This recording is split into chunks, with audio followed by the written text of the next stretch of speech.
Late night, double feature, picture show. I wanna go to the late night, double.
I am currently struggling with my fucking Firefox add-on.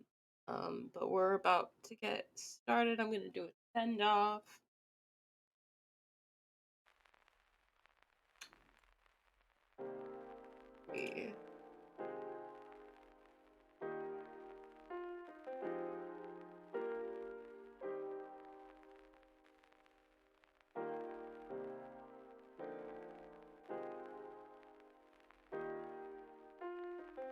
Manager. Let's see if that's working yet. Doesn't look working. I have no idea what's going on with that, but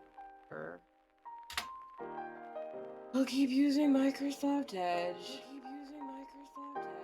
Oh fuck. Manager.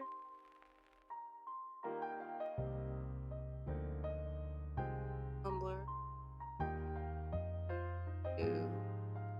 Link. And what are we doing today? Today we are annotating a bibliography part 2 and cities, skylines, whatever that is.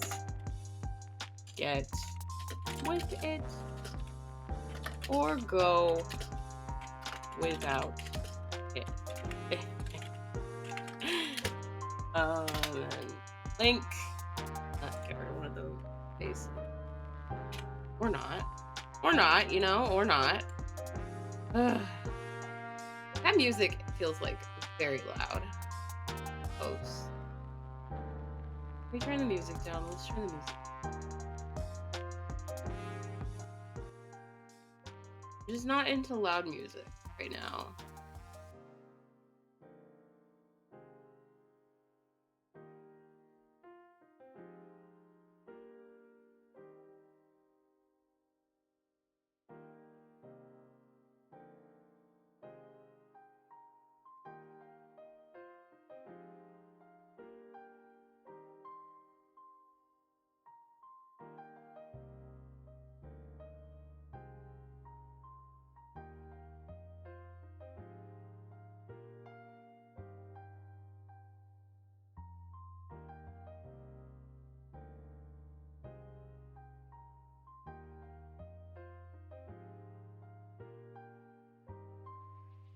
Fuck.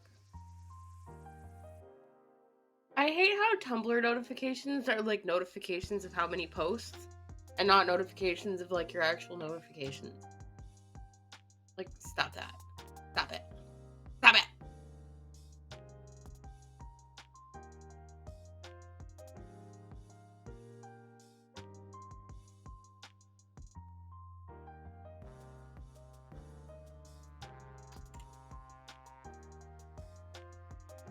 Studio.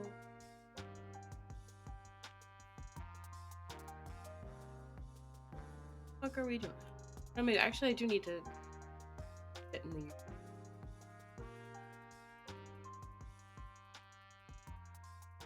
post it.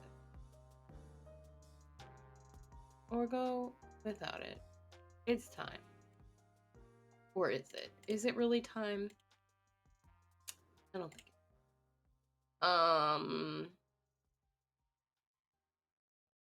B.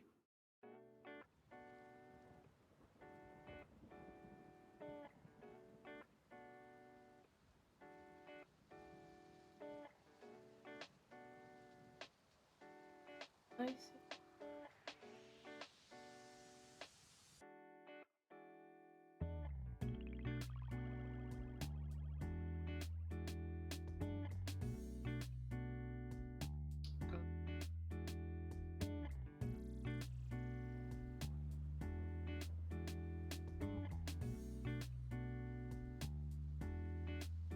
Wait, I made this.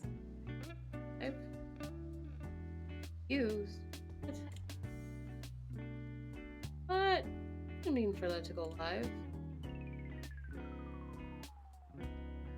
Fuck.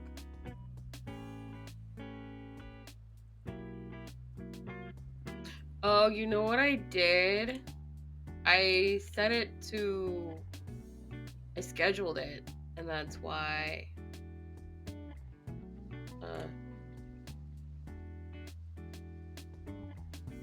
Who can still find it? I have to go through and turn all of those VODs to unlisted.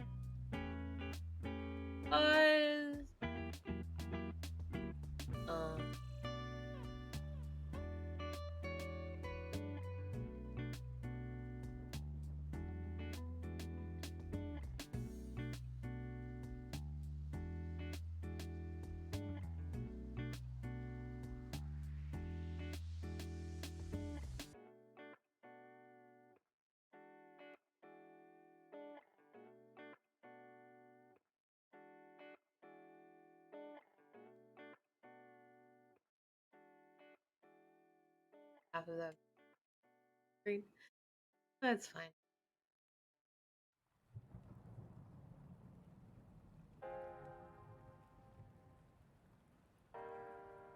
Okay. We're good. We're good. We are good.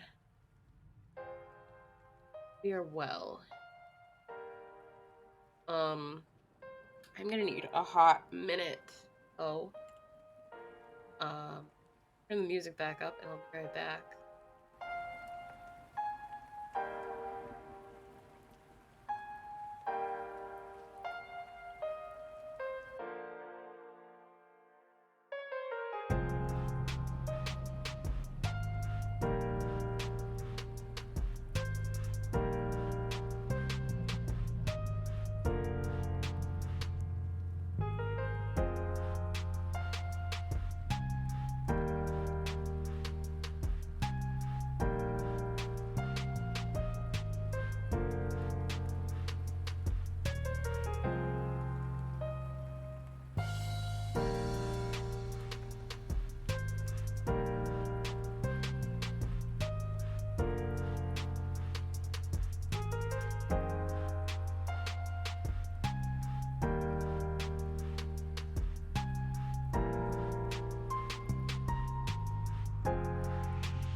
Okay.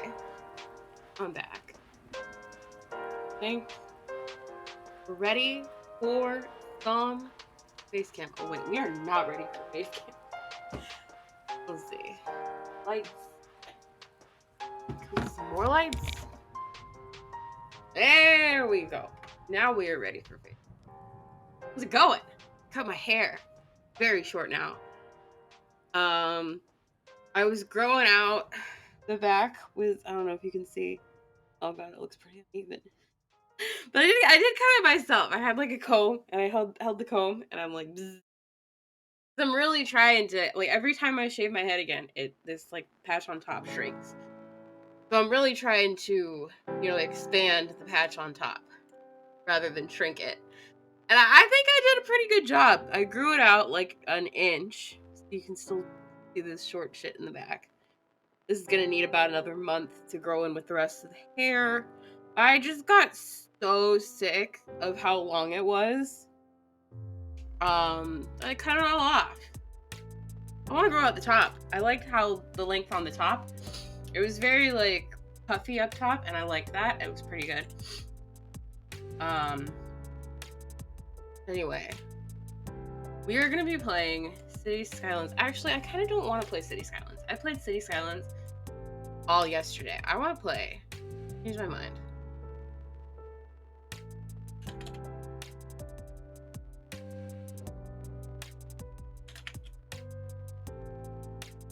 I'm gonna play Subnautica. I'm gonna play Subnautica and do some annotated bibliography. Let's turn it down because it's loud still.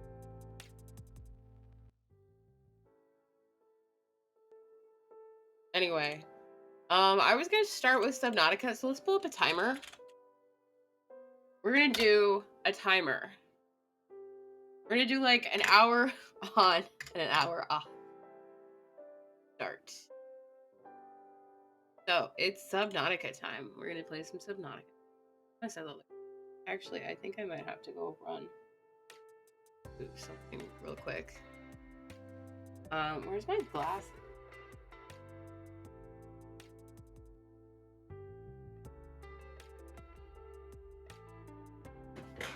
Okay.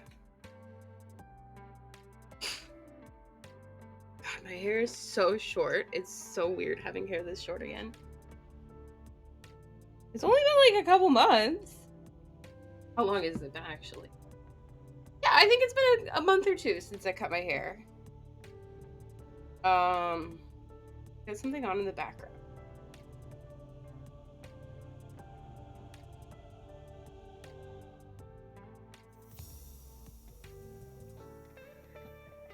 Always weird to not have anything playing in the background.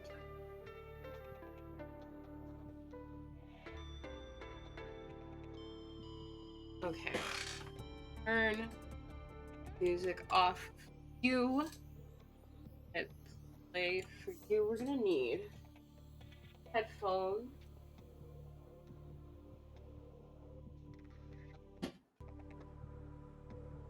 Need some kind of like, I have these like little blue things. I need some kind of like blue thing for my headphones and my like cords. Uh-oh. Volume. The other day when we were playing, I had a slight problem because I couldn't hear very well. I don't know why I didn't turn the volume up. I'm just making a thing real quick.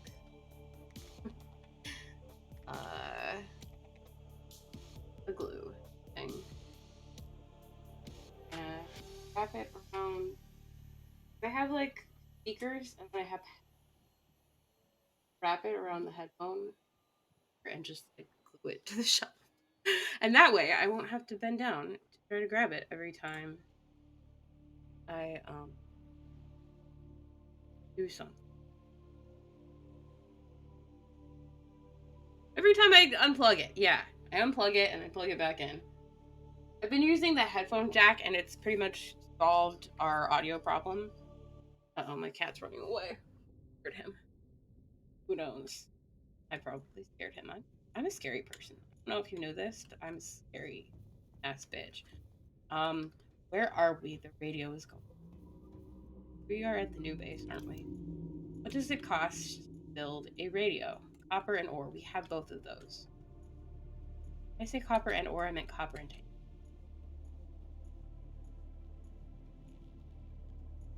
I have a scanner. We have a scanner room. Scanner room.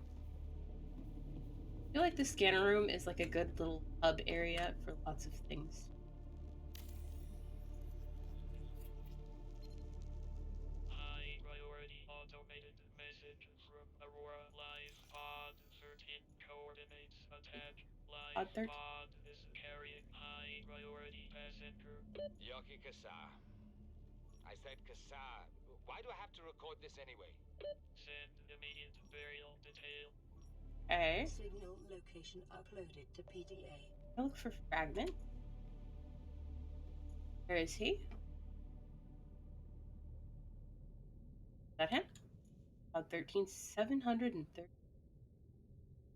meters away, 175 meters down. What direction is that? That is northwest. Maybe a death area, I believe. That's the area of death. Go outside and no. Get where I am. Where am I? Death Trench. That is the Death Trench. The Death Trench is southwest. Northwest here. So if that's the Death Trench, that's gonna be the dune. I think that's gonna be island. So he's in the crash.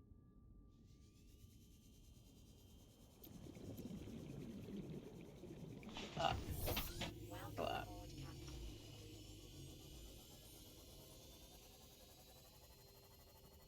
Feel like that's danger.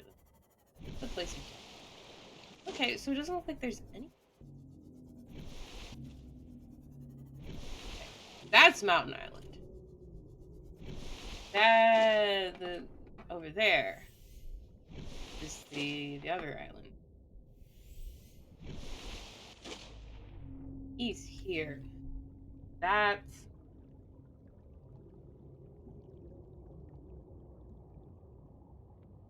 nothing open. I'm gonna go check it out.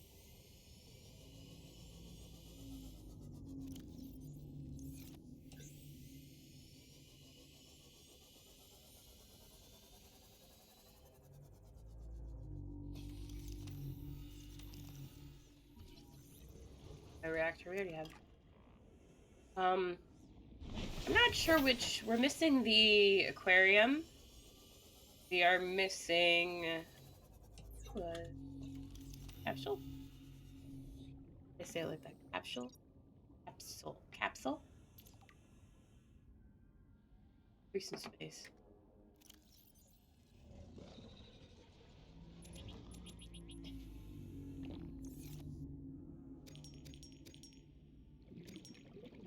Anyway. Do we have space in here?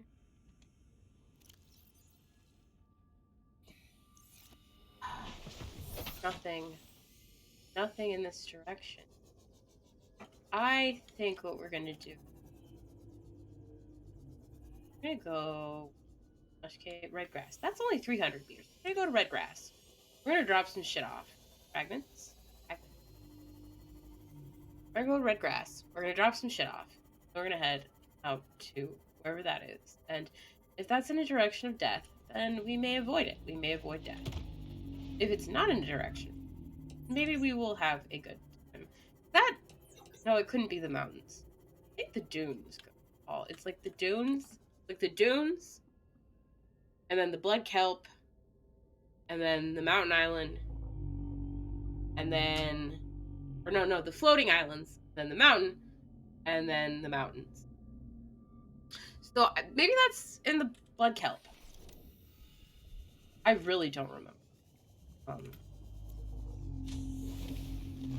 Welcome aboard, Captain. Maybe I should pull up my map.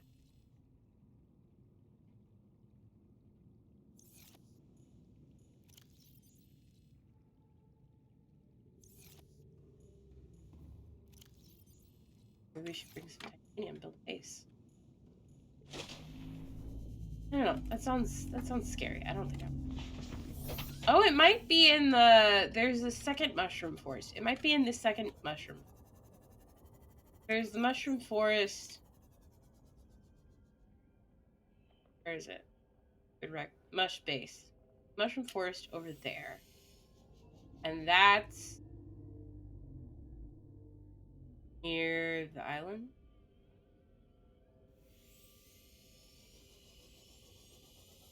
Near the mountains. Near the mountains. Like between the mountains.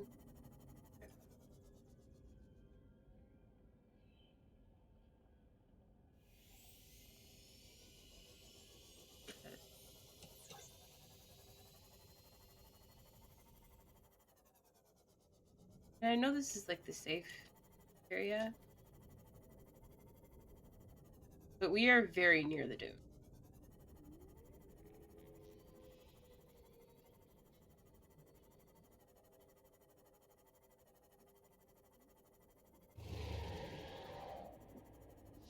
Fucker.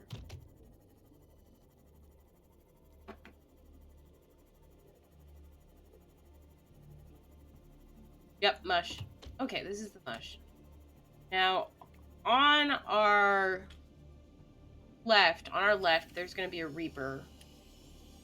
And in front of us, there's going to be...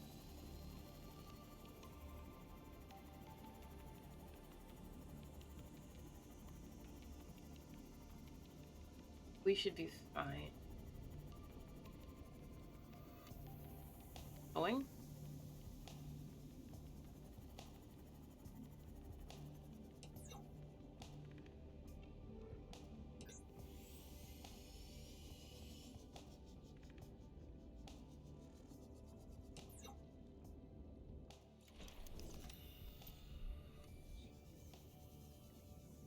This is the place to... Oh, fuck. I didn't change the camera. See gaming face. Fuck. That's great. Only like the third time I've done that. Back to game. No place of death, too. Anyway. No place of death. Yay. Integrating new PDA data. Yeah, that's... I don't want to just sit here until...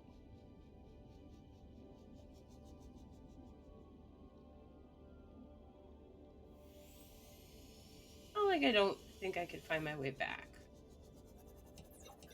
But it is that...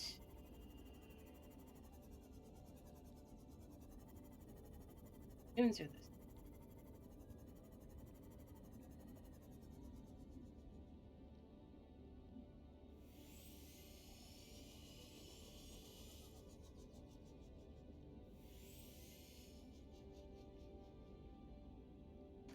I'm concerned because I haven't heard Reaper.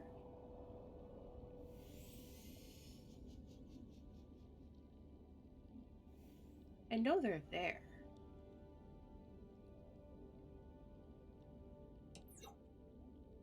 I haven't heard.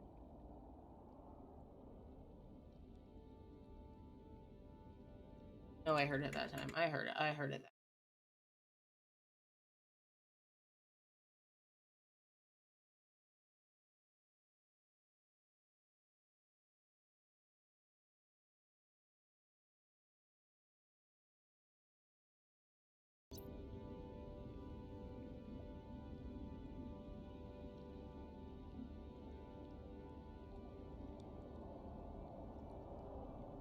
Yeah, that's the Reaper. Close. Definitely in a place of death.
It's very subtle at first.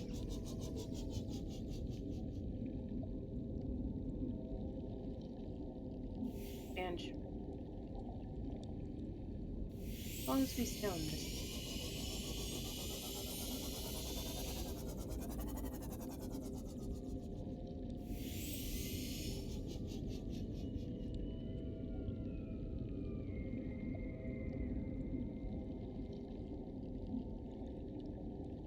The thing is, in this thing, the second we see him, he's seen us. We're fucking dead.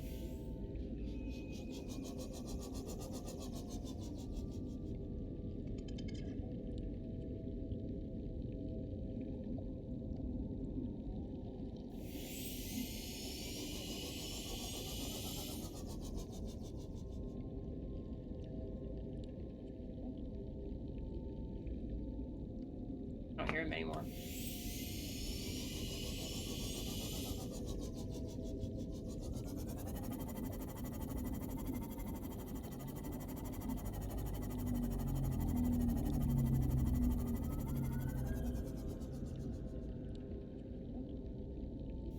I think we're gonna have to go just on the edge of the dune.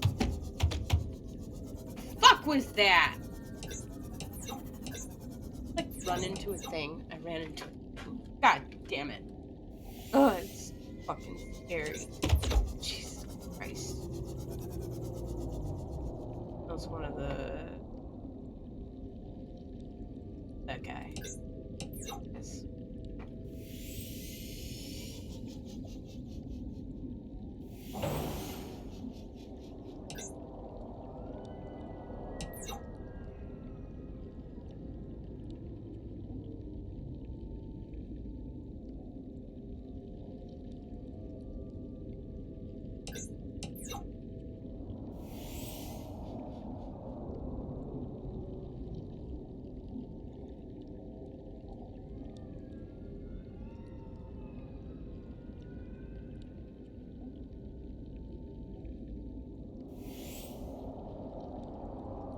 Okay, nope, yep, that's the Reaper.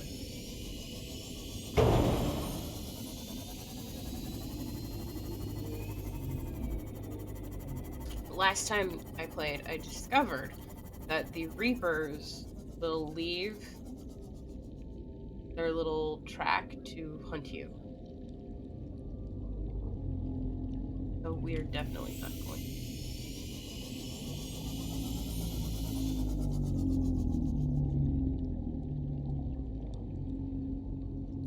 Sure, there's some point, I'll reach some point of desperation where I will be willing to get out into the water with a Reaper. We have not reached that point. Not there yet.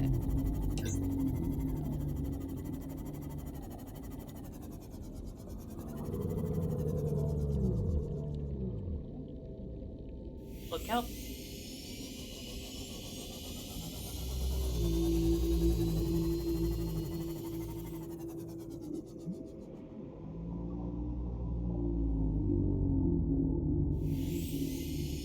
Creepy.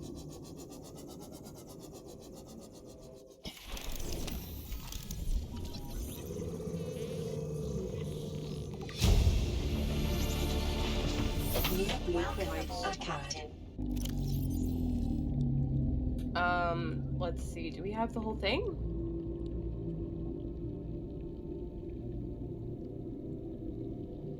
I have no idea where.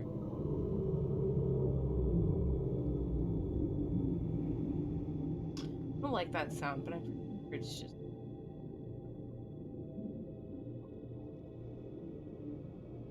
Oh.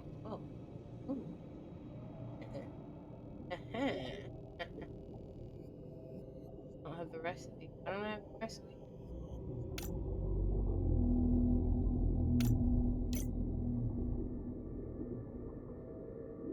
I think we can move. We can build this with everything that we have right now. So let's go back. And don't mind if I do.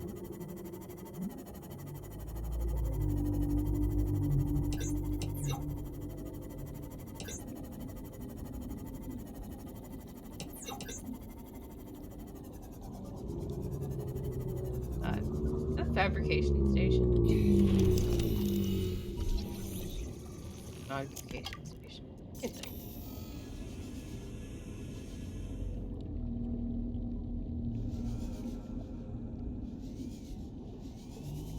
Sometimes I forget to breathe.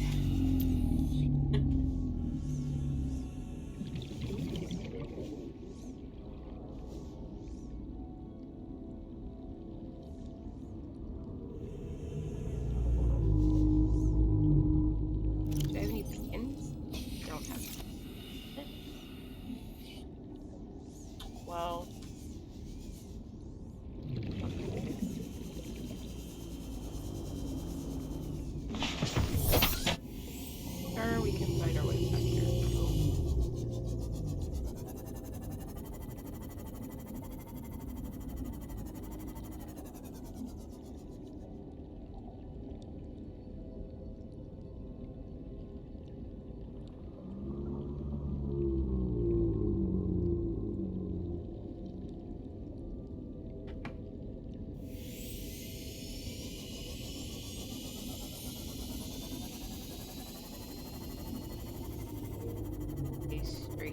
Dot.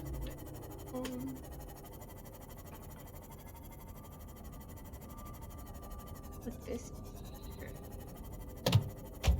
That. Pull up my map.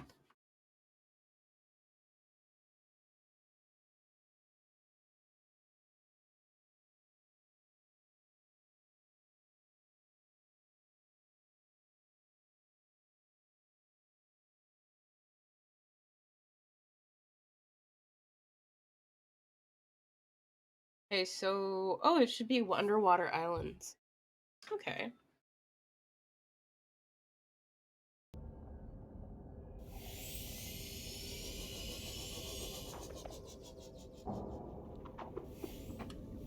Probably find everything you need. I think.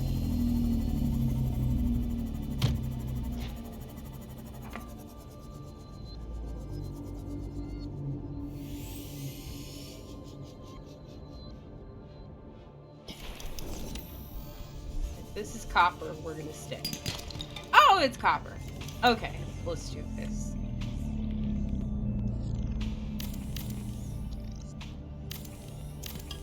What are you doing? Causing mayhem and mischief and chaos.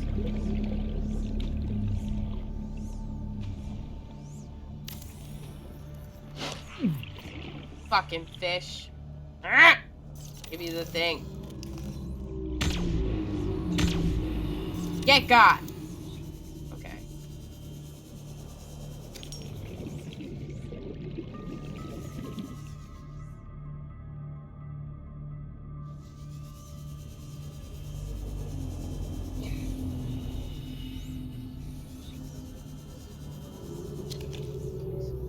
Well, it was an egg.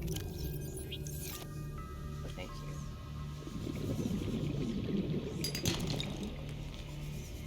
I'm kind of dizzy. I don't know why.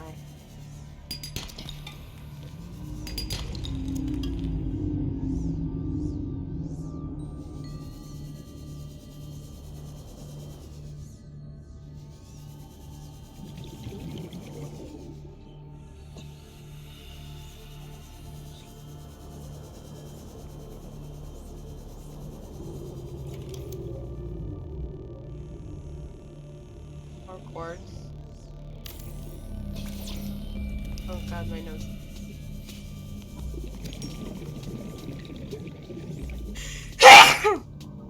Oh my god. We saw some.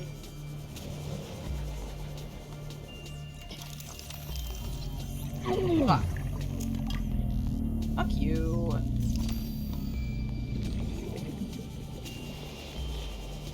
Again. Oh my god. There we go. All primary systems online. Power restored. All primary systems online. Ouch.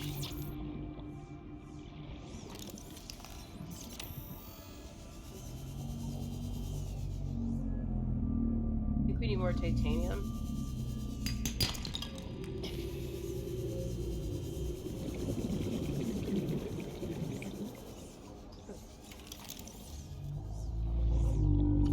Oh yeah, we have the charge fins now. Oh fuck you. Oh, I'm gonna need like a help.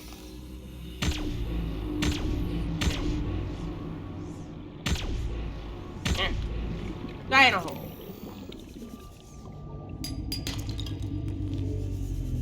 Oh. Usually if you get an advantage on it, you can see the quartz and grass. 30 seconds. Here.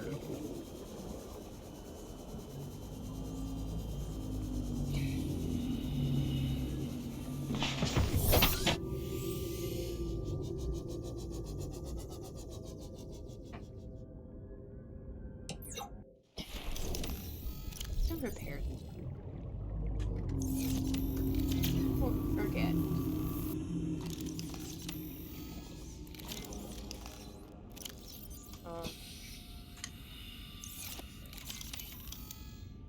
Clickety.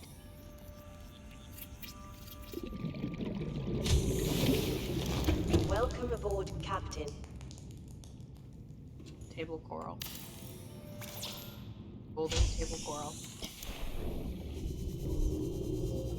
Huh? Dude. Oh.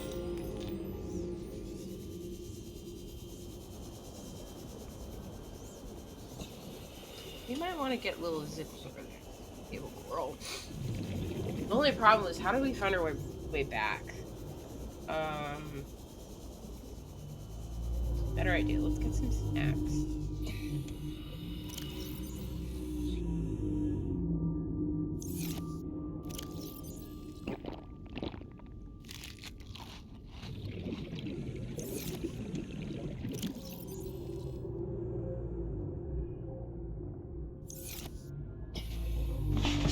There. 400 meters. Okay, so it's not that far. 4 meters down. Oh, up.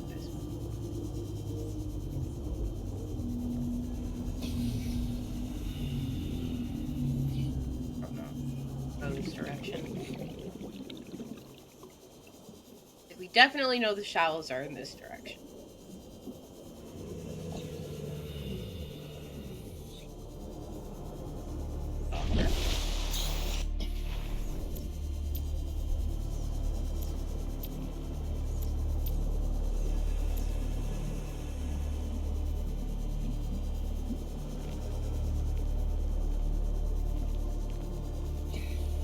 Okay, so we're not that far away from home.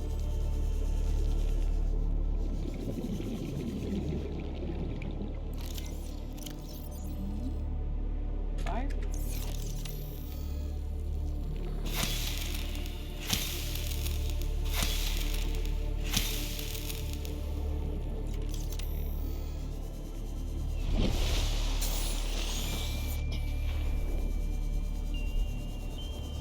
Oh, we can do.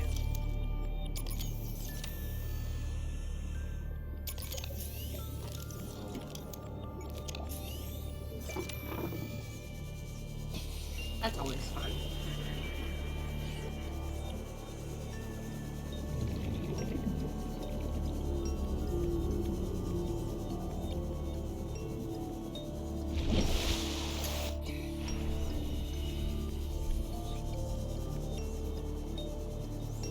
You shit.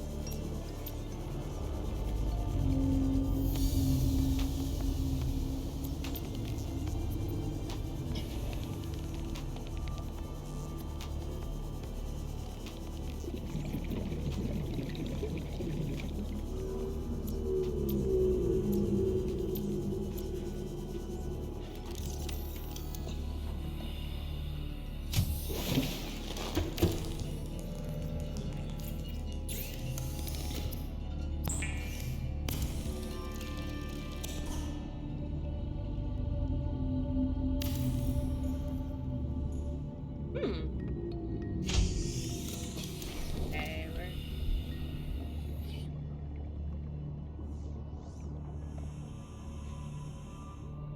oh. Where did my sea buddy go? Right there. It's right behind you the whole time. Okay. Get away. Yes.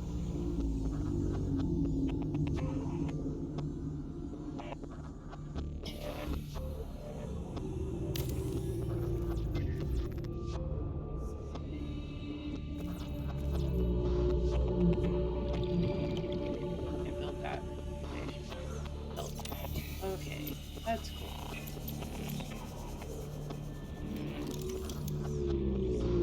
Actually, that I can. Titanium, copper, gold, and table. You have the table. You don't know. I have. I don't even. I need for.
so hard to see. Damn it.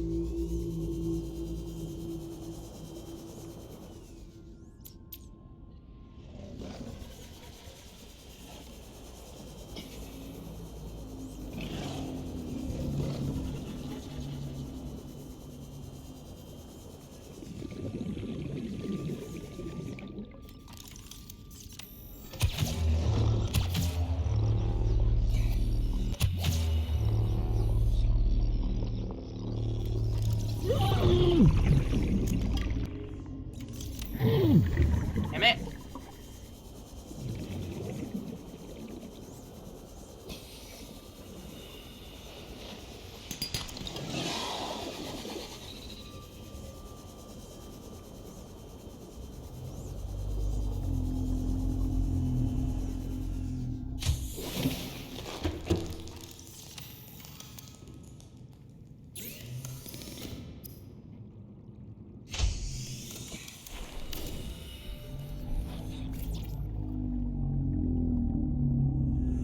God, there's yeah, that.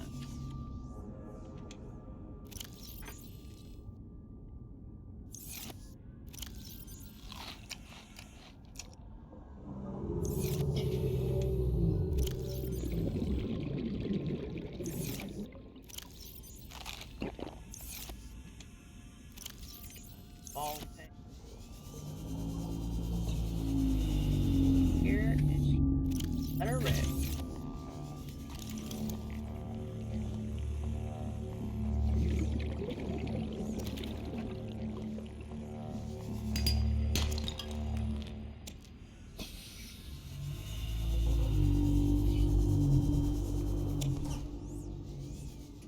As much.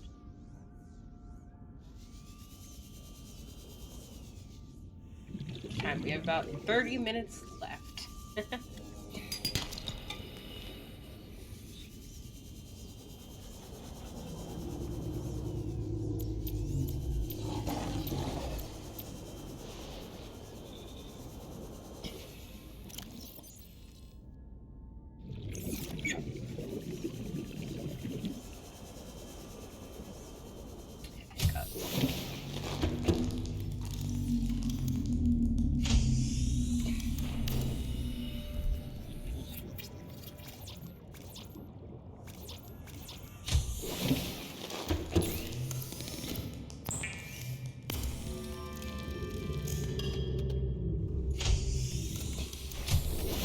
Ugh. Come on.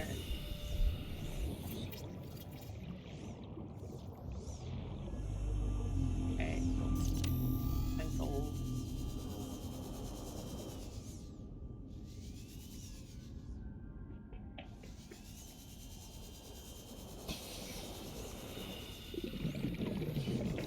Gold, give me gold, give me gold. Nice. Come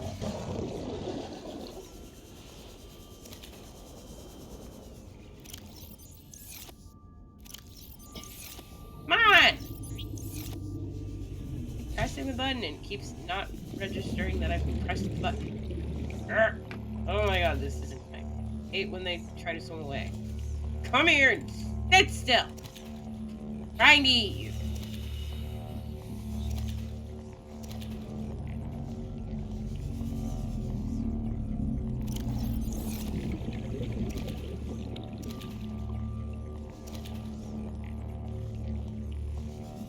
Can't take it.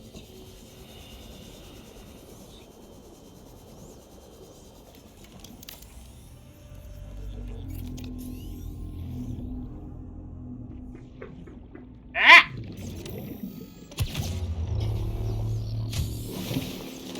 Welcome aboard, Captain.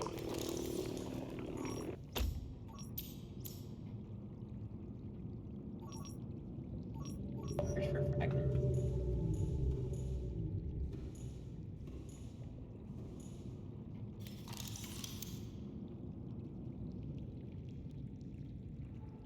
A lot of things.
Fridge.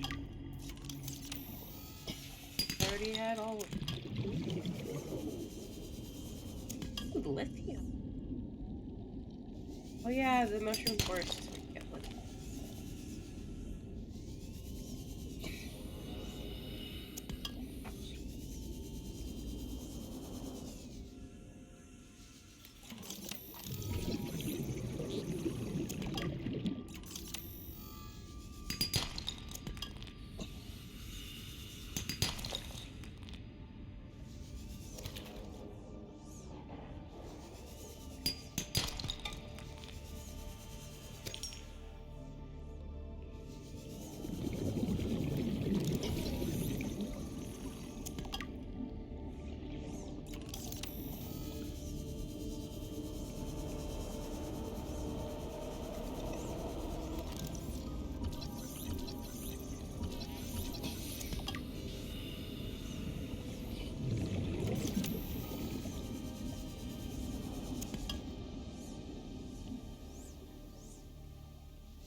Oh.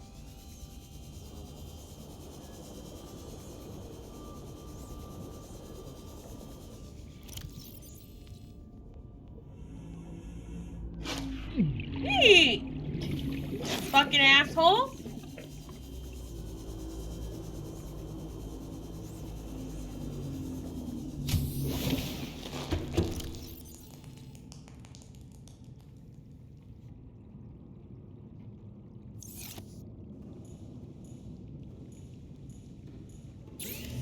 Beacon.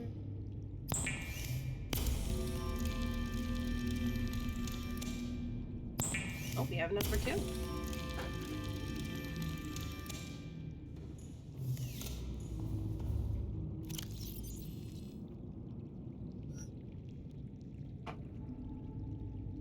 We have enough.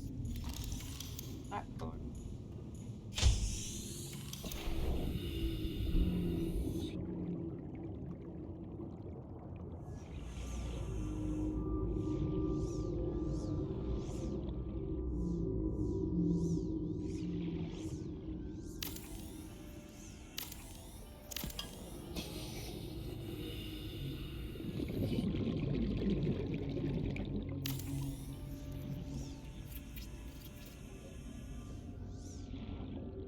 Fine. Awesome. Cool.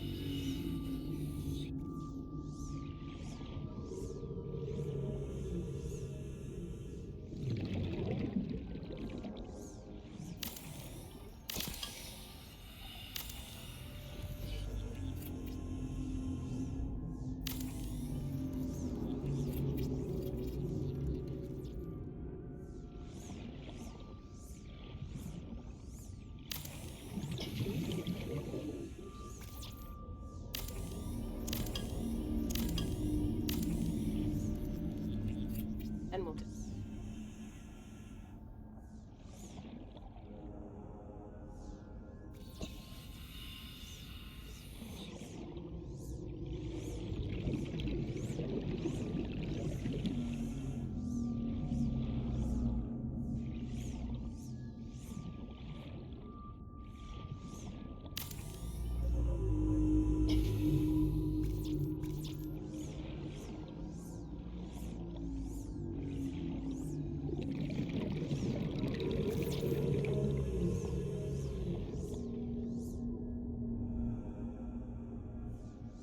Okay, so we need lead, we need titanium, and oxygen, and then we'll go break down some more fragments.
find the aquarium.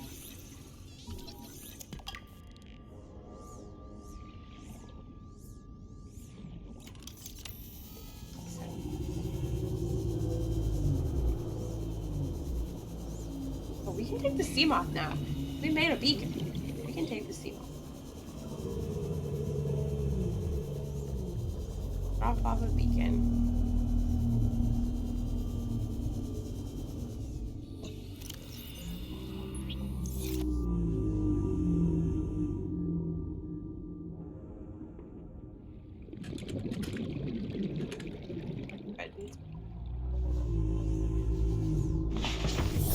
Welcome aboard, Captain.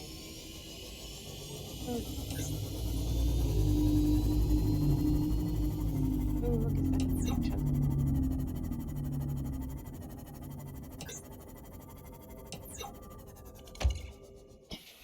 There are a few on-suit items.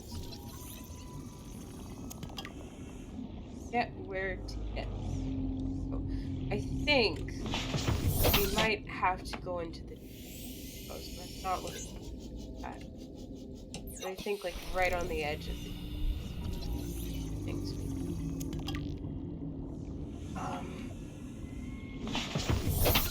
Yeah, not looking forward to that.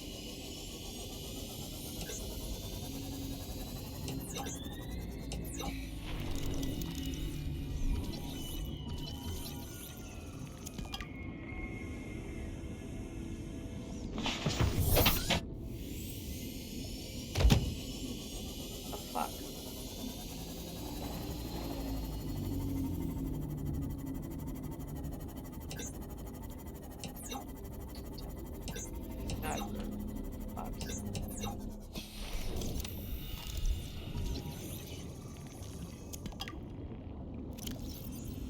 Okay, let's go back then. Oh, I forgot to drop a beacon, I think. No, I did. I did. Mush base. No, not mush base. Red meets mush. Yellow.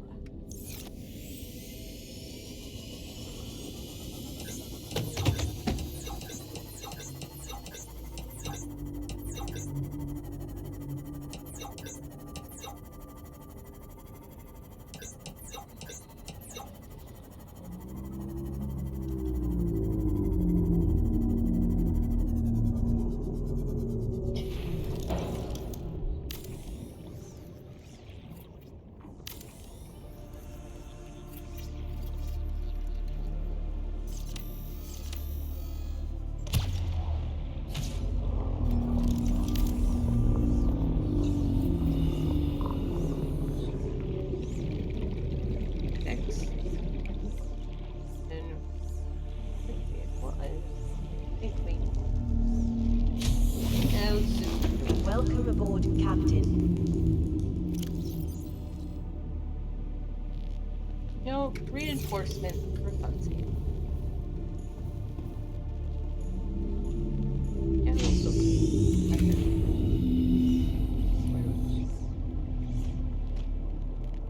nice.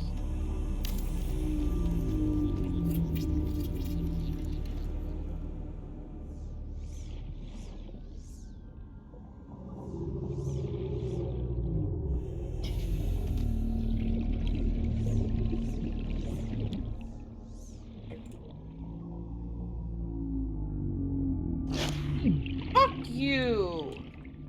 Come on! That's unhinged behavior. My knife. Come here.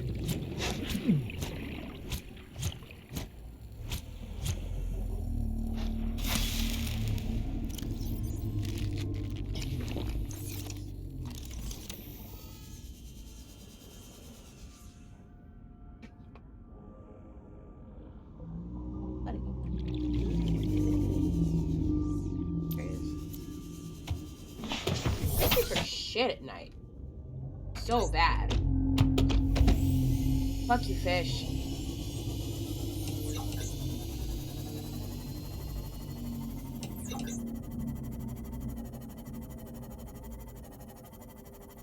Should be fine along.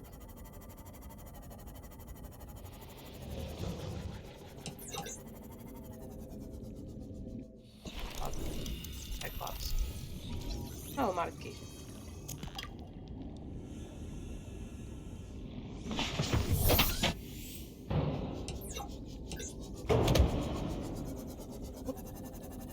Hey.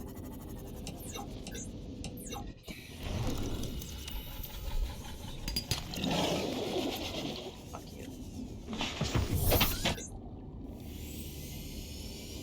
I just feel like it's easier to find the sea moth with the lights off. Doesn't make sense.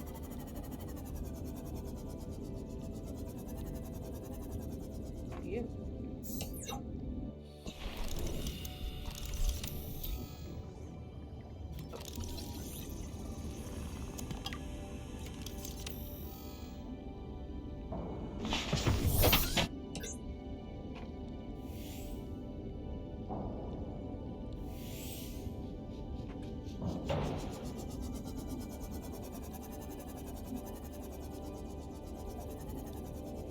Oh yeah, the power went out. Hush. I need hush.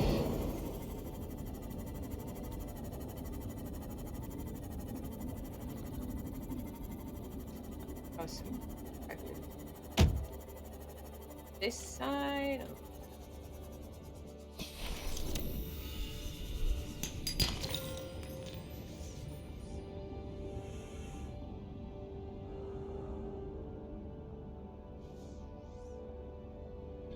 Let's scan some. You want that thing to scan those apps.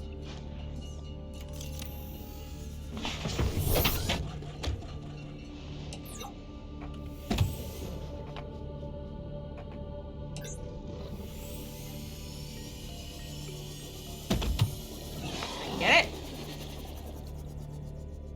Yeah.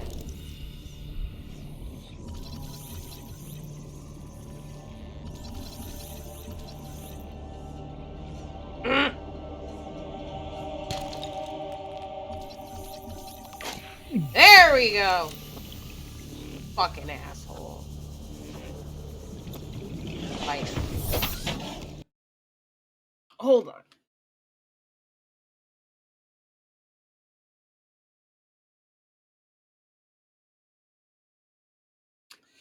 Eight minutes left. Let's save the game.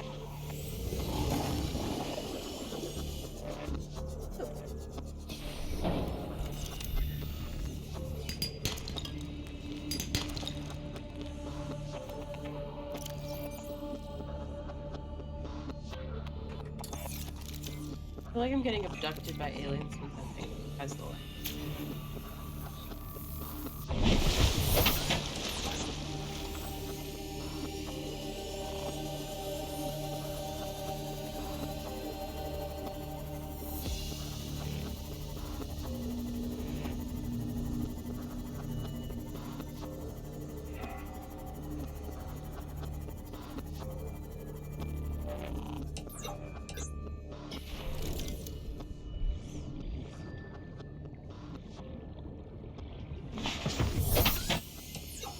Titanium. I don't think we have enough for titanium yet. I don't think we got it. We're able to get enough for the power one out. Oh, we can't even. 4, 5, 6, 7, 8.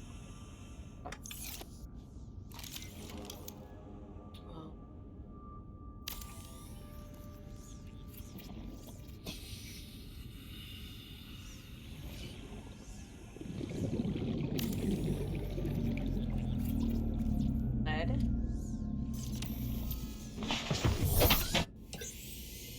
Oh.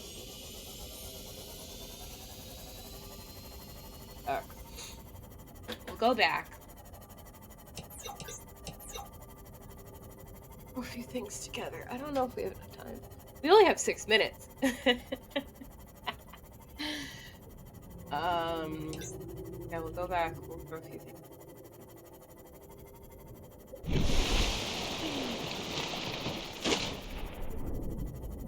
Okay, so we're charging. We have the solar charger, which is awesome. don't have to carry around big batteries.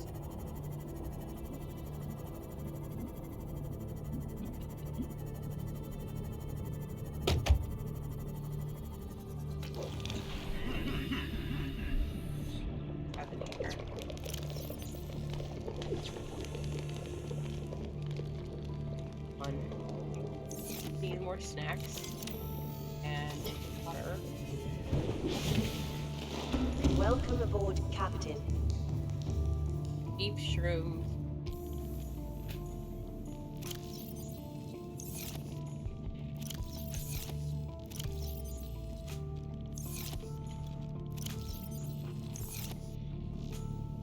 Oh my god. I need dizzy.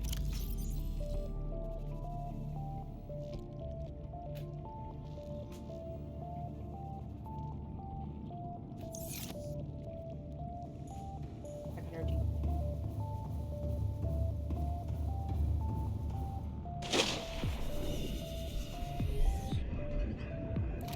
Scanning.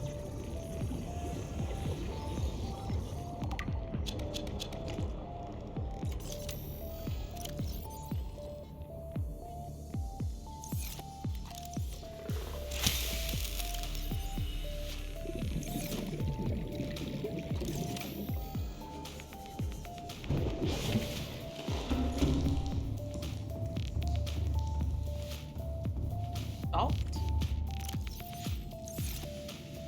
Make hydrochloric acid. We're gonna make polyaniline.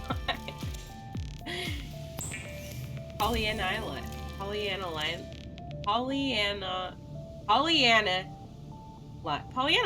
Polyaniline. Yeah. Let's see. Right? Benzene. Oh, do I have blood oil? I thought I had blood oil. Where did my blood oil? I know that I absolutely got some.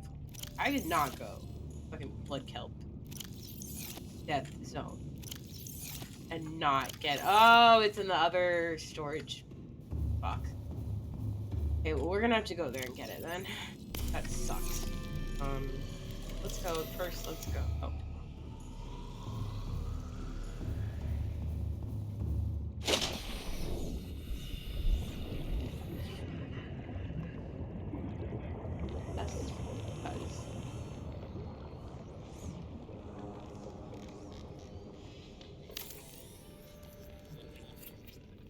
And something here. What are we doing here?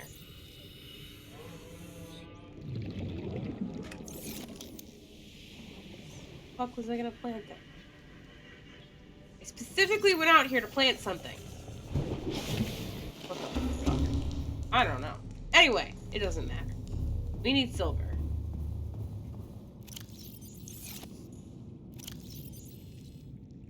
Two silver. Magnetite. We have a lot of magnetite. Let's get some magnetite. We're gonna expand the scanner range. That. Of course, enameled glass. Quartz. You're just doing everything at once right now. I mean, that's kind of how it gets. Like, you know, there's just everything at once. Kind of.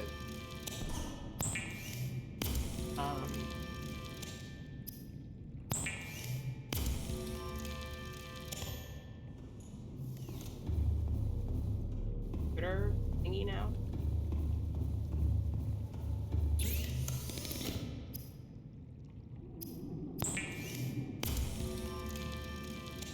Are now prepared to pick fights.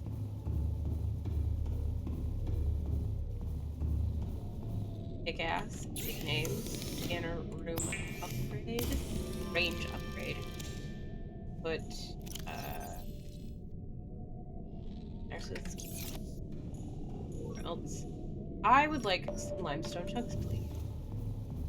Copper is such a huge problem in this game.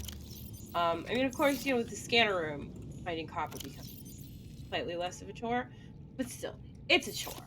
It's a chore. Come on. Advanced firing kit, that would be...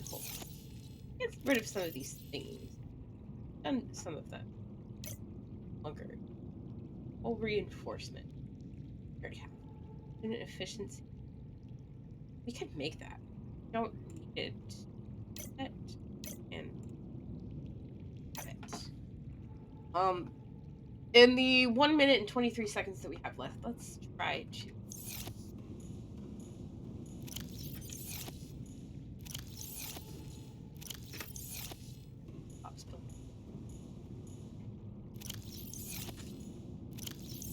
Oh, here it is. Jesus.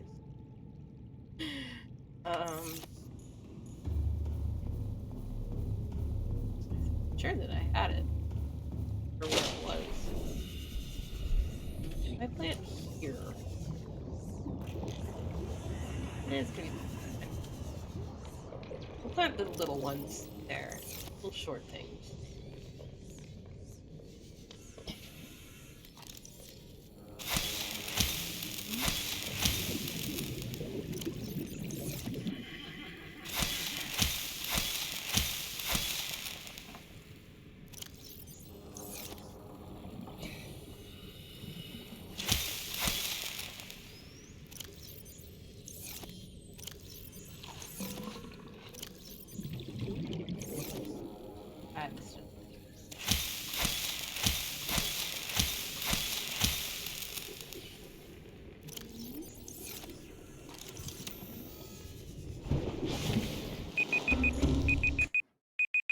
Scared the shit out of me. Okay, reset. So, save. We have an hour. Are we gonna quit? Quit? It is for like a whole hour. Let's just to make it easier to deal with the screen. So, let's switch it to cancel. Full screen. This doesn't have face. Nope. So I'm gonna pull up. I'll be right back. Be right back.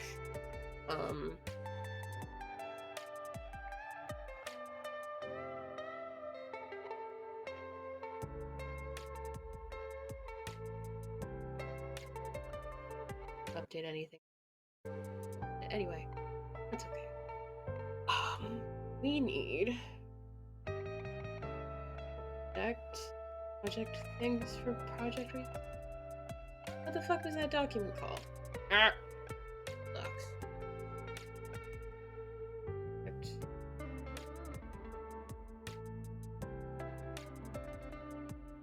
Annotated bibliography 615. Nice. Okay. File. Make a copy. Make a copy. Is this is for 546.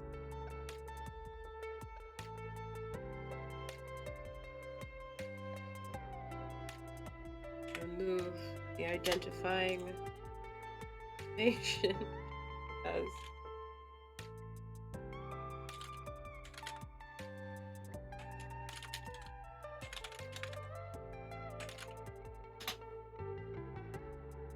two, three. Annotating. The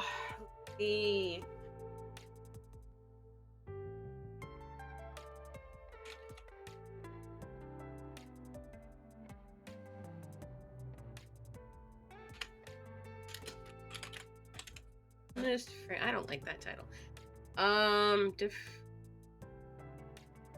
Okay, so we have all of Audrey Lorde stuff already. We're gonna add. Actually, you know what? Before I do this, we're just gonna break. A real break, like an actual break. You know, a legitimate break. I do need a break. In fact, I'll be right back.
Okay, I'm back. I'm gonna turn the music down slightly. Like, at what point is the music down too low? Oh, it didn't start. It still hasn't left. Sucks. Anyway. Full fade? No. Rainbow face? No. Here we go. Oh wait, that's...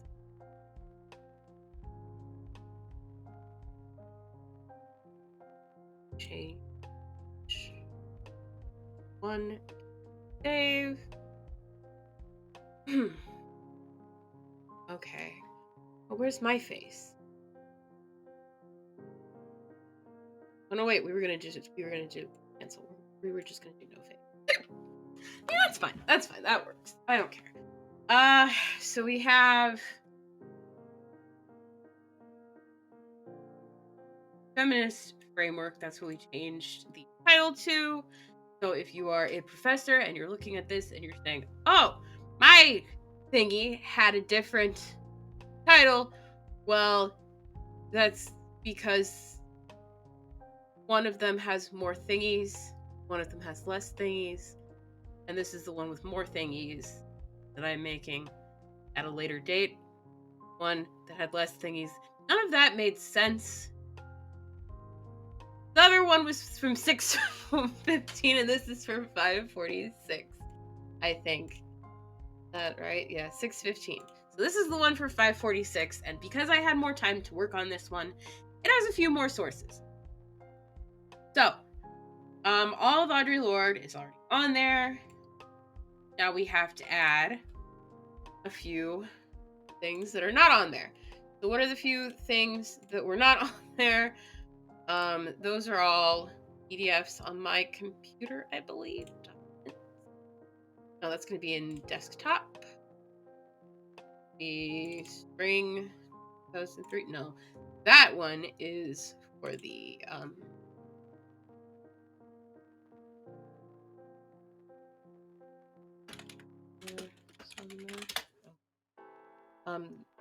that's for the videos I downloaded.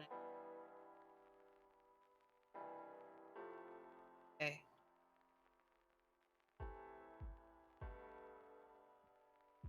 Hard to focus. It's hard to focus before I've drinking. See, this is proof that I have not had enough coffee yet. Yeah, it's hard to focus before I've had all my coffee. And I think people who, meet me in morning meetings know this. They know this, that it's me in the morning before I have coffee. Not a good thing. Not a good sight. Not a pretty sight. Not a fun sight. Not a loving sight. Just a frightening sight. A frightening thing to contemplate.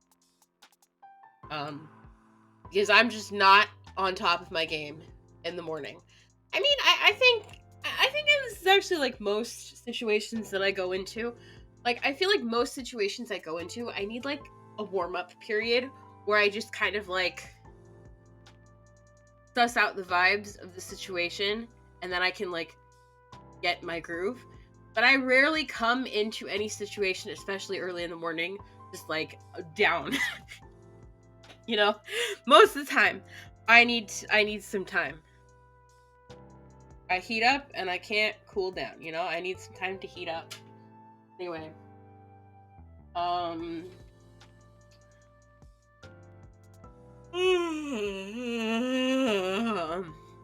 Yawn. I'm tired. Okay, so we have Angela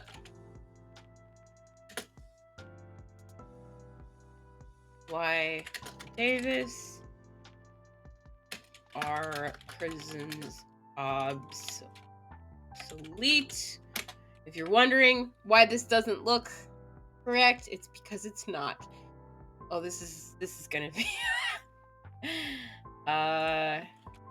Jasmine Noel Yarish, seeding a black feminist future on the horizon of a third reconstruction. Yeah.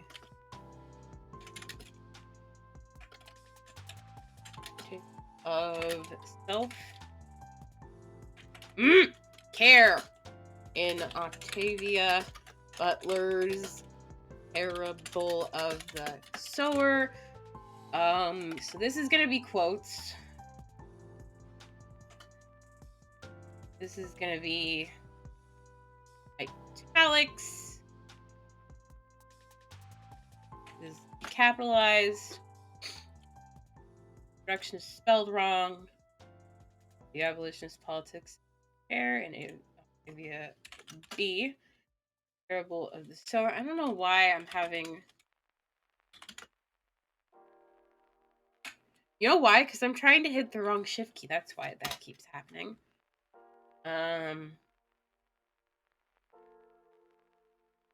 No. Why are my ad blockers sending me ads?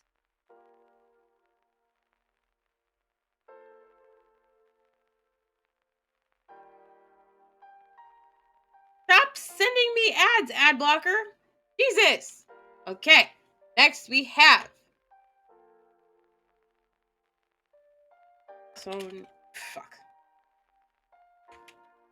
Sonia Renee Taylor.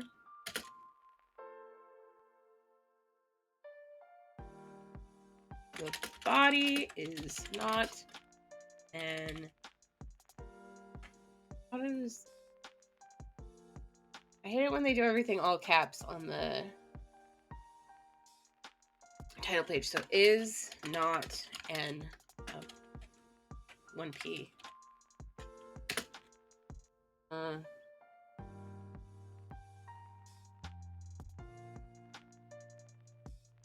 Body is not an apology. You're going to be italic 2. So we have E, and we have a Y. Y is at the bottom if I know my alphabet. B should be at the top. L, M, N, O, P, Q, R, S, T. Yeah, yes. So then B should be top.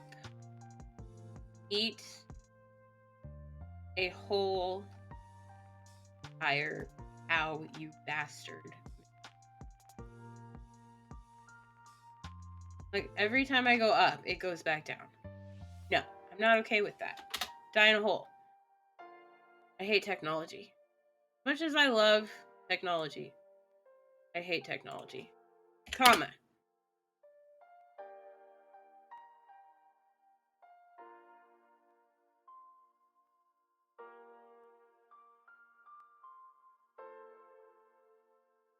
Comma, space.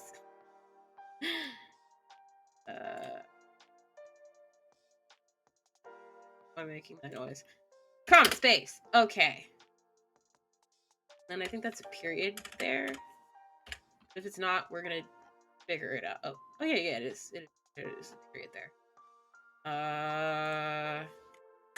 We're gonna pretend that period after the Y is the period. Oh God. Life, you know, sometimes life hits you like a load of bricks. These are PDFs, but I don't know where they came from, so we're just gonna cite them as the book. Since they are a PDF copy of a book. And the citation god may smite me, but I don't think that there's anything technically wrong with doing it like that. I mean, the one article. Oh, the article. Okay, so the article has the DOI, so we can include the DOI. To cite this article. Okay, so the Journal of Women, Politics, and Policy. Okay, so this is gonna need... You stop that. Stop that! Fuck. The fuck just... I hate you. Let me highlight this, please. Copy it. Down at the bottom.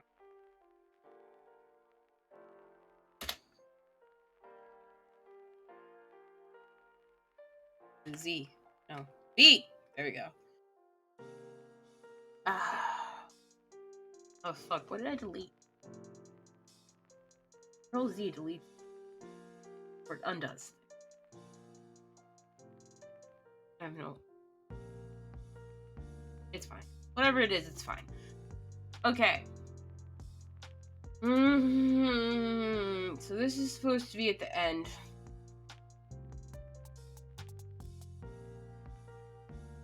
I actually don't know.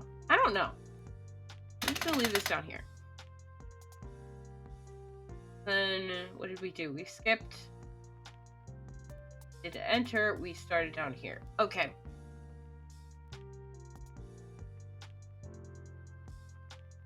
So, our prison's obsolete. What do we have to say about our prison's obsolete?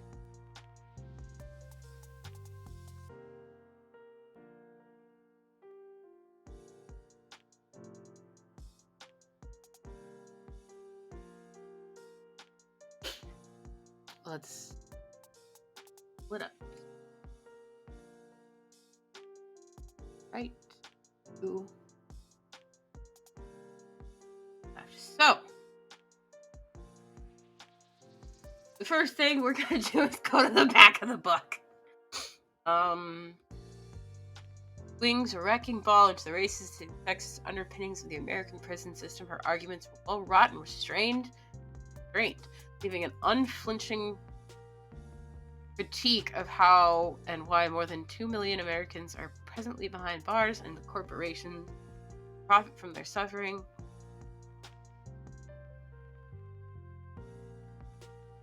Okay. Production.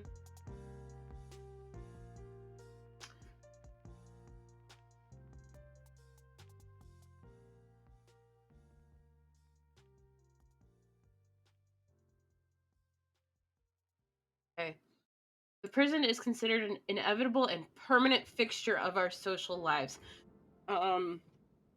That's definitely a common thread throughout the book. So,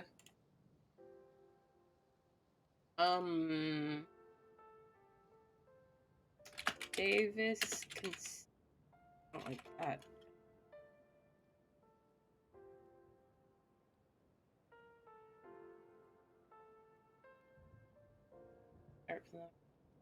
In this piece, this text, la la la.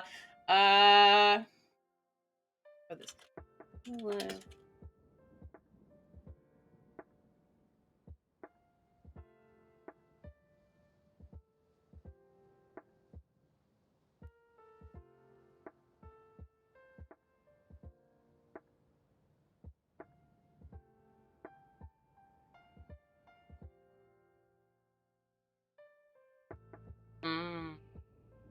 This book critiques prison industrial complex. I forget if prison industrial complex capitalize. What do we think? What are we thinking? Prison. Ooh.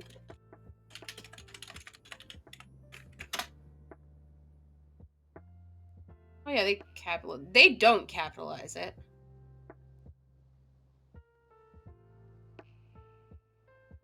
This one capitalizes the P in prison, but doesn't capitalize the industrial, their complex. This one capitalizes all of them. That's a title, however.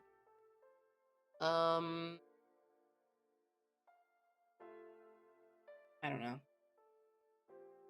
Prison industrial complex, tracing the start of policing to our current state.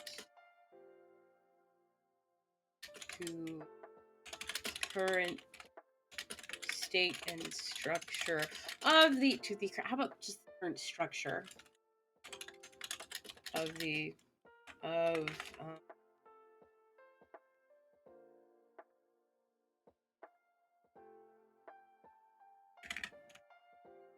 hate you. There we go. Current structure. I like, and then I want to say like, you know, criminal justice system, but at the same time,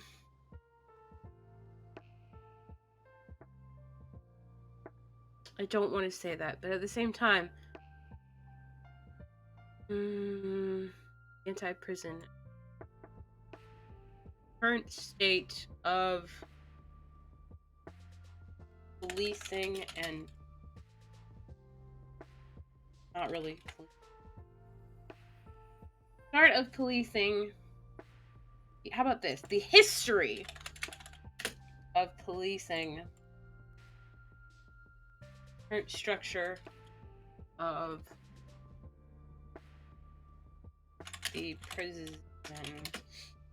Current structure of the prison.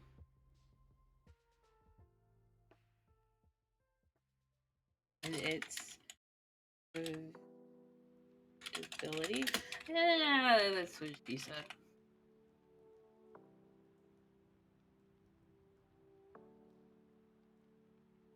Of the prison. Oh, here, how about this? Of the prison within our minds and culture.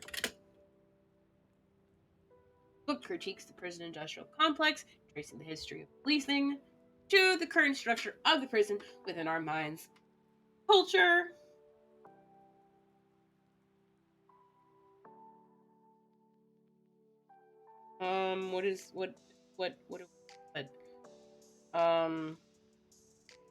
Davis draws out the connections between prison. Does she do that? Abolitionist perspectives towards prison, imprisonment, and reform. Between prison reform, between historical prison reform and the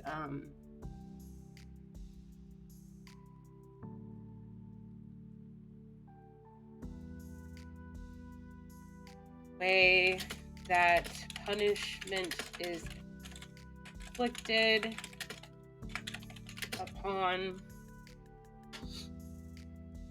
between historical prison reform,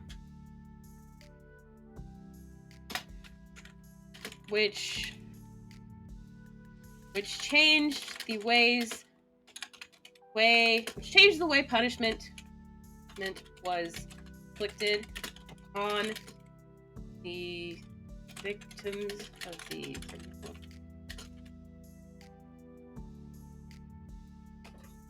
Fuck, this is hard. My brain is not working right now. Davis draws out the connections between historical prison reform, which changed the way punishment.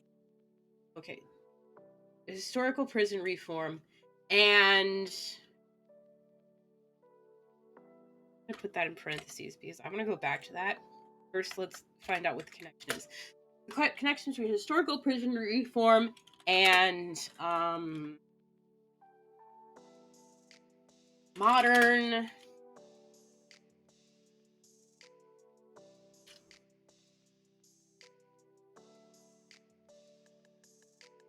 attempts to reform the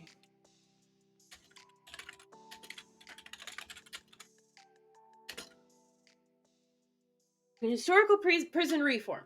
The idea of the prison as a what was the word she used? Penitentiary, right? Penitentiary, penitent. So the idea that you are my God, there's so much cat hair on the back of my head. The fuck? How did that happen? Anyway, between historical prison reform, aka the penitentiary, where people are going to be reformed and seek penitence, and modern attempts to reform the criminal justice system.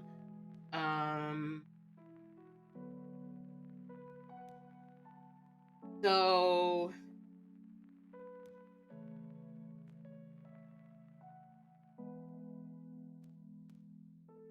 historical prison reform, penitence rather than punishment.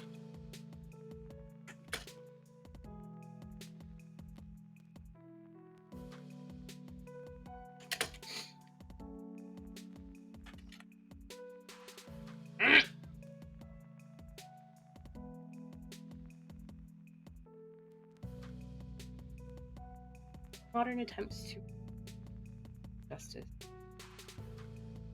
Actually, let's do it. This can be its own sentence. Gives draws out the connections between historical prison reform and modern attempts to reform the criminal justice system.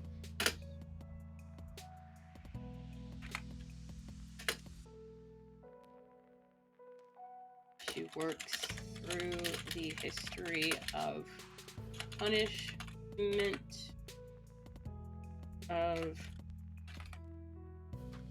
the beginning. How about this? The beginning of the prison as we know it today. The penitentiary. A progressive alternative to public torture and execution.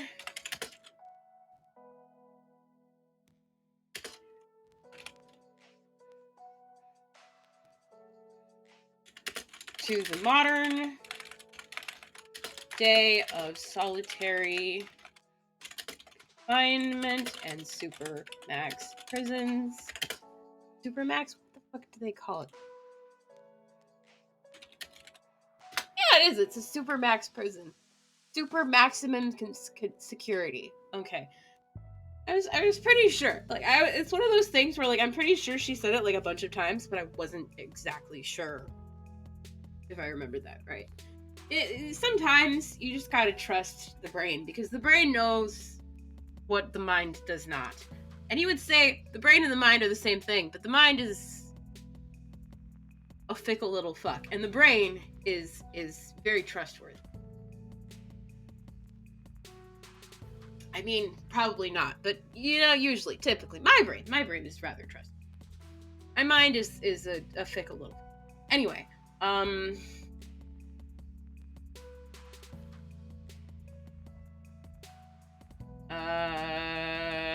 okay. Going. At least the current structure, prison, and our minds and culture. Davis draws out the connections between historical reform and modern attempts to reform the criminal justice system.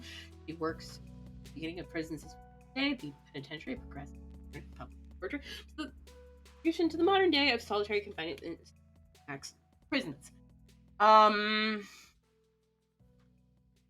So let's see. We basically did all of these first chapters. I mean, not exactly, but kind of. She pays special consideration to the intersectionality of prison abolition of she pays special consideration to the intersectionality. We're talking about gender structures the prison system.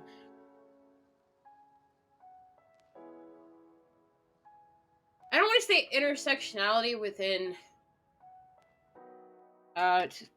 the prison, because I feel like the prison is not an intersectional place. She pays special consideration to the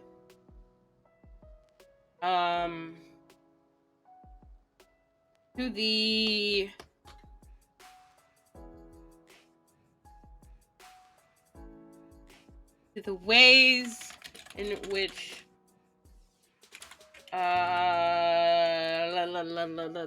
ways. Okay. Pay special consideration to. I'm gonna do like a little parentheses.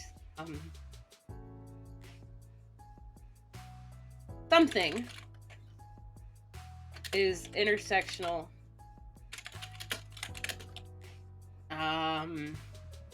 Affecting.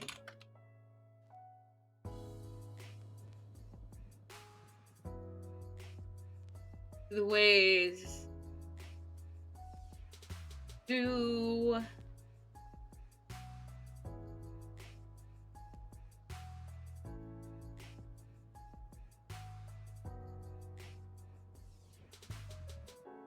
the way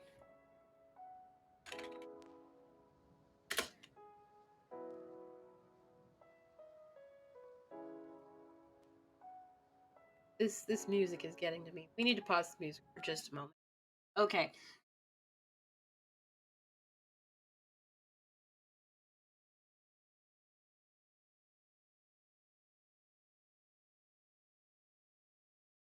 So the prison has an intersectional impact upon society. The prison impacts society.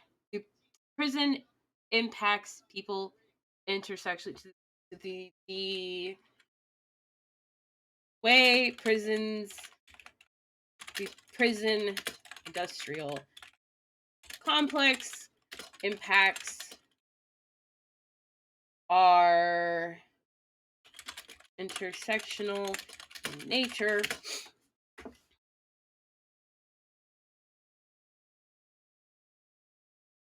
The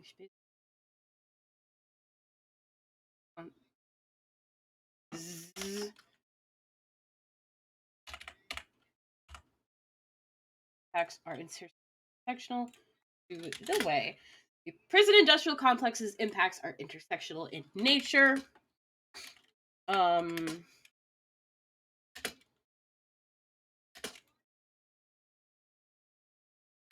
With a chapter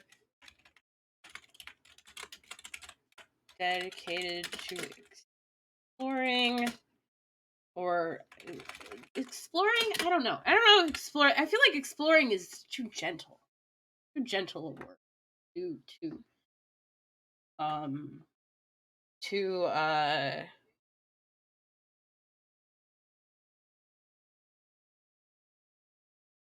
dissecting.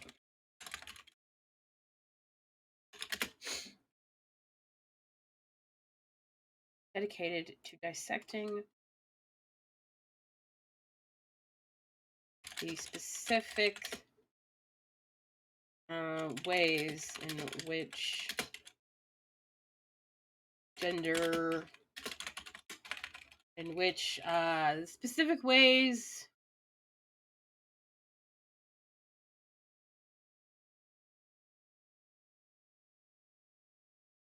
specific implications. Implications? No. The specific. I already said impacts. Yeah.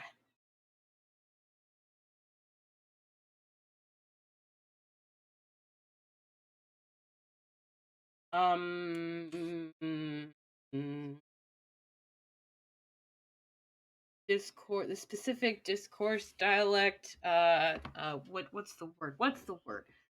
I don't know why I'm words right now. It's like when something acts upon effect. No, not effect. Specific something. Gender.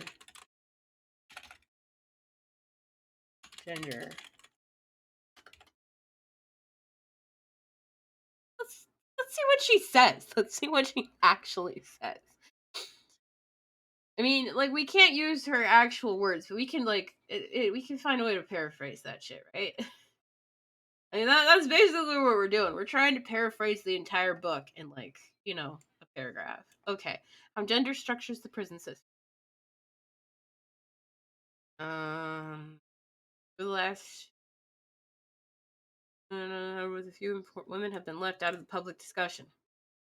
I'm not suggesting we'll deepen for the project issues are women's prison, but equally important shift the way we think about the prison system as a whole. Okay.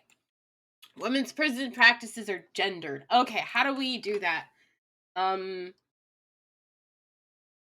This is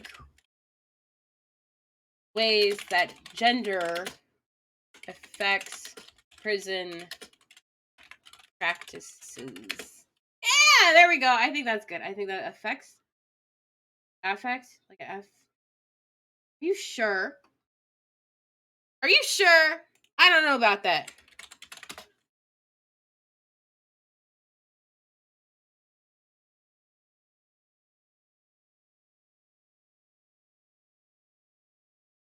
And then affect.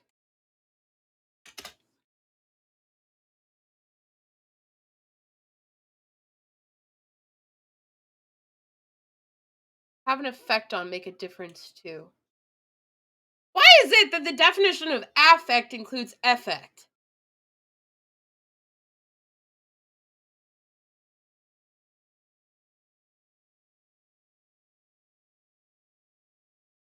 A is for action, E is for result. Okay, so it's affect. I mean, it's affect, but affect. I think affect and affect are two different words that that look exactly the same. And I think that part of the problem here is that it's not delineating those as like two separate words. I don't fucking know. Anyway, affects prison practices. Anyway,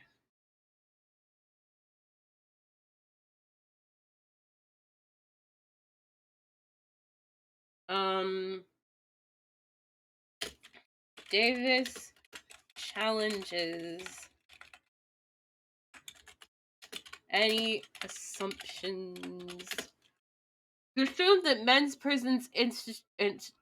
institutions constitute the norm and women's institutions are marginal is in a sense to participate in the very normalization of prisons that an abolitionist approach seeks to contest. So,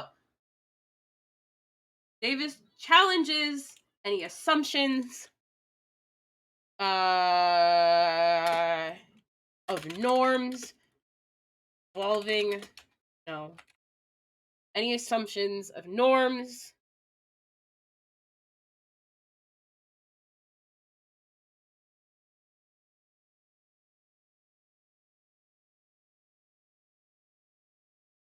challenges assumptions of norms not how about not challenge how about text any assumptions norms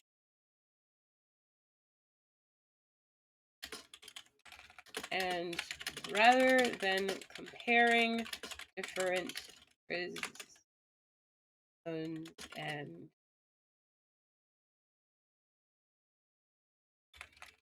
practices and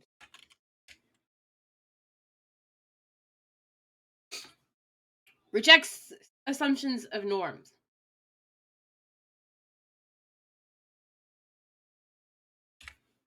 Let's do semicolon.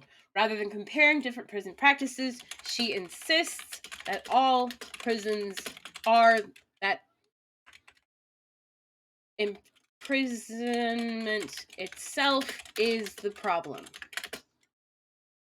Davis rejects any assumptions of norms. Rather than comparing different practices, she insists that imprisonment itself is the problem, and the trend to trend of comparison is a reformist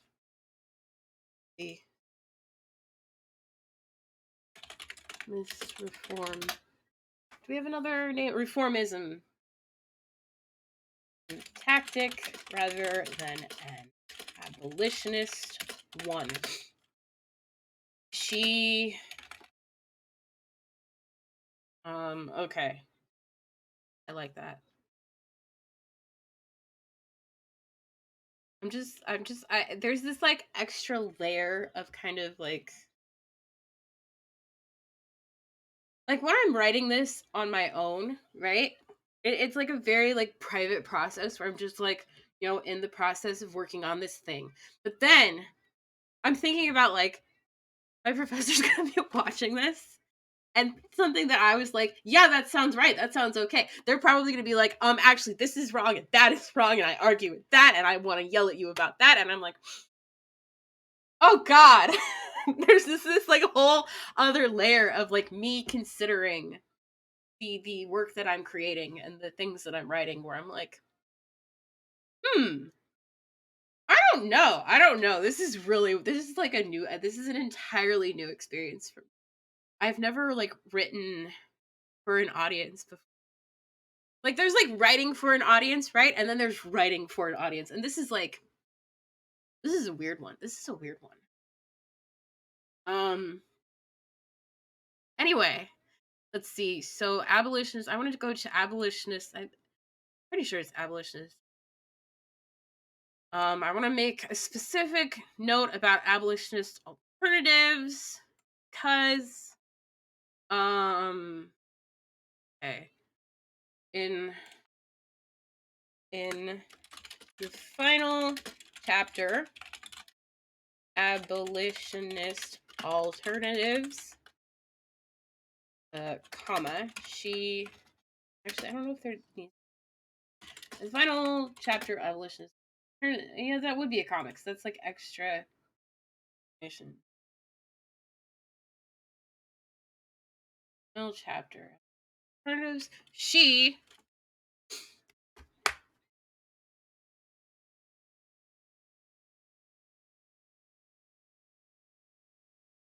Why should it be so difficult? Imagine alternatives. She speaks about alternatives to to imprisonment.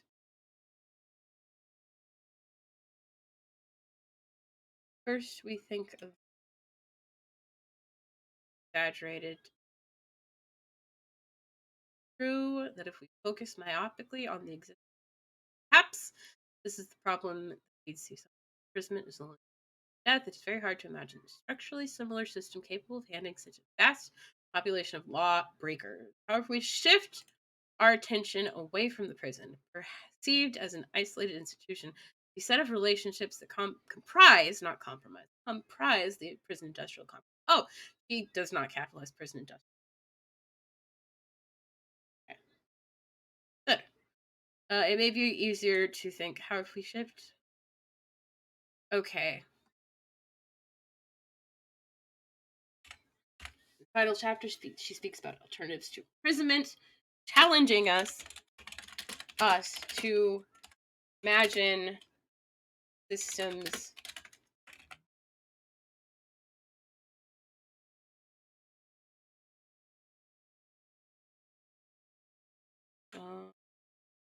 challenges us.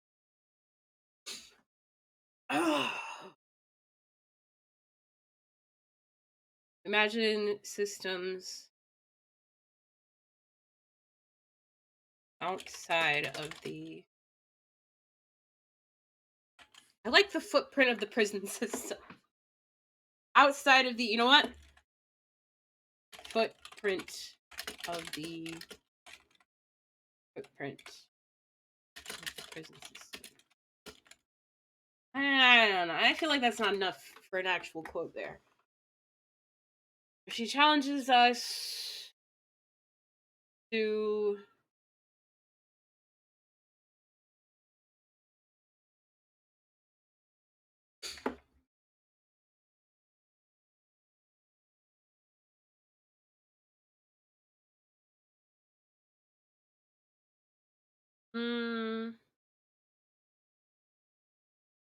Kind of symbiotic relationships. Here we go. Transnational. The most effective abolitionist strategies will contest these relationships and propose alternatives that pull them apart. Okay. Challenging us to. I'm leaning towards desegregate. I don't know what it is with me and D words today. Desegregate the. Did I spell that wrong? Aggregate? I don't. That's is that how you spell that?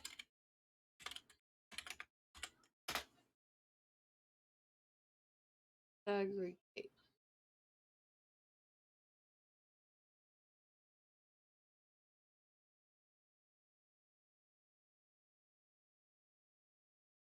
There's DI. DI. Is it desegregate?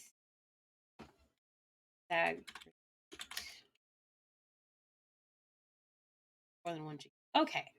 I knew that was a word.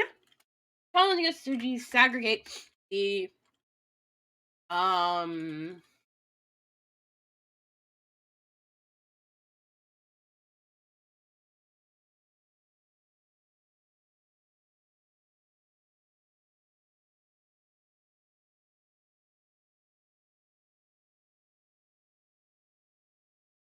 the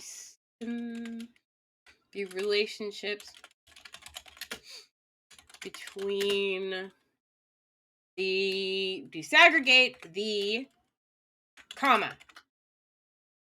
set of symbiotic relationships among correctional communities, transnational corporations, media conglomerates,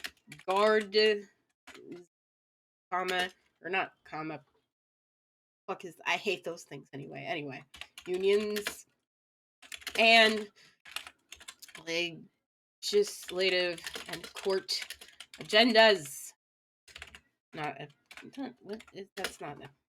That's not a dot there. That's a full cards. Okay. Final chapter, abolitionist alternatives. She speaks about alternatives to imprisonment, challenging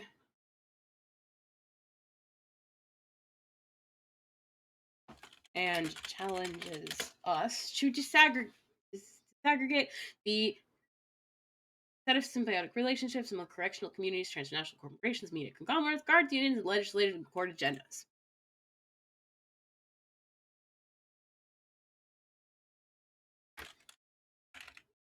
Comma,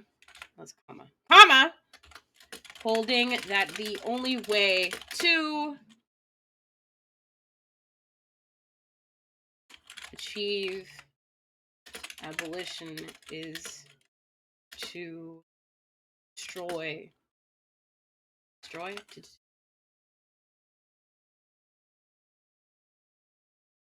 is to remove the profit motive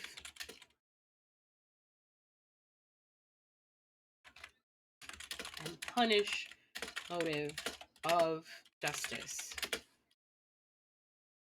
Profit motive, punish motive. Also racial. Here's the profit motive, race and class motive, and punish motive of justice.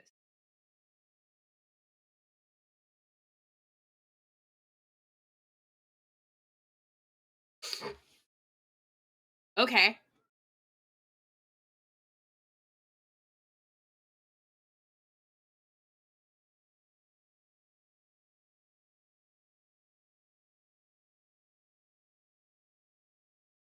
Militarization of schools through violation of educational healthcare system, justice based on reparation and reconciliation rather than retribution, vengeance. So let's go. I think we're going to add another line or two about this specific chapter because this is the chapter that is specifically useful to me and my work. So this book critiques the prison industrial complex, tracing the history of policing, the current structure of the prison within our minds and culture. I feel like minds and culture. I mean, it is. The personal is political. That's what I'm going to say there. The personal is political. It's a both and. I take me to court. Anyway, don't take me to court. Davis draws out the connections between historical prison. I believe it should be, let's see, Angela. Period. And then we refer to her by the last name. Davis draws out the connections between historical prison. I feel like this is we mentioned her first name here. Maybe we don't have to. Draws out the connections between historical prison reform and modern attempts to reform the criminal justice system. She works through the beginning of the prisons as we know today, the penitentiary, a progressive alternative to public torture and execution, to the modern day of solitary confinement and supermax prison. She pays special consideration.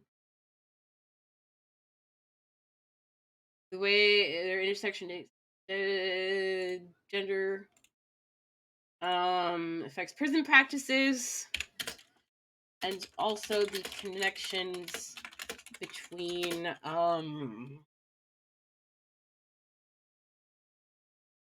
slavery and I mean I feel like the whole entire book.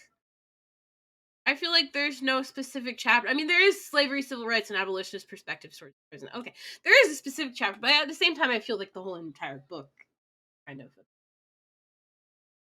with chapters. How about this? With chapters dedicated to dissecting the specific ways that gender prison practice and also the connections between slavery and prison. The like not it's like I want to say like timeline and also the evolution of policing from slavery to modern. I feel like does she talk about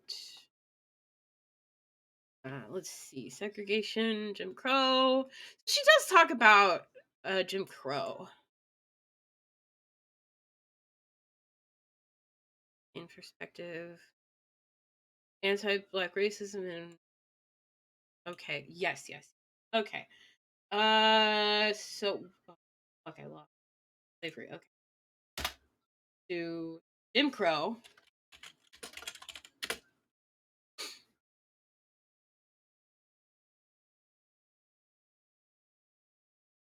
Jim Crow. Uh, pay special consideration to the way that prison industrial acts are intersectional in nature. Chapters dedicated to dissecting specific ways that gender affects prison practices and also the evolution of policing slavery to Jim Crow to modern day. There we go. Of racialized racialized. I don't know if I like that word. Racist. We could say racist, but then she brings it. She takes it back out. Like right. So well, I mean that would be racist too. That's all. It's still racist. But then again, I feel like racialized.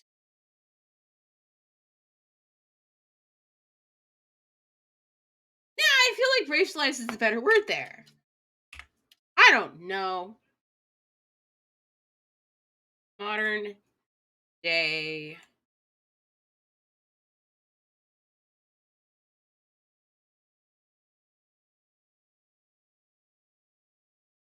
Us.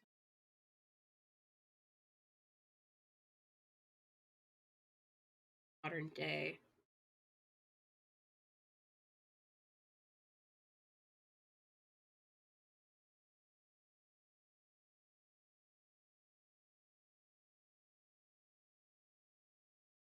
Racialized with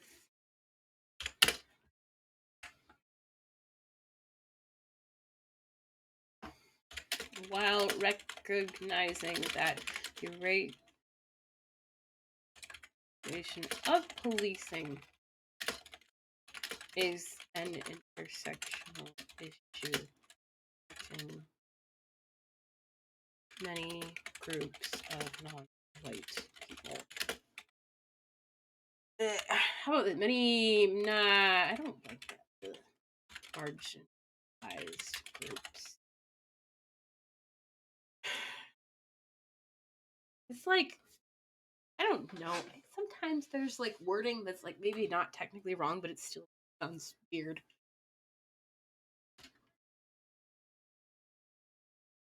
Sexual.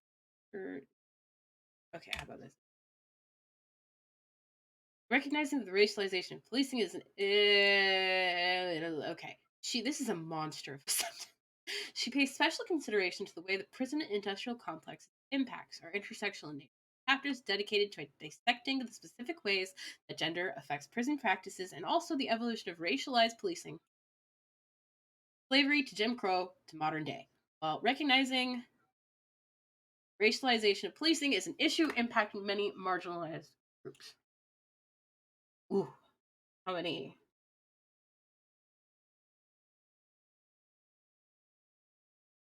58 words. Ooh, ooh, baby. Ooh, baby. We put a semicolon in there somewhere.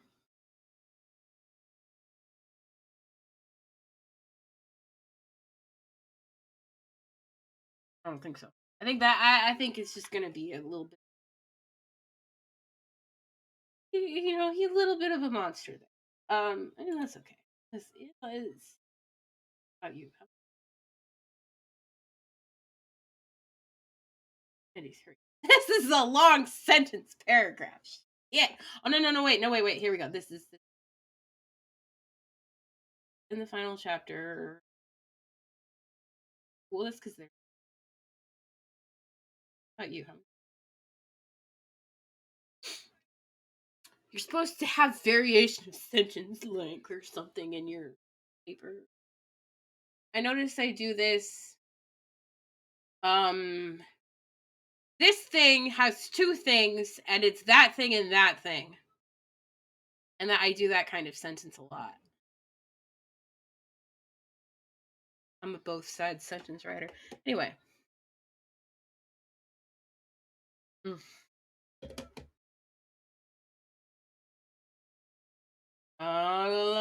Chapters. Holding the only way. Did I do insists? I don't know. We're going back to the alternatives chapter. Let's go.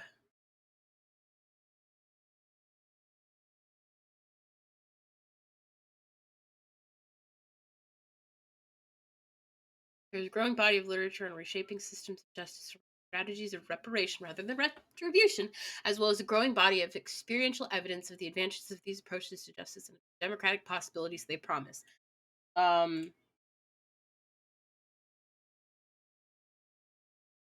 She promotes reparative and reparative forms of justice.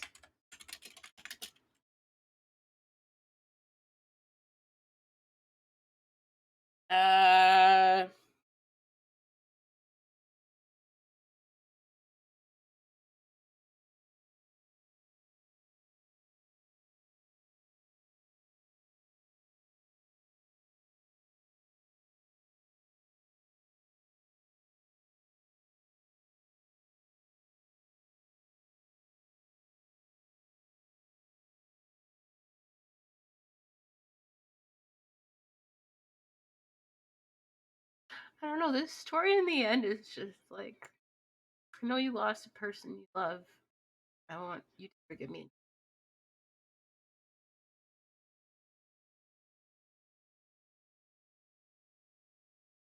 That's a lot. And then I have a lot of love for that. That's just. We tried to explain that sometimes it pays to shut up and listen to what other people have to say, to ask, why do these terrible things keep happening, instead of simply acting. Well, and when we think, because let's tie it back to the project, right? Let's tie it back to the project. Because when we think about, like, justice online, justice in digital spaces, it's all about reacting. It's highly just online justice, Twitter justice, TikTok justice is a highly reactionary, incredibly turbulent, and very like spicy, poisonous, like a volcano. There's a word for that.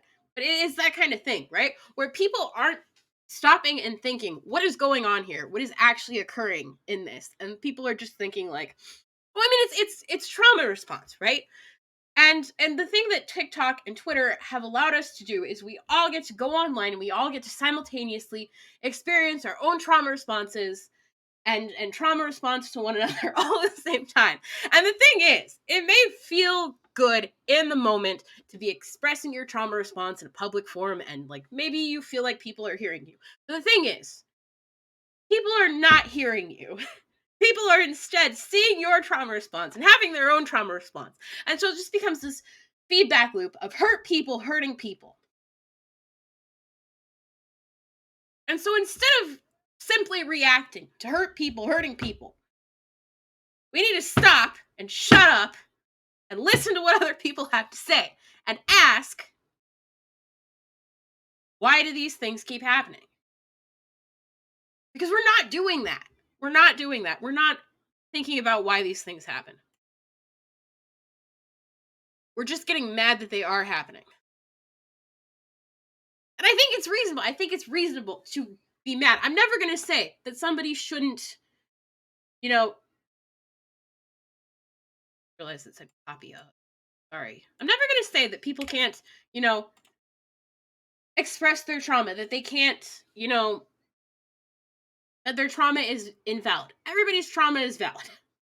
The thing is, when we misdirect our trauma towards other people, and we blame other people, or we find surrogates in other people as the emblems, the representations of those who caused our trauma, that's a problem. We need to be able to tell the difference between the people who hurt us and the people who did absolutely nothing to us and did not hurt us. And I don't think we do that online. I don't think we do that on TikTok. I don't think we do that on Twitter. I don't think that we, you know, I don't think that, like, all of the people who are, like, yelling at ContraPoints over ContraPoints' recent video and how, you know, hurt they are that ContraPoints did this, that, or the other thing in the video, I don't think they are targeting their anger at the correct and appropriate person. I'm not going to get into that. I'm not going to get into that shit because, frankly, I don't want to. Because, like, the act of getting into that shit is, and it's one of those things where, like, if you try to talk about it, you know, the hashtag both sides, but if you try to talk about it from either perspective, you're going to foment an even greater level of pain, of violence, no matter what side you take. Giving any attention to the issue at all just compounds that problem, because nobody can take a step back and think critically about the system that they're participating in and how they are the ones causing harm now. Because nobody wants to think, nobody wants to go out there and, you know, everybody wants to, we're the you know, millennials, Gen Z, whatever generation is after Gen Z, we're all the generation of, like, fucking Katniss Everdeen, where we think that we're, like, the fucking main character and that we're here to save the world, right? And we all want to think that we are behaving in the most just, the most responsible way. And we never, ever want to stop for a second and think, oh fuck, maybe I done fucked up. And part of being an activist in these kinds of spaces, of being a rehabilitative justice, a restorative justice, an abolitionist activist and advocate, is recognizing that you can and you will fuck up. I fuck up. And then I learn from the fuck ups and I don't fuck up again until I do fuck up. And then I learn from the fuck ups and I don't fuck up again until I do fuck up. And I think a lot of people, and it's the whole, like, white guilt thing, where, like, the sense that you're doing something wrong, or that you have been, like, white guilt and white fragility, right? The sense that you have done something wrong, or you might do something wrong, or you could do something wrong. You could be one of the bad guys, one of the racists, right? It just kind of breaks your brain and permanently fries your brain, where you can't even, like, think of yourself as a person who exists within a racist system who might have internalized some fucked up racist beliefs. And you have to be a valuable good person, you have to be squeaky clean, never said the whatever in your whole entire life, right? And it's just, that's not how people work. People say weird fucked up shit, and then people learn to not say weird fucked up shit anymore, hopefully, ideally. But people can't learn that if we don't allow them space to make mistakes, and we don't allow them space to learn from those mistakes. Ah, fuck. Reset. We're gonna do another hour because I think we're on something good here. So she promotes forms of justice that work towards remedying harm rather than perpetuating it. Remedying harm and healing community. How about just healing? Remedying harm and healing rather than perpetuating. Healing. Healing and remedying harm rather than perpetuating it. Because that's what abolitionist justice is. Maybe not even abolitionist justice. That's what abolition is about. Working towards healing. Remedying harm. There's nothing wrong with having a trauma response to something. But that trauma response is something that you need to work out with therapists. Not on Twitter. Not on Twitter. Not on Twitter. It's your pain is valid. It just doesn't belong on Twitter or TikTok. And you should always try to talk to somebody before you blast them on the timeline. Okay, let's see if we can't throw ourselves together a citation. Okay, so take ourselves back.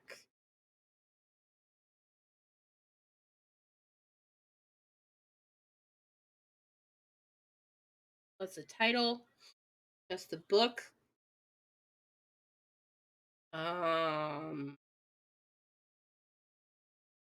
That's a period. Wait, is that a period? No, that's not. That's comma. It's comma. Comma? Really? That's comma? Comma. Oh, it's a comma.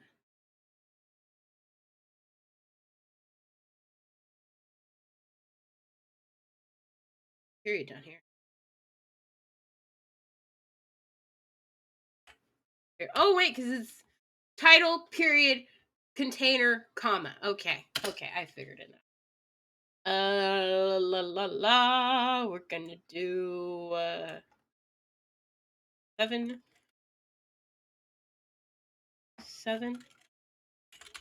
Stories Press. I'm at New York. New Yord. I don't know what a Yord is. Comma 2003. Period. Check. I believe this is press. Or, oh no, wait, it's 10. City and it was comma space. Delete the comma. Comma. Okay, yeah, commas.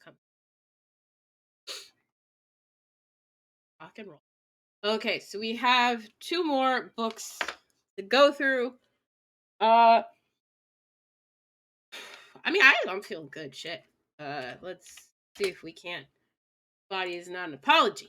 The stating about that the long one will be a little bit more exhausting. This is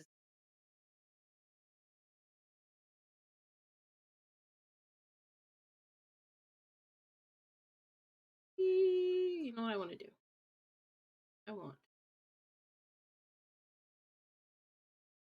Actually, no, better idea. There we go.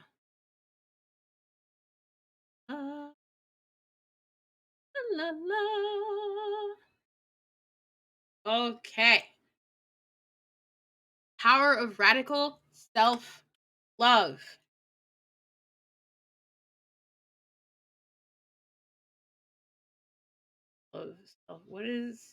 What radical self-love is and what it ain't.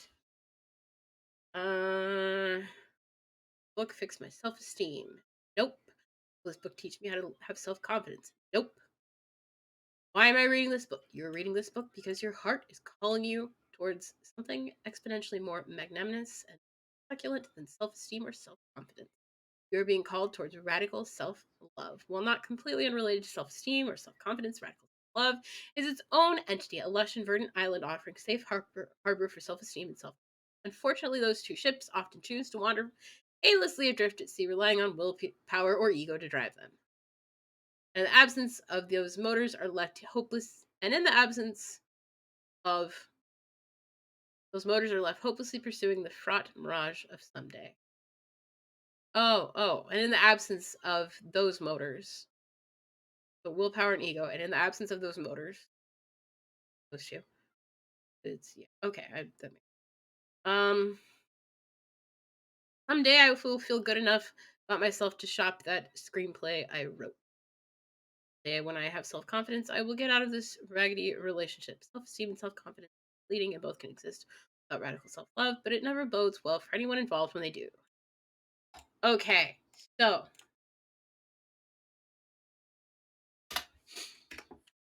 Sonia, ah, ah, say it, ah, ah. I always edit the disembodied shrieking out of my YouTube videos, and so I don't think my professors yet know. Disembodied shriek into the microphone. Maybe I won't edit that one out. I probably will. Anyway, let's go. Okay, so.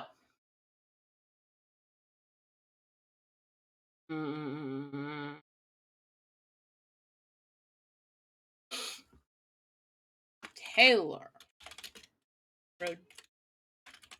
produces the concept of radical self-love as a necessary as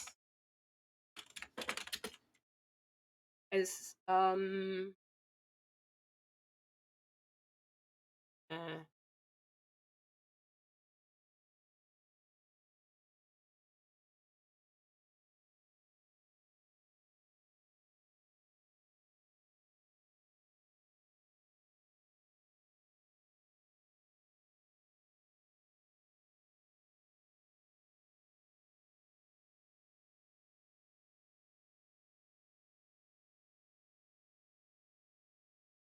staring at the thing and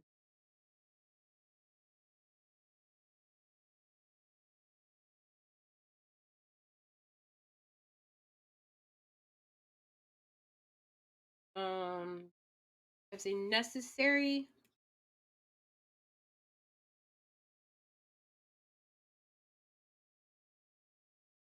um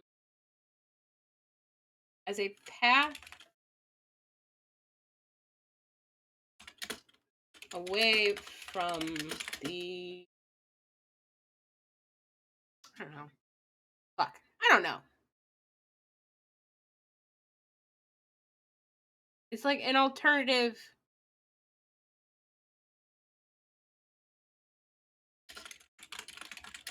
to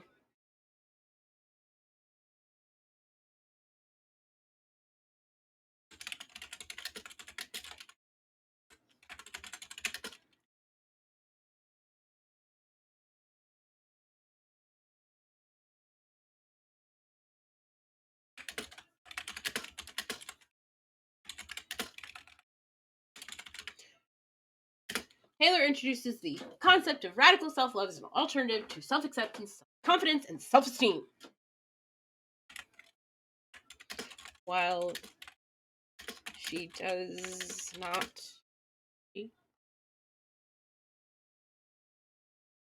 I believe she. Not sure.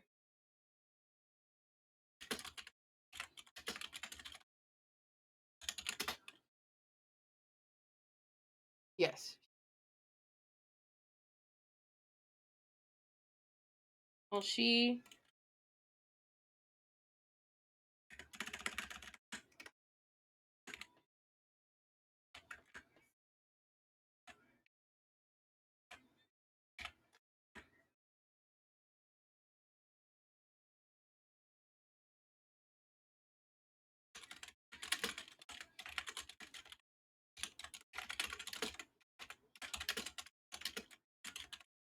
tell you she sees self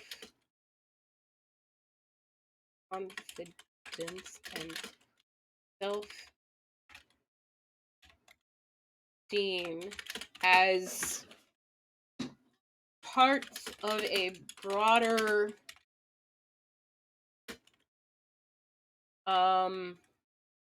as um as as unacceptable on their own, as inadequate, because without a radical sense of self love, little dash of self confidence and self dash condiments, evidence and self esteem are empty. Okay, why body?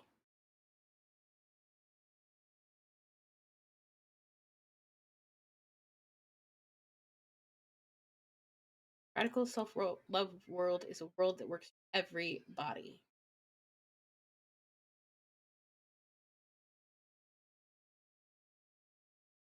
That singles.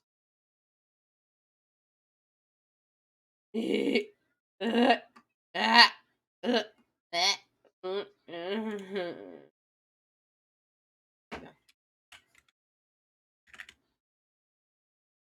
are you adding space? Stop adding space. Come on, all the way up. Come on. I don't have all day for this shit. Too tired for this. Line spacing. Add space. Remove space. Add space. Remove space. Fix the spacing.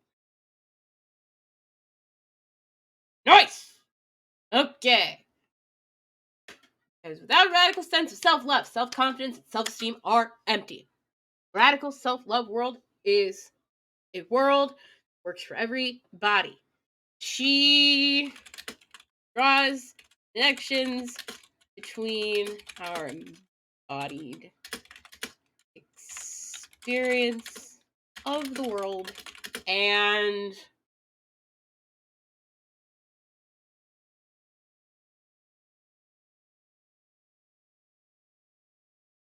embodied experience. Well, our embodied experience of the world, how our bodies experience the world, and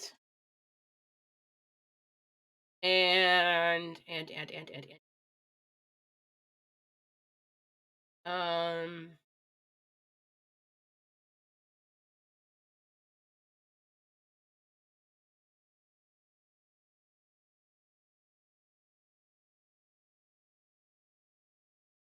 our capacity for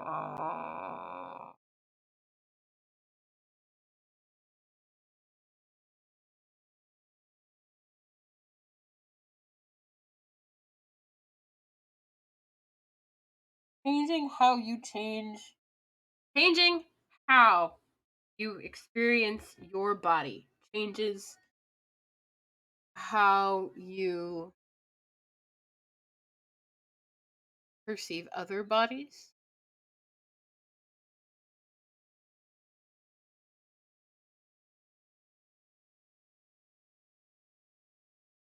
My capacity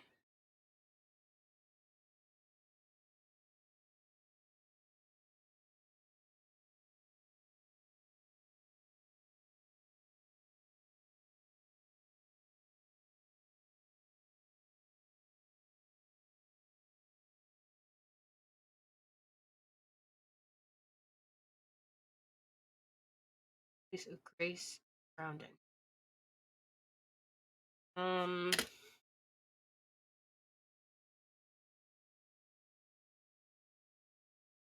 Together we examine what we have come to believe about ourselves, our bodies, and the world we live in.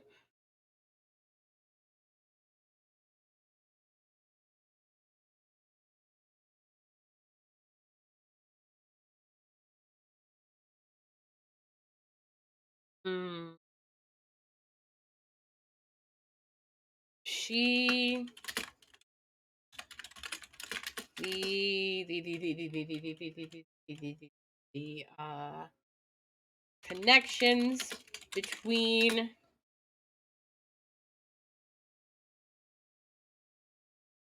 what do we come to believe about our bodies,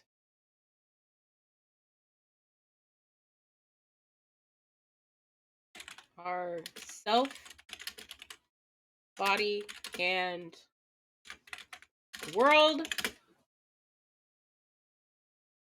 and how each of these elements impacts our collection of the other one. Our reflections on the others, our self, body, and the world, and how each of these elements impacts our others.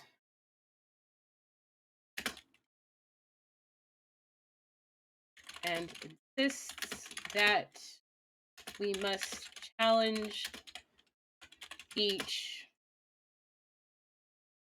the relationships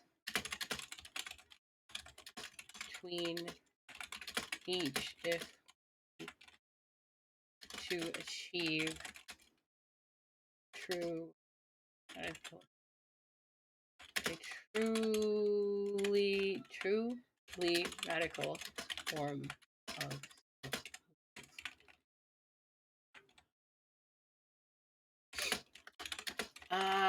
la la la la la. Reflections on others insist that we must challenge the relationship. Challenge or change. We must change relationships. Yes, challenge. I say challenge a lot. I noticed that how many challenge.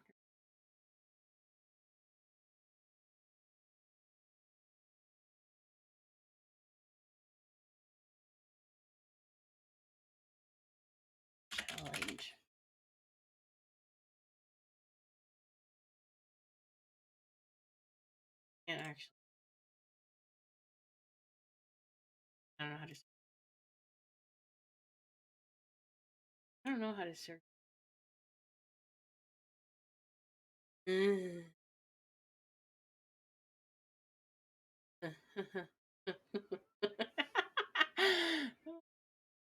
Wait. Anyway, oh god. I mean, that's just how it happens sometimes. Like your little fucking baby paper document thing that you're working on goes from like a 1-page nothing to like an 8-page monstrosity. Like, God, how the fuck did this? Anyway, why did I shout? Comma. Why do we need a comma there? Shut up! As a title.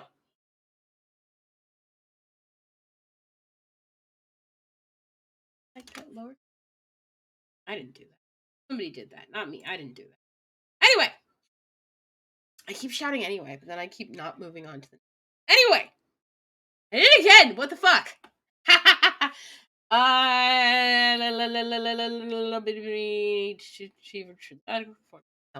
Love. Fundamental difference. Apparently, a thing that have the back of the. We do.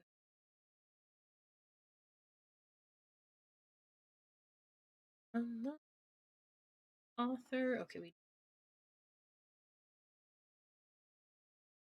La la la. Oh, here we go. Look. Praise. Praising. Uh, uh.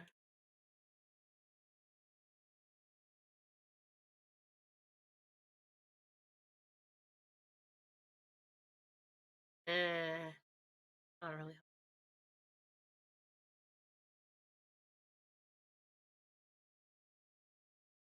You are not a car.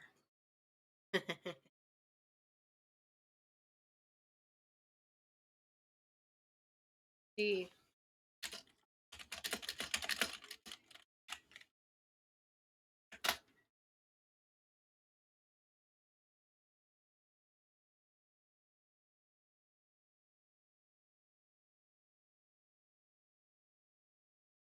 break up with shame, to deepen our literacy, and to create our practice of celebrating every body and never apologize for the body that's mine. Body, a radical self-love is bound to heal the wounds inflicted by these violent systems. World-renowned activist Taylor invites us to reconnect with the radical origins of our minds and bodies and to celebrate our collective enduring strength. We okay. So she draws. Wait, she. Okay. She connects. There you go. Oh, she. Um.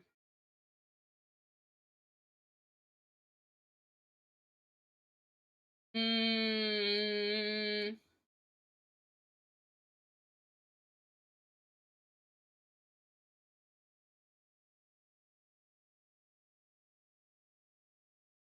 so it's like self-hate, self-criticism. Um. Body shame. There.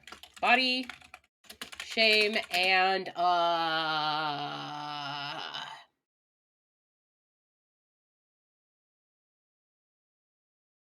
body shame is a systemic issue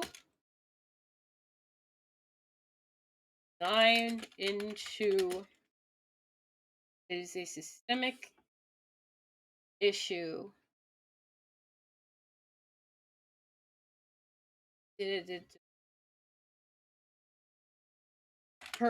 perpetuated by nearly every facet of our society. We live in a society. And requires a radical rejection and can how about this and only and end through radical. Fine. Use her definition of radical.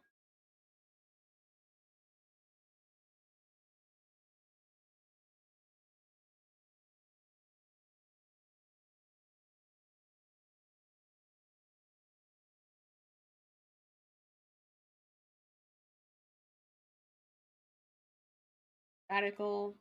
Yeah, we have to do that. No. Radical changes to how we perceive of ourselves and how we perceive of others. I'll perceive wrong twice. Okay. How we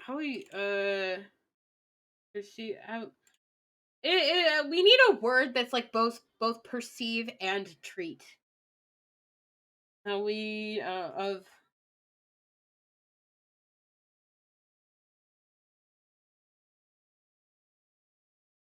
how we experience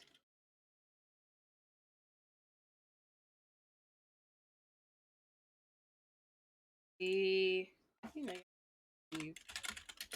of ourselves and how those perceptions reflect the way we treat others.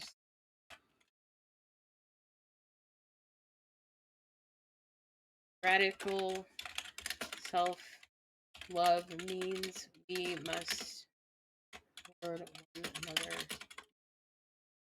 grace to make mistakes.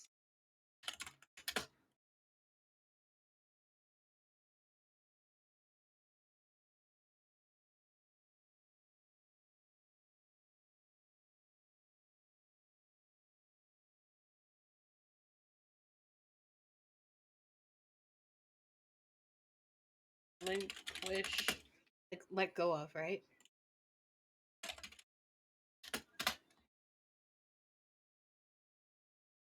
Relinquish our shame and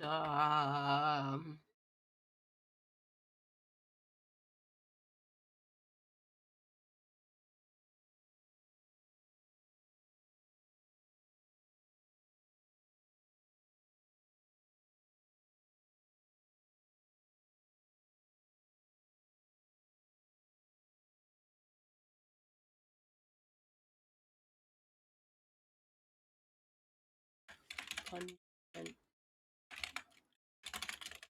change the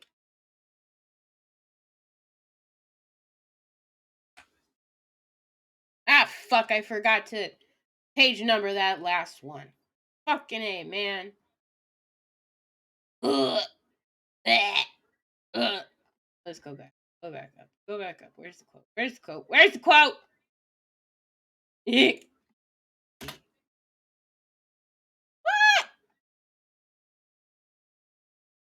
Back.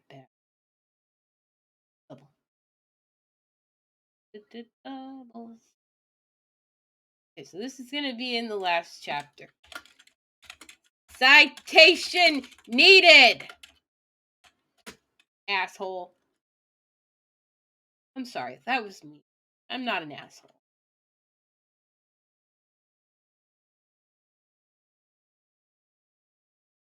Change the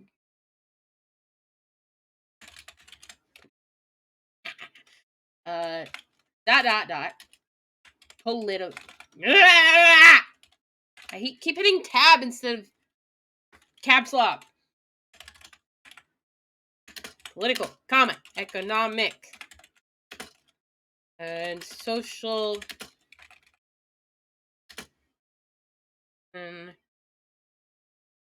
or change, and furthermore,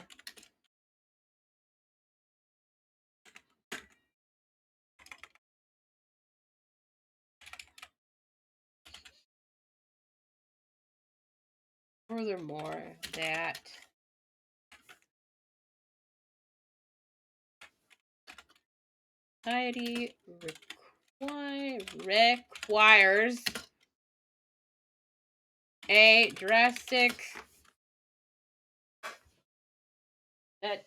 society requires a drastic political, economic, and social reformation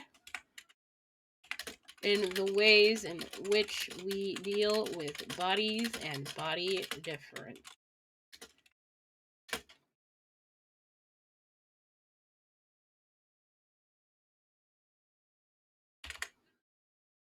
Dots. That. Colon.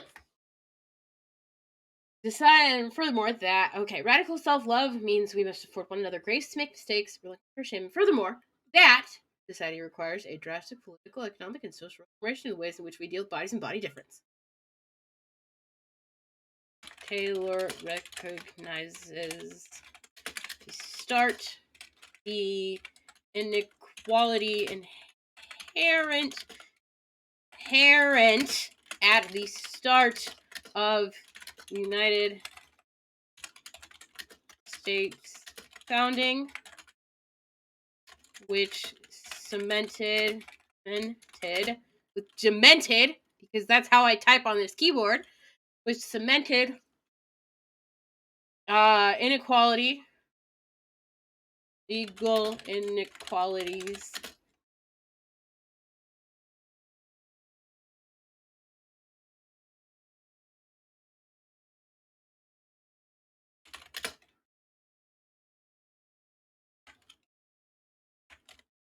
oppression of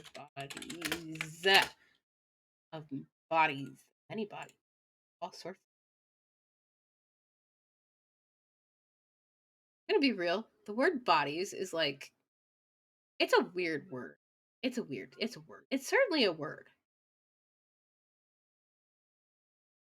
It's a strange word.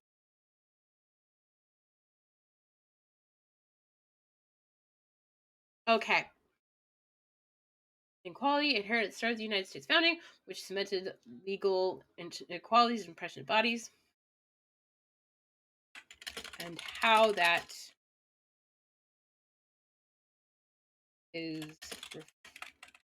has carried down into modern day with forms of prejudice, no prejudice.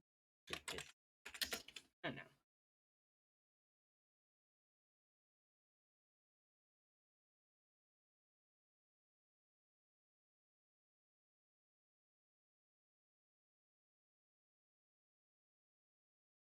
called it intersectionality.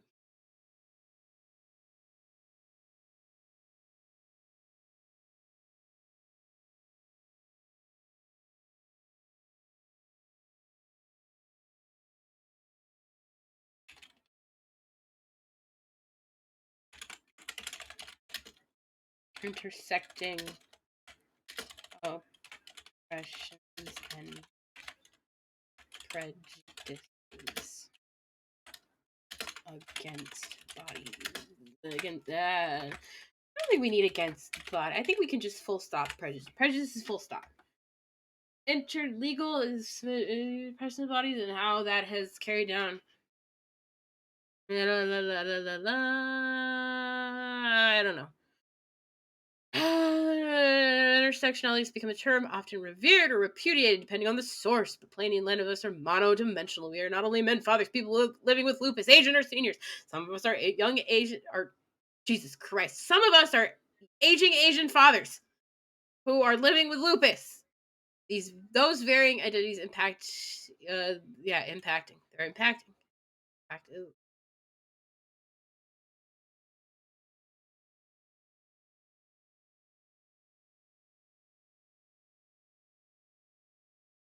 Okay, so there's multiple. Of course, we know that there are multiple meanings to impacted, right? And the meaning of impacted that I was thinking about when I thought about impacting versus impacted was if something is stuck in something, it's impacted. That's what I was. That's what went to my mind. I'm not sure why, but that's why the impacted is. Anyway, there's a level of not enough to too much sewn into these strands of difference. Not enough to too much.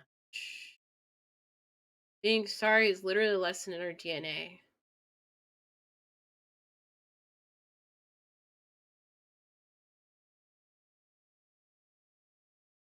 What ways have you been asked to apologize, buddy?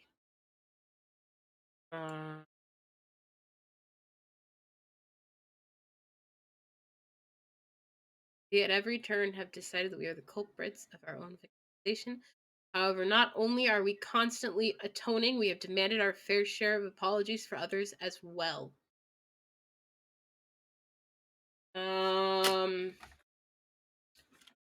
Taylor. What is she doing? She is illuminating. He recognizes.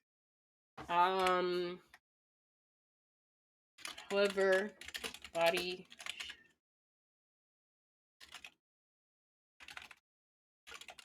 shame is body shame.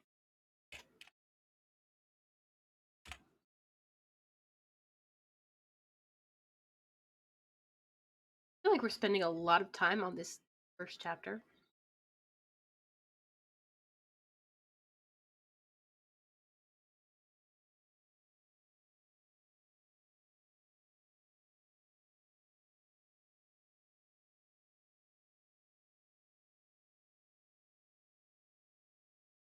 Let's see. She uses unapologetic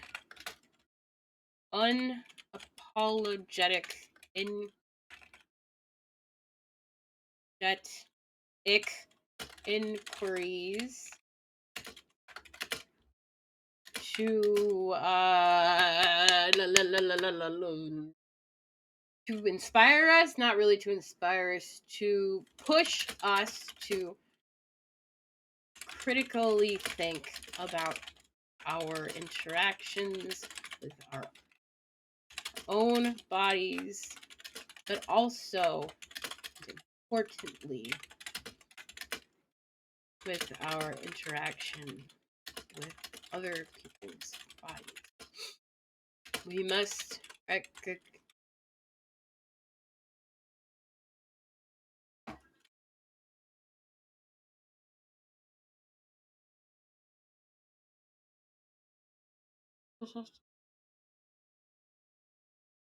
our interaction with this, our judgments of our body. Importantly, Here are judgments.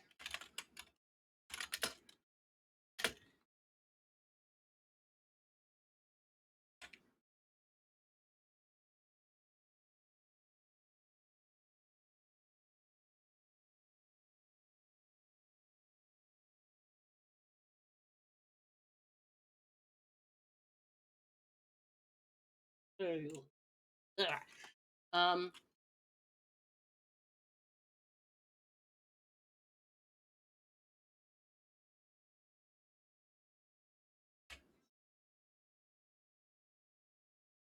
also,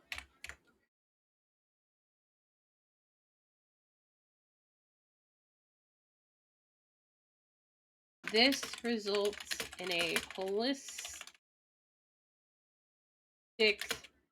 methodology which demands we see each element of radical self-love as interconnected to 1L. Interconnected to the others and interconnected to and inseparable from the others. Period.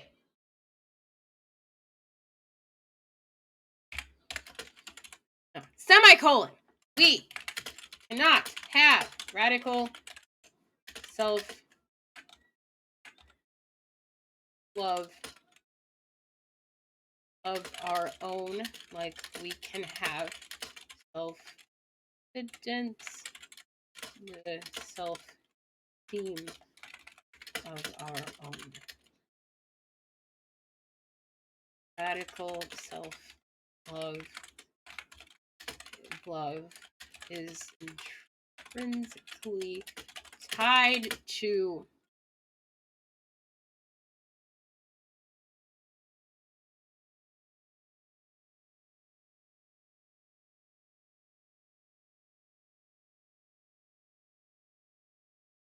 our experience and impact upon society, culture.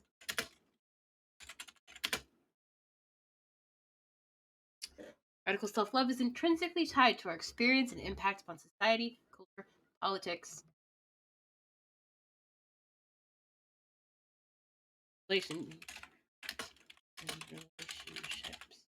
relationships. Community. Okay.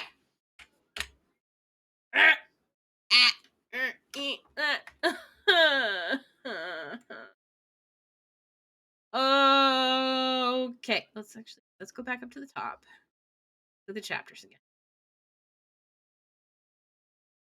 Shame, guilt, apology.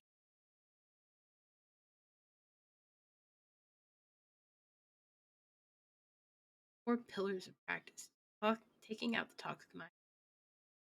Collective.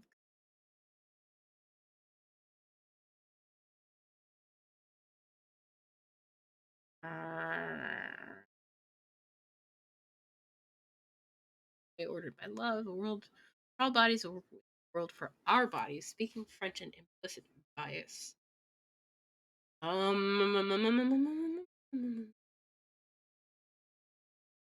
Bias. Okay, so she builds a holistic mythology.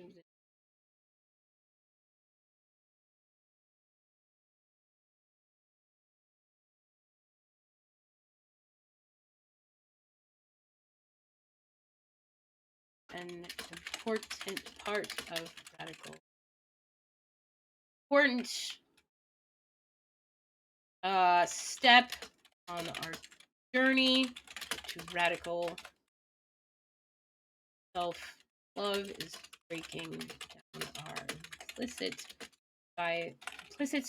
biases. Implicit. Others. It's biases Uh,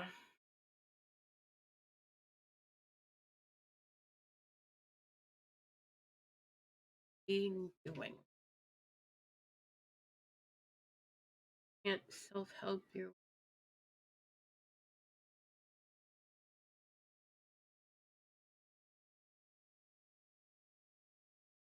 indirect saying the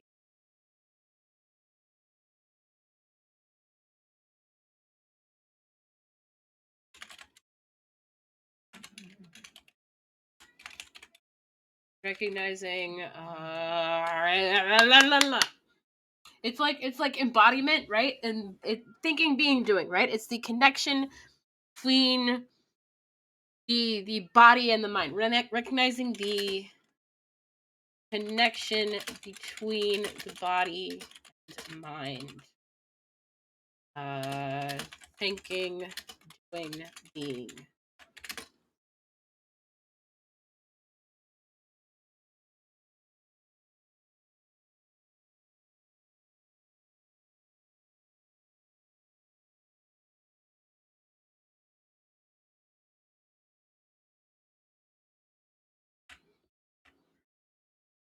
Important stuff. Biases and recognize the clear connections. Action, body, mind, thinking, being.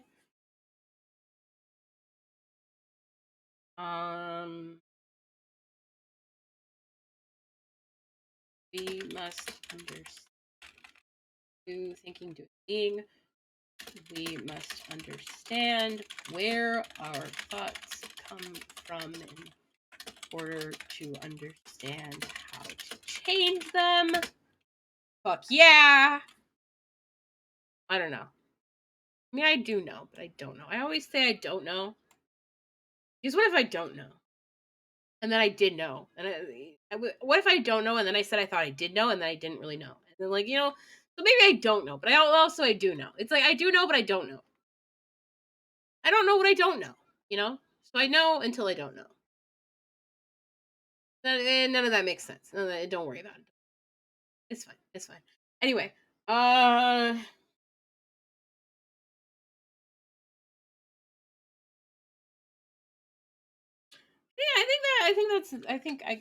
I consider that a done deal.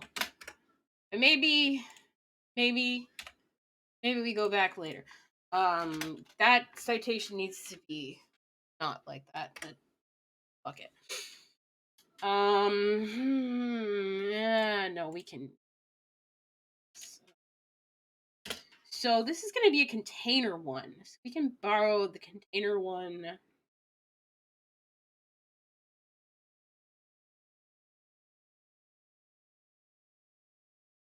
It can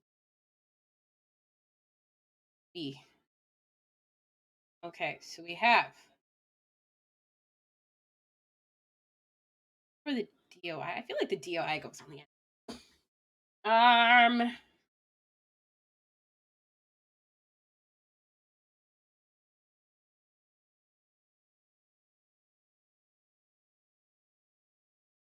Page number. Okay. Yeah, we need to bring up the Purdue Owl, and this is gonna be. This is a journal, I think.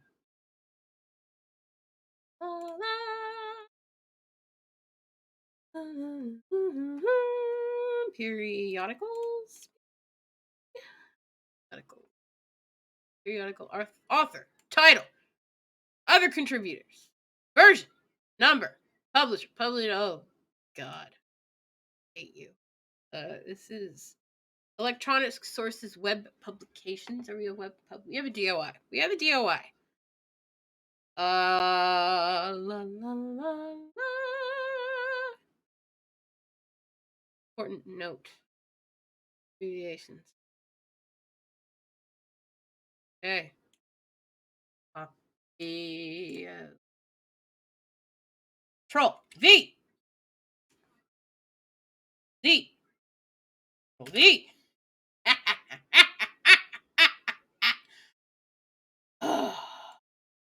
Review.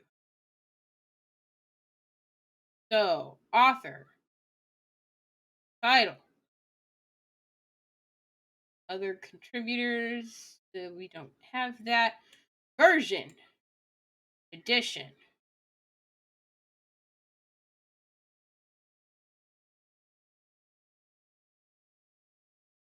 Period or version and edition. Oh, it's either the version and edition or the volume number. I don't know which it is, but it is one of those two. It's fine. Journal of Women, comma, politics, and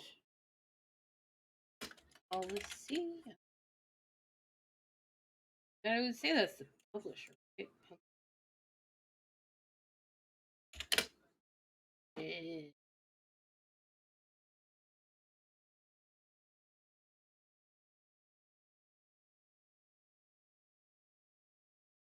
Comma.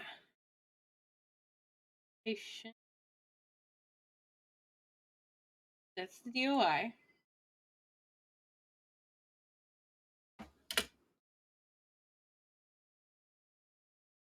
Pages.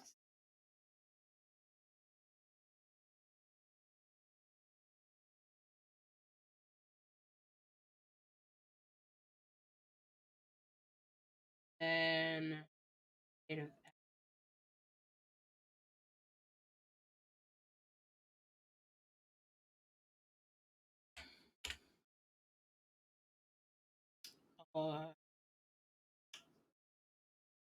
okay, we're gonna go back.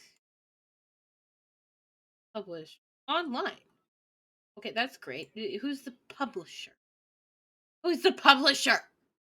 Who's the publisher? Routledge. Routledge. Route. Ledge. Comma. I think that's right.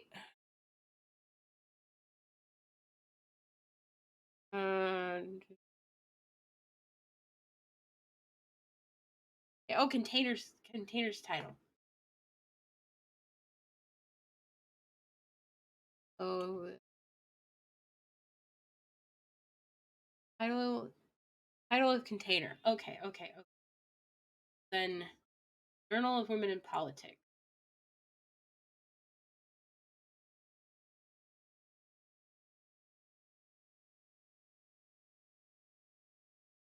Here.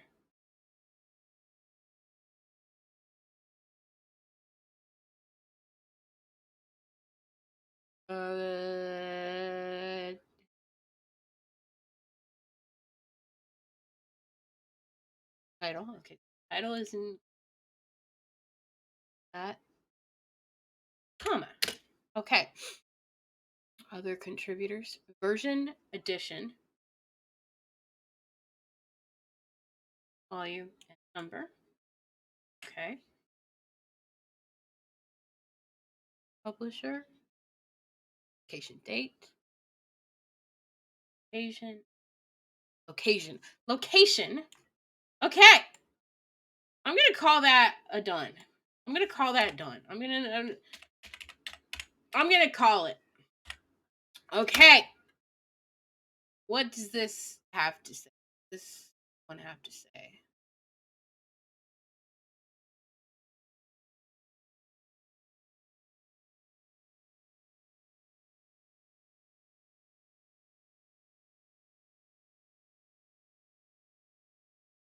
Fitting abolition. Name of seeds.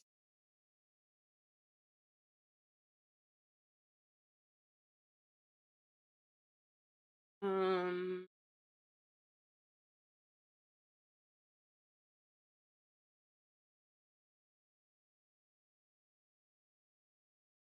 Overlapping. Acknowledging a past that can be created, a present that can be adequately explained in conventional terms, and a future that cannot be fully trusted to promise anything like a utopia. As Weller's work suggests, dystopia is entirely possible. Yet, in terms of liberation and the pursuit of reinvention, we shall find that it's impossible to adequately contextualize any of this If, as some of us are brave asserts, the invisible woman sitting squarely near the crossroads. My larger scholarly agenda, which is inherent to this article, is to recenter Black women's writing part and parcel of the canon of political theory by recognizing the political project of Reconstruction is the starting ground and not an abstract afterthought of democratization, not only to the democratization, not only in the case of the United States, but trans globally. Women, generally, and Black women in particular, occupy the organizational theoretical, Jesus Christ, theoretical and empirical spaces of democratic theory, but remain largely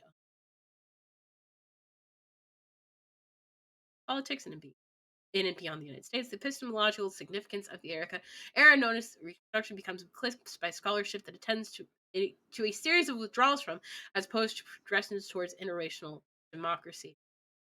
Okay. Here. The epistemological significance of the era known as Reconstruction eclipsed by the scholarship that tends to a series of withdrawals from naming our current political trajectory. You post mm-hmm.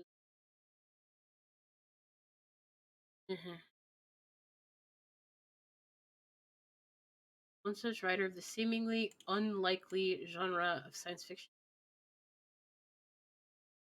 even in the field of theory, but which has left out an analysis of the Black feminist trajectory in which she is situated.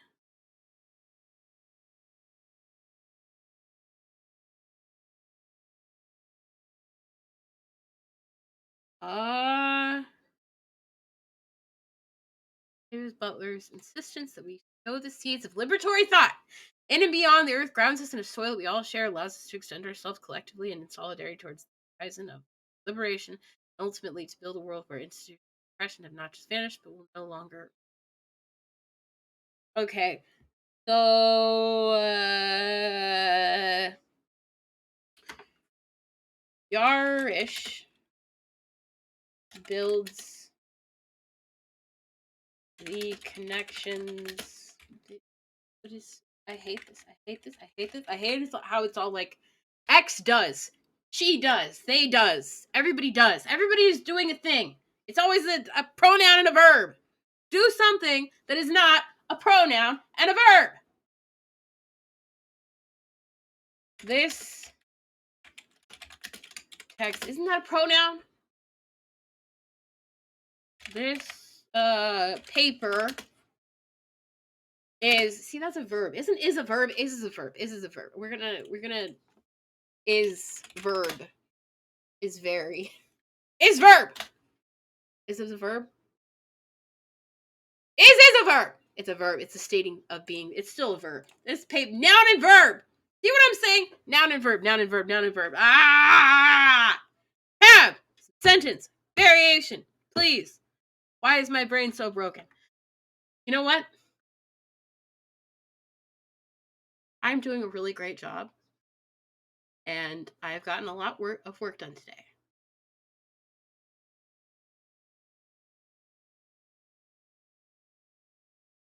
We're having a moment of like radical self-love. Done a lot of work today. We've gotten a lot done, and it's good. It's okay. It's okay. Okay. Okay. It's okay. Okay. Got a lot done, and it's the noun verb thing is like minor in the broader. We've written nearly 2,000 words. God. It's fine. It's fine. It's fine. It's fine. It's fine. I know it. I know I'm saying it's fine like it's not fine, but it is fine. It is indeed fine. We are fine. Did I use a quote in that?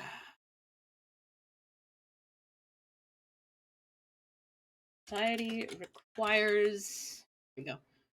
Pagery.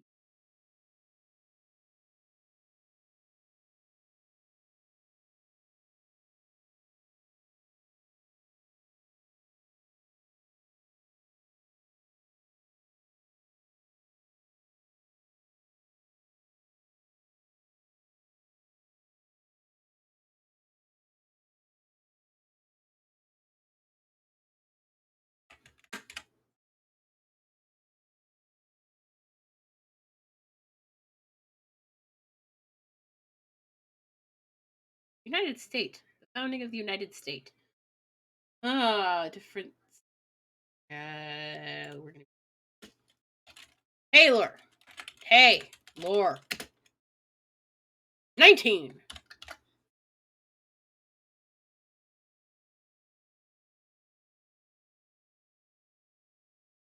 Okay. Done. This paper connects. No. This paper is. What is the paper doing? This paper connects. Weaves together. Threads of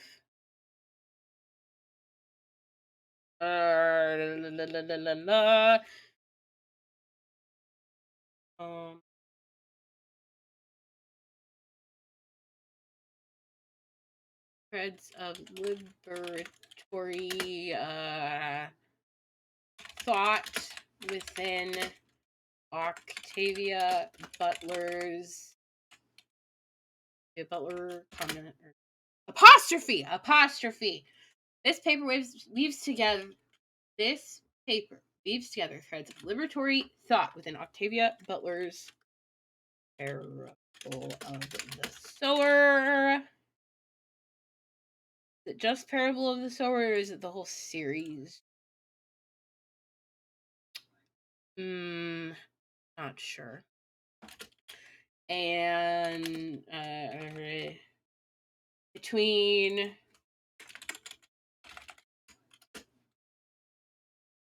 and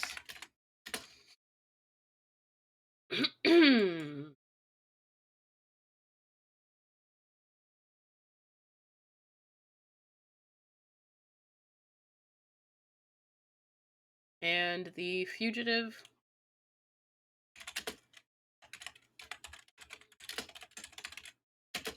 of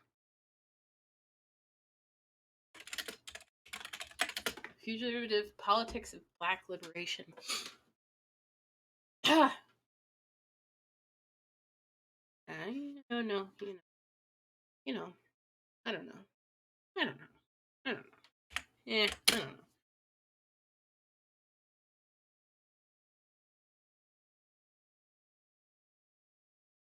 Message. Hey, YING. Oh, Jesus Christ.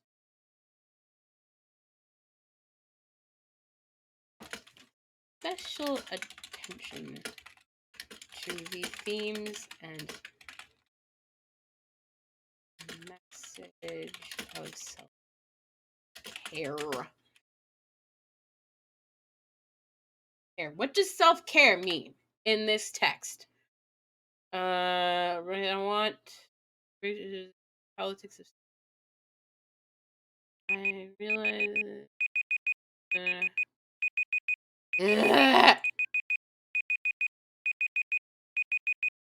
Be silent. Actually, we're gonna turn the. We're just gonna delete the timer because we don't need it anymore. Because the last one, and then we're done.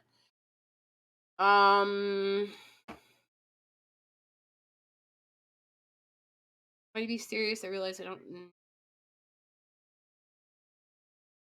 Messages simultaneously. A collective call.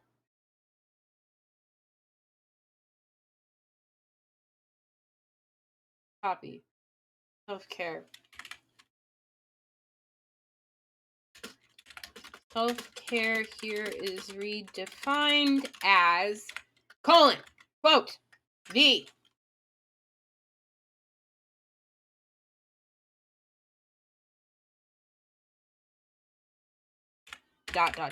simultaneously a collective call to learning from one another and a singular call to stop lying to one's self. Dashy.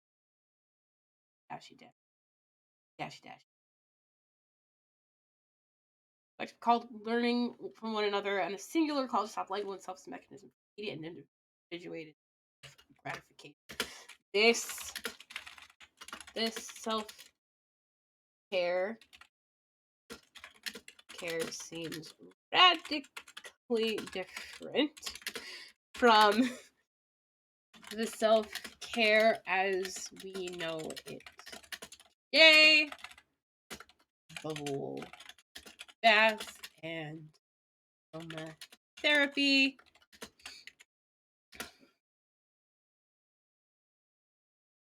That's an aromatherapy. But is foundationally important for the building of solidarity and abolitionist movements. There we go. That was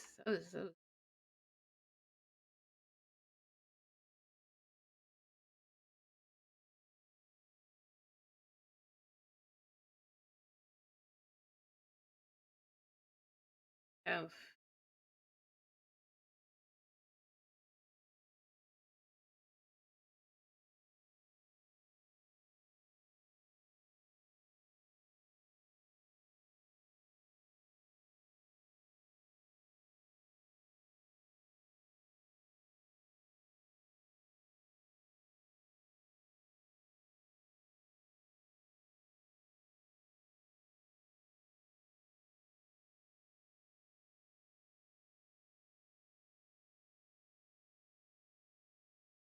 fugitivity, legal practice by okay. Fugitivity politics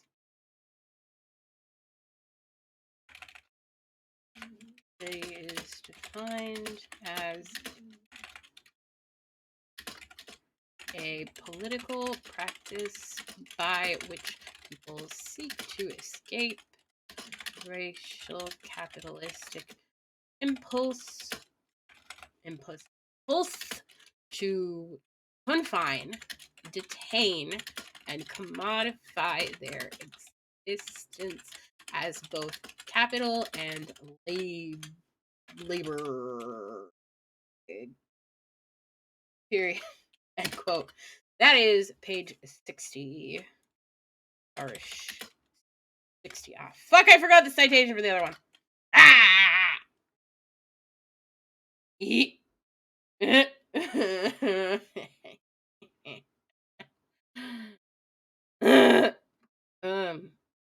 is it? Where is it? Where is it? If you're ever wondering, like, what is the experience of a grad student writing a paper during finals week? This is it, guys. This is it, y'all. This is it. Lots of screaming, incoherent screaming, and tearing out of hair, and gnashing of teeth and whatnot. I'm gonna say 58, page 58. Yarish. 58. There we go. Fucking A, man. I don't know what I'm saying. I don't know what political practice. People. Fugitivity is defined as a that.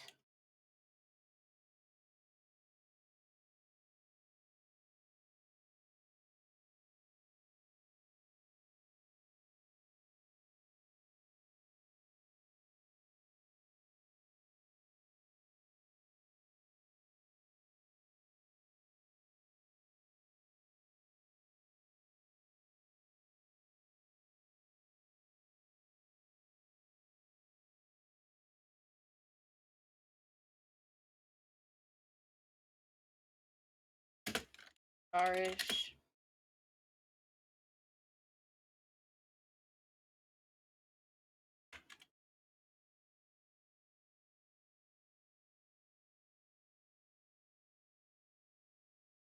Mm, mm,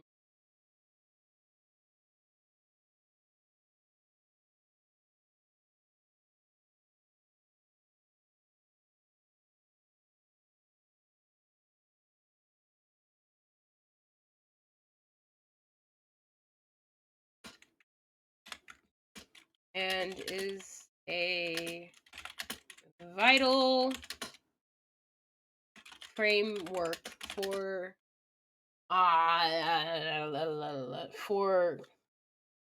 creating alternatives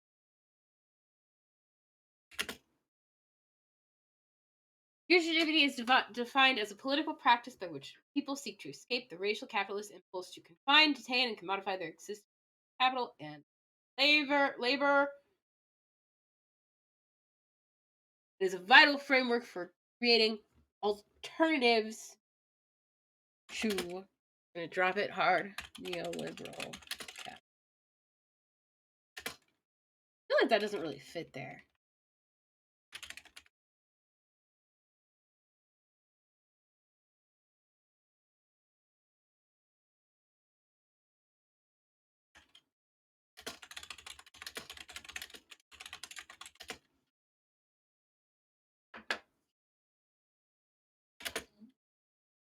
Current social societal structure. Yarish, what is she doing? She is Yarish.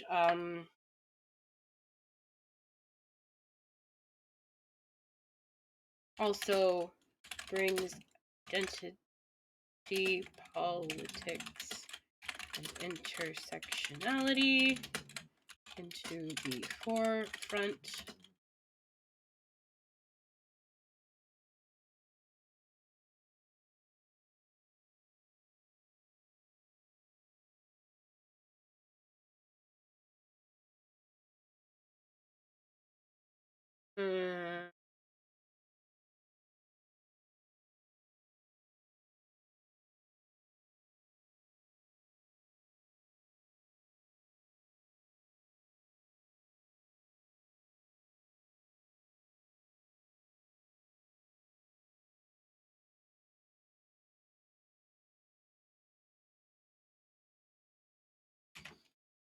And critique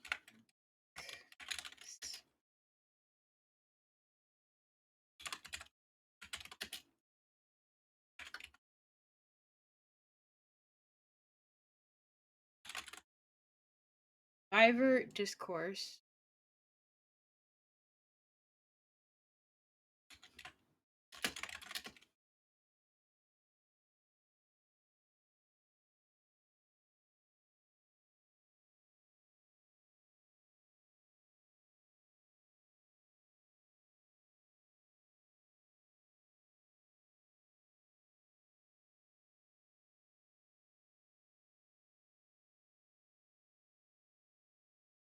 How about this? Critique the way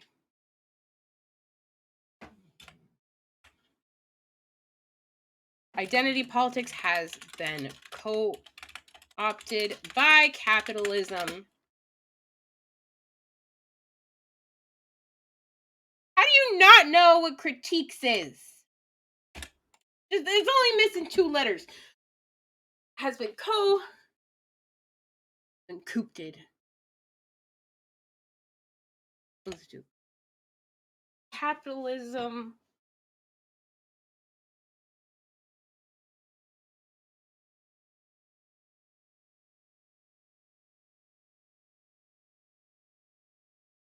Identity politics and allyship has been co-opted by capitalism, and the need for a radical shift, paradigm shift that focuses on collaboration and community rather than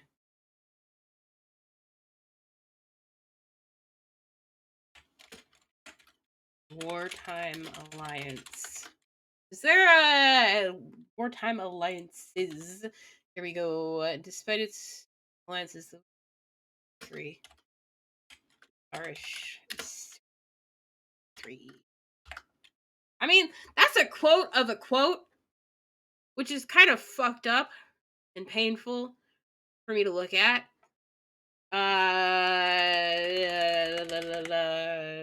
But what are you gonna do? Send me to jail? Actually, that.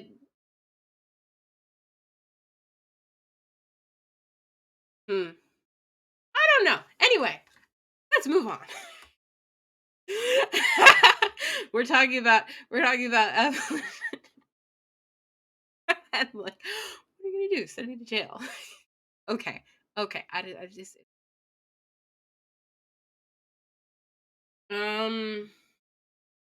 we've together between Maybe Butler's paired with the solar and the fusion of politics black. Paying special attention to themes and messages. Here redefined as simultaneously a collective call to learning from one another and a singular call to stop lying to oneself as message and individuated self-gratification. Self-care seems radically different from self-care as we know today, but with therapy, but it's foundationally important for the building of solidarity and abolitionism. Fugitivity is defined as a political practice by which people seek to escape the racial capitalist find, detain, and commodify their experience as both capital and labor.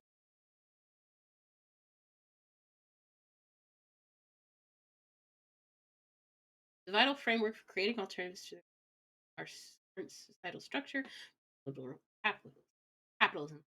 The artist also critiques the way identity politics and allyship is co-opted by capitalism, the radical paradigm shift that focuses on collaboration and unity rather than alliances.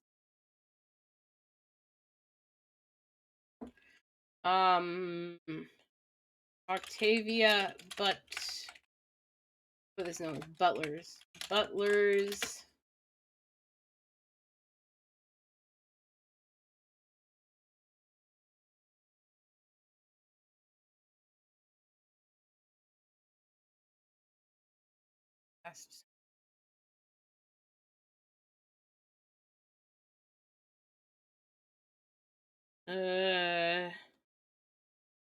Butler's insistence.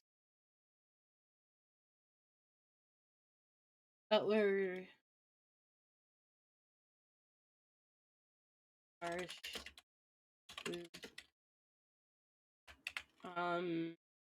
The invocation of seeds and seed sowing as liberatory and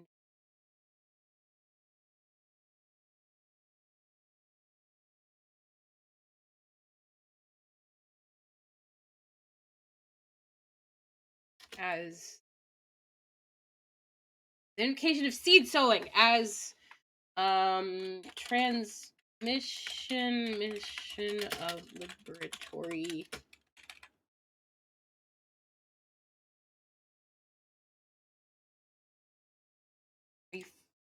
spell that transmit. Okay, transmit.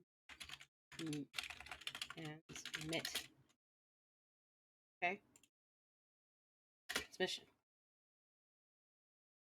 Mission. It was one. It was missing one S. Mission of seed sowing as transmission of liberatory.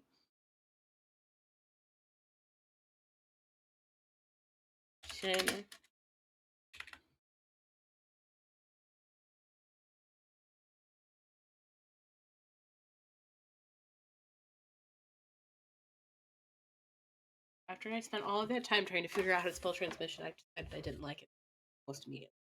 Hold on, I'm gonna put something up on the TV. Quiet. Like at first I wanted it to be quiet, but now it's too quiet.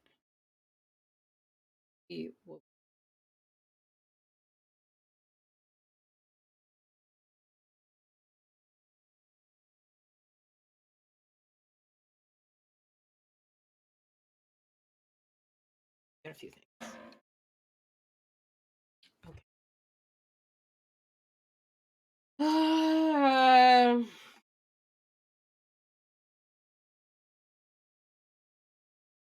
Seed sowing.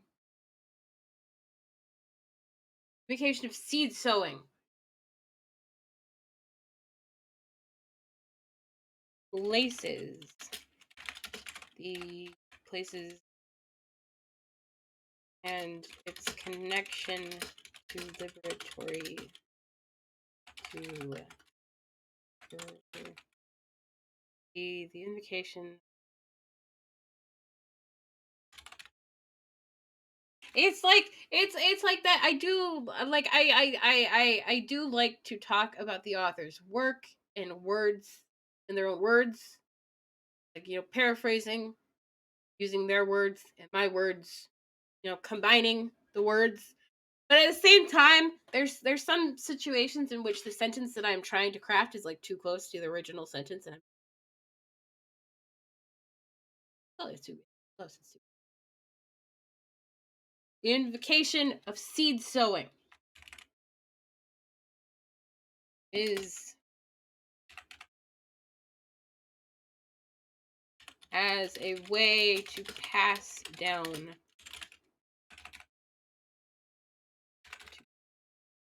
transmit seed sowing as a way to transmit a method of change.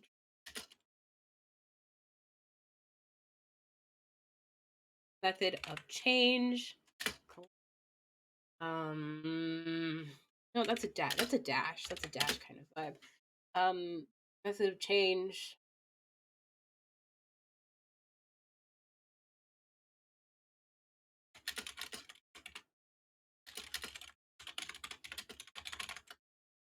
These dot dash dash. Way more than 2 dashes. Come on.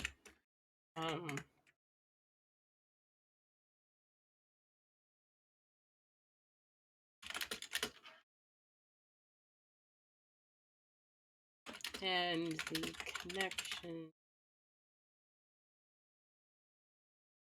No. Elevates. It elevates. Elevates the message of the text from a merely dystopic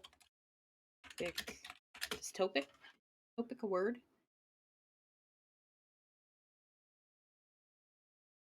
Dystopic.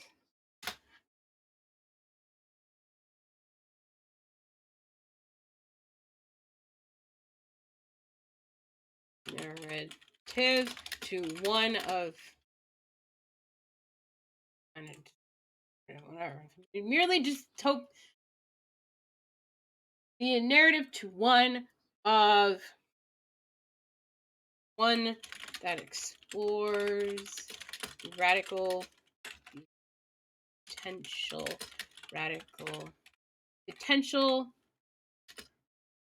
we each have to impact radical and liberatory change through our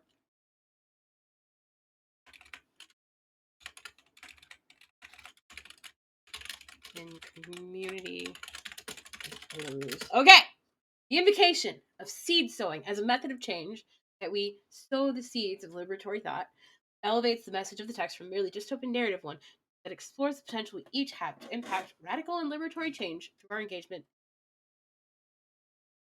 Elevates the message of the text from merely dystopian narrative, but one that explores the potential we each have to impact radical and liberatory change through our engagement in community with others. 69. Yarish. 16. Okay. Okay. So feminine.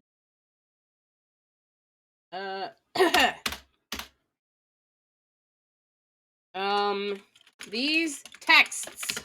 What are they doing? What are they doing? They are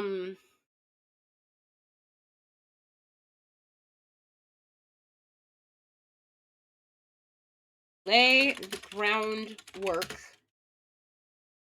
for Um, these texts each contribute to a framework of community-based, community conscious. There we go. Community conscious and community conscious self-care that focuses that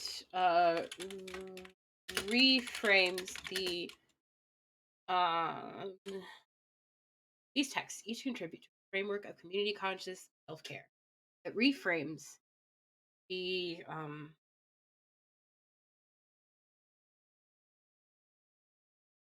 feminist station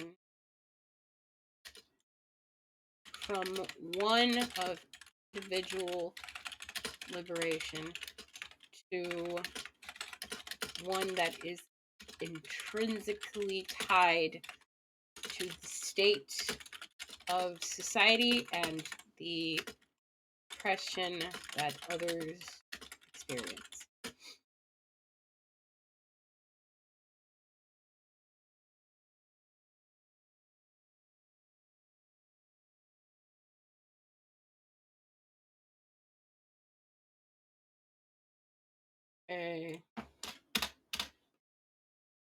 So collectively, they take on issues of intersectional feminism.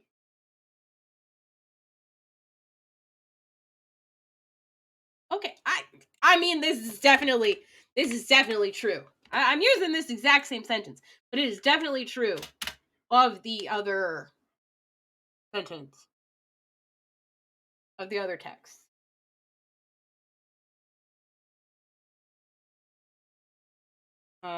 So let's see. From Audre Lorde, who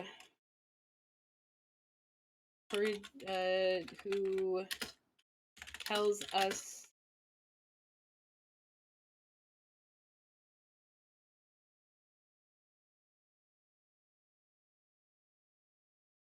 to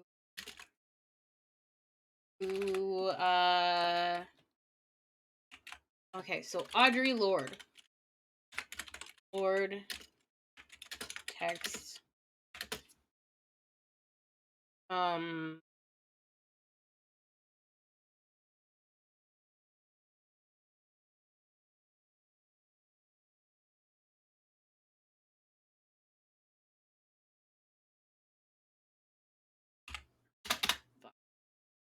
oh, I want to go to the, how much of this do I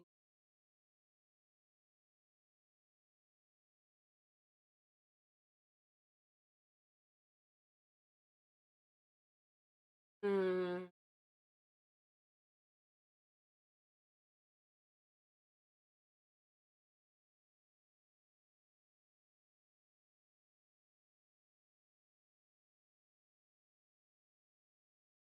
Hmm. Do, do, do, do, do, do.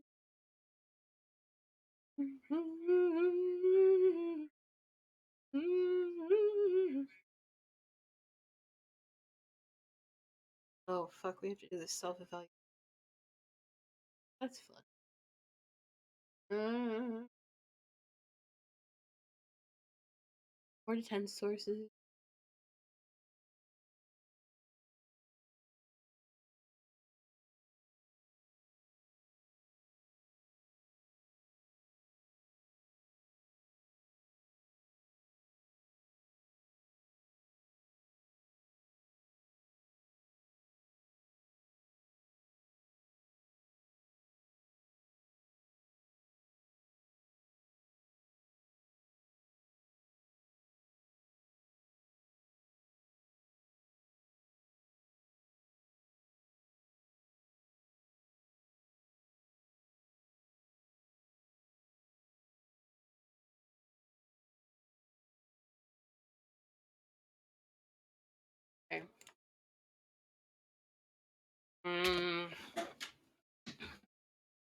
These texts each contribute to a framework of community-conscious self-care that reframes the feminist conversation from one of individual liberation to one that is intrinsically tied to the state of society and the oppression that others experience. Collectively, they take on issues of intersectional feminism, often focusing on racism, sexism, homophobia, are implemented to divide groups of people who would otherwise. Okay, let's get rid of that. Let's get rid of it. Negotiating and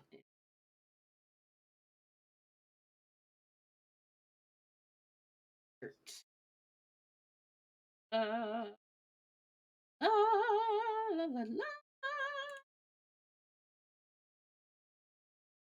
From Bioshock. Bioshock. Like the title screen or something. I don't know. Anyway.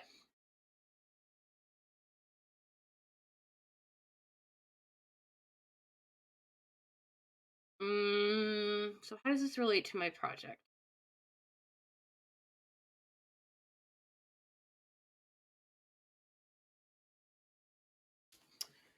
I chose these sources for my project.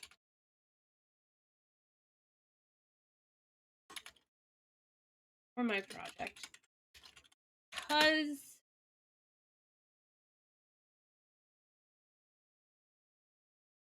why? Why did I choose these sources? Because I believe we need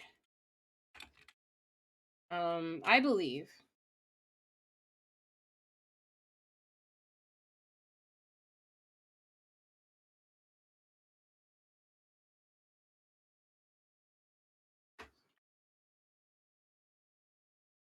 they offer a firm framework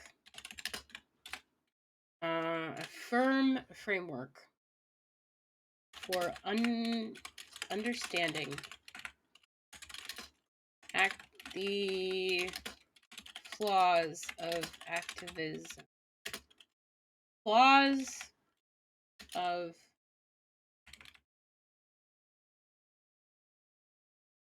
I chose these sources for my project because I believe they offer a firm framework for flaws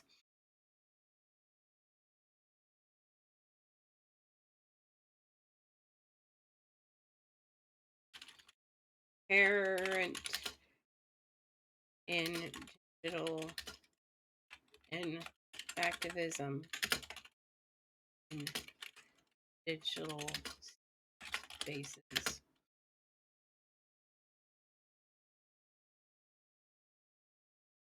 How about instead of I believe? I chose these because they offer a firm framework for understanding the flaws apparent in activism in spaces.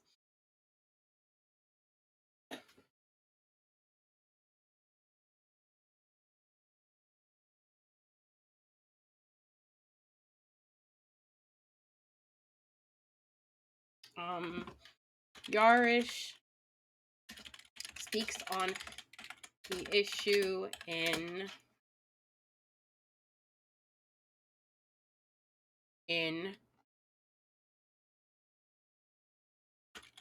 creating a black woman's future.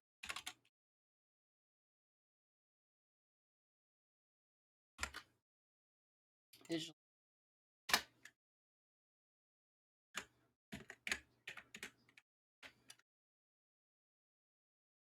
Speaks on the issue in seating a black feminist. Allyship.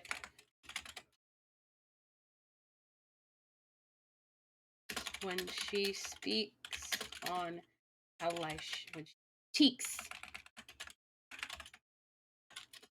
Allyship.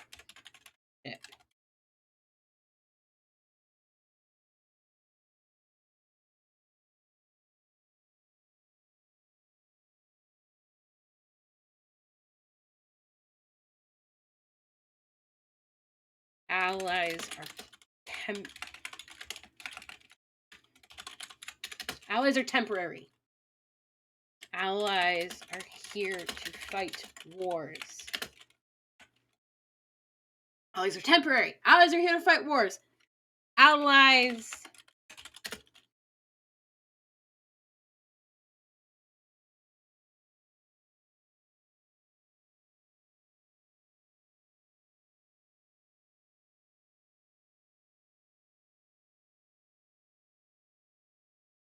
our individual allies evokes individualism.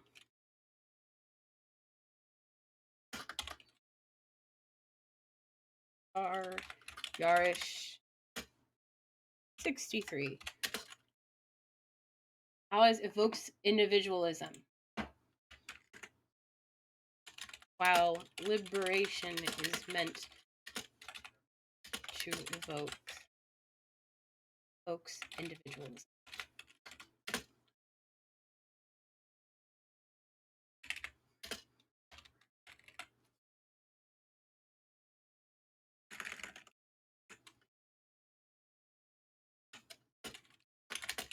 Trauma-based politics of digital spaces do not allow for a deeper discussion of liberation and abolition, and rather focus on purging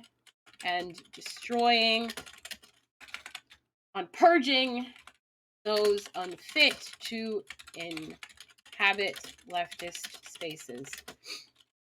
Part of this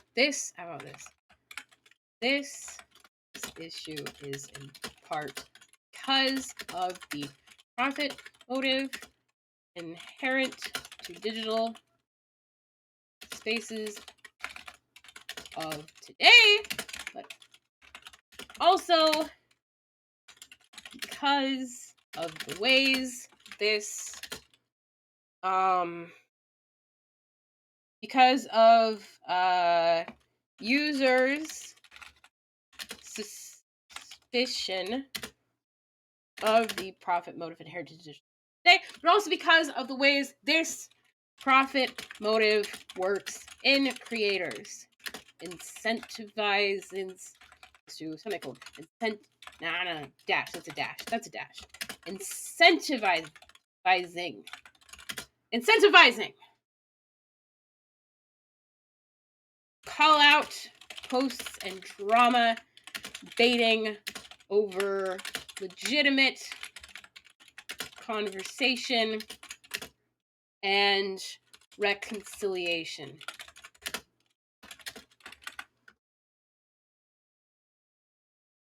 This system works much like this system is representative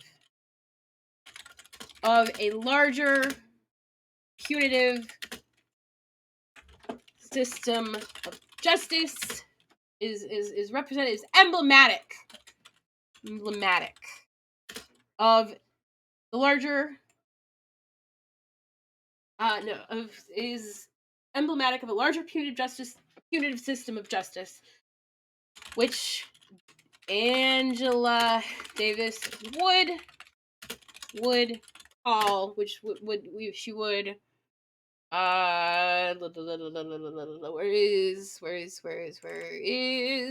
where is summer reading? Prison's obsolete. Okay. Yeah, I don't know where this is. But I know it's in here. I know it's like in the first fucking the first on the first fucking page. Let's see. Let's taken for granted. Capital punishment. Many people are familiar, even the conscious. Prison is considered inevitable and permanent feature. So the inevitability system is emblematic of a larger punitive system we'd call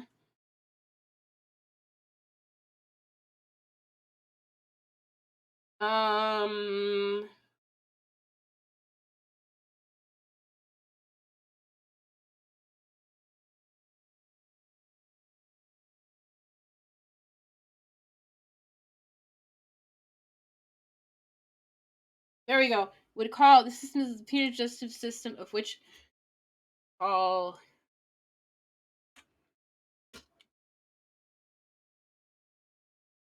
naturalized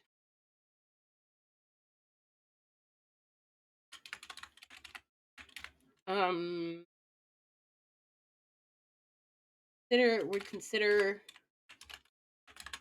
the system is emblematic of a larger punitive system of justice. Would consider the results of the naturalization of the prison industrial complex within our society. System is emblematic of a larger punitive system of justice. Angela Davis would consider the result of the naturalization of the prison industrial complex within her society. I don't know if she would consider it that. It'd be interesting. I wonder if she's written, because she's still alive and kicking, so I wonder if she's written anything about that. But anyway.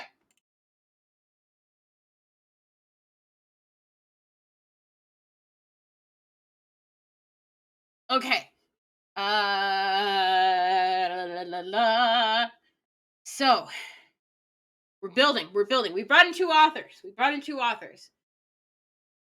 We have Audre Lorde. We have The Body Is Not an Apology. That's it. We have two more. Unit System of Justice. Angela Davis. The result of naturalization.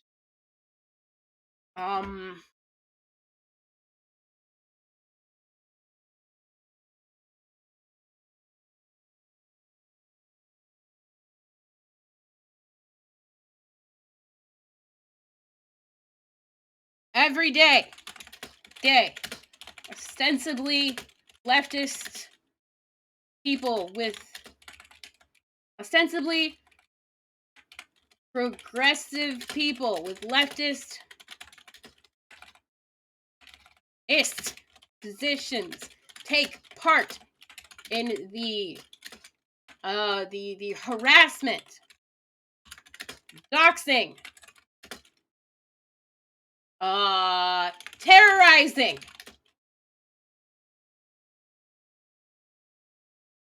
and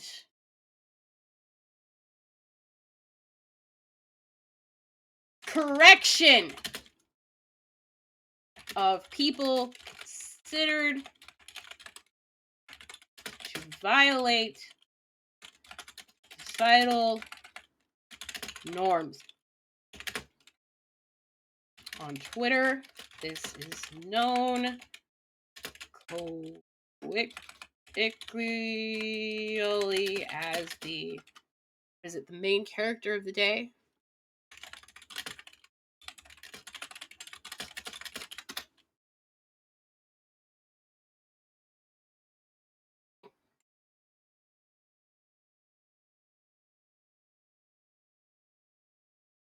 Tweet. Each day on Twitter, there is one main character. The goal is to never be it.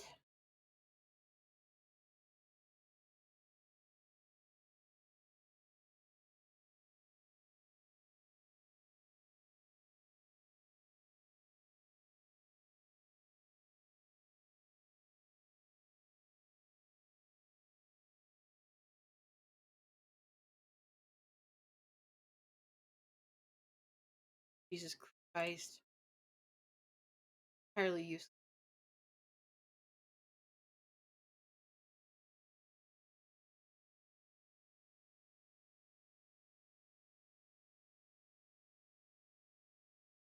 I don't know, dog. Part of me just feels like if your community is like so vile and so vulgar that like any critique of you is like an attempt to take you down that needs to be fought by like massively dogpile. Like, you're not a good leftist if you allow your community to fucking dogpile on other communities because the other community is perceived as a threat to your existence or some like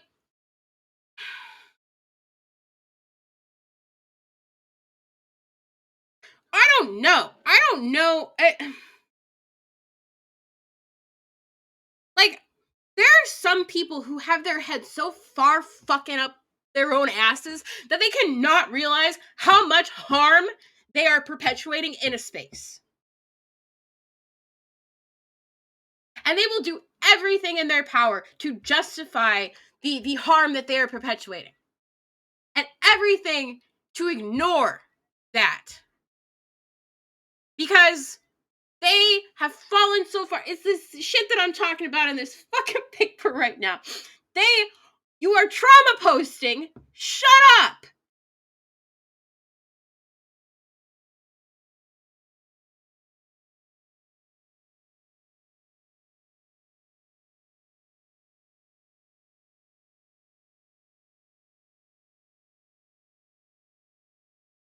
I don't want to dive into this shit because I'm here for a very specific reason. I'm creating content in this space for a very specific reason. And so I do not want to draw the ire of a bunch of fucking maniacs because you know that it will. The things that I have to say will draw the ire of a bunch of fucking maniacs. And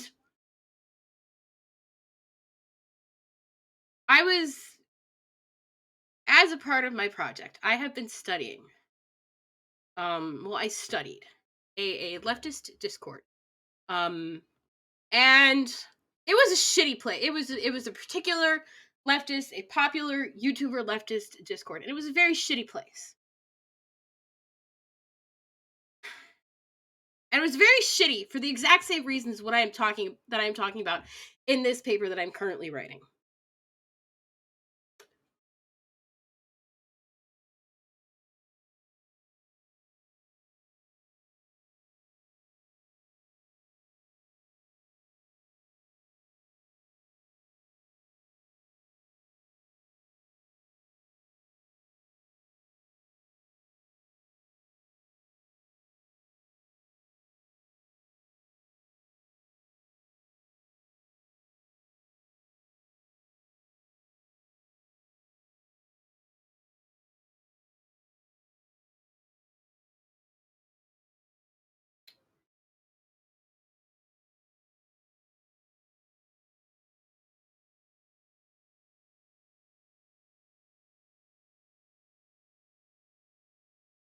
Oh God.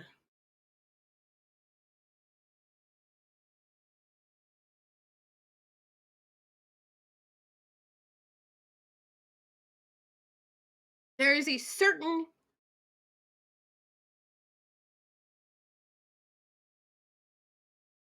community, a certain online leftist community that just causes so much harm on the basis of their own perceived persecution.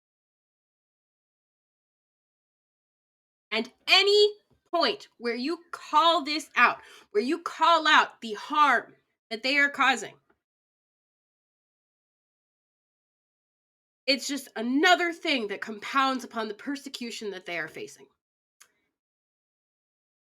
And so rather than listening to people and considering what they are saying, they pretend like they're going to do that. But then you watch the videos and this person just skips through to the parts that are about them rather than listening to the totality of the argument, rather than listening to what people have to say about them, rather than understanding the toll that they are taking on the community. It is vile. It is annoying. It is antithetical to what this person claims to want to do. And you especially see this in the way the community engages with other people. And this person was mentioned in a recent ContraPoints video. I'm not mentioning this person. I'm not saying this person's name.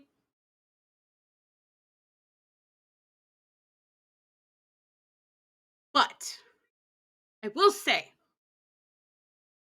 that if you are paying attention and if you are observing these interactions, the way that they behave both towards people outside of the community and to people within the community, within the Discord server, because I was in the Discord server for about 4 to 6 months before I had to leave because it was just fucking batshit.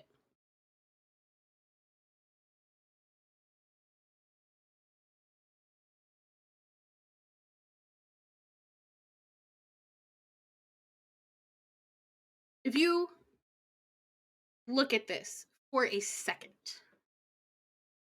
outside of the fucking trauma posting, the pain posting, if you went to therapy for a goddamn second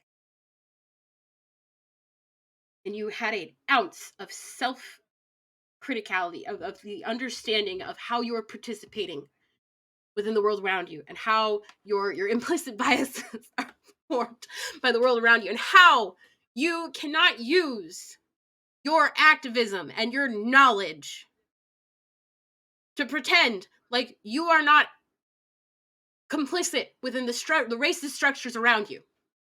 If you thought for a fucking second,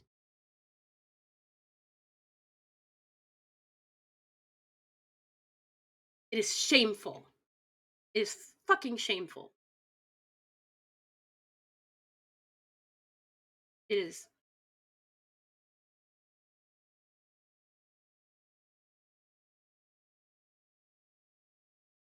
So now another content creator is going to make a video about this person, and the community is riled up into a frothing rabid mass, and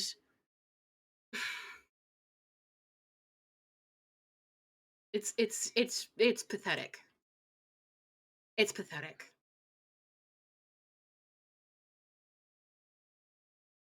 And the point of this project is to tell content creators that they have a responsibility in cultivating their community, in cultivating a community that does not perpetuate this, that does not behave like this. Content creators have a responsibility that they must take seriously and not recreating the same frameworks that we are fighting against within their own communities.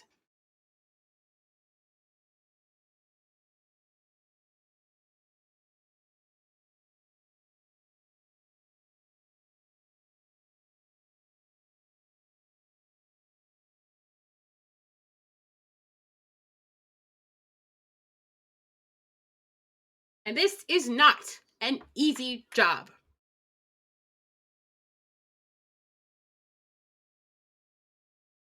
But as my project seeks to prove, there are people who do it, and it is possible. And there's no excuse. There's no excuse.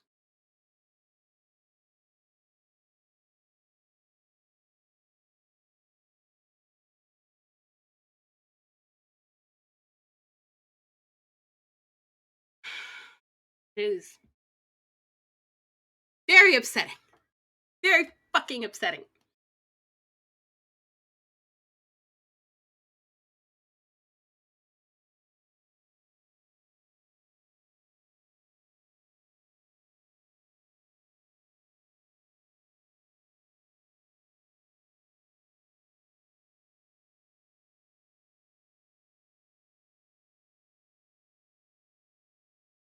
What's even more fucked up is that even now, I'm wondering if I've said too much. These fucking assholes are gonna be after me too. Who the fuck knows? I would just like to remind y'all that I have not said any names. So, self-report if you want to. It's not. It's not. Ugh. I don't care.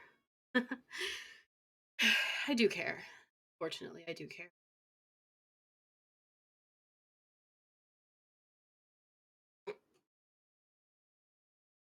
Okay. Hmm.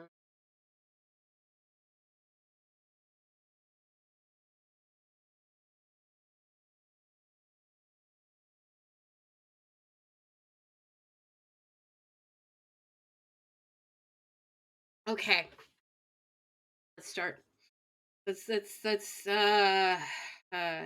what this feminist abolition.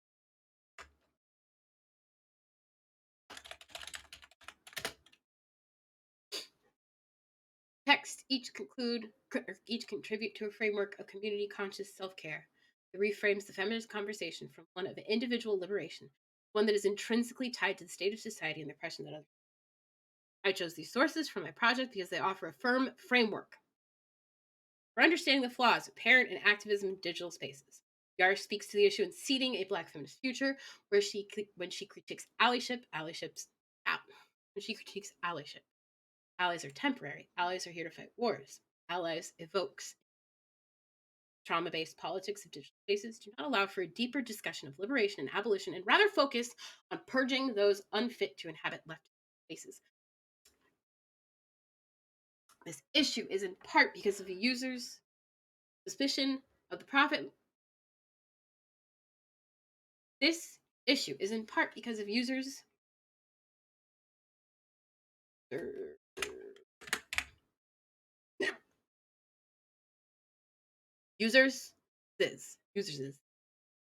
suspicion of the profit motive inherent to digital spaces today, but also because of the ways this profit motive works in creators. Incentivizing call-up posts, drama baiting over legitimate conversation and reconciliation. This system is emblematic of a larger punitive system of justice, which Angela Davis would result of naturalization of the prison industrial society. Every day, ostensibly progressive people with leftist positions take part in the harassment, doxing, terrorizing, and correction of people considered to violate societal norms on Twitter. As the main character of the day, and this person often faces things which far and beyond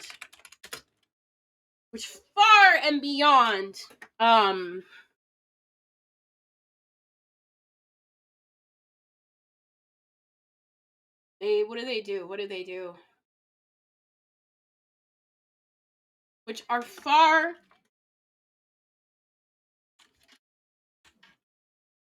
beyond reasonable retribution for the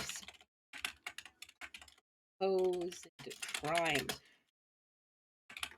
Those crimes being making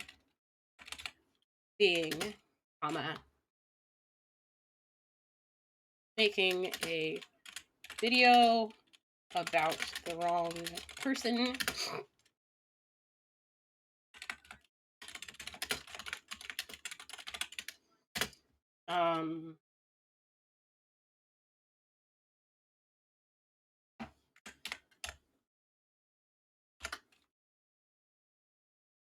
praising a comment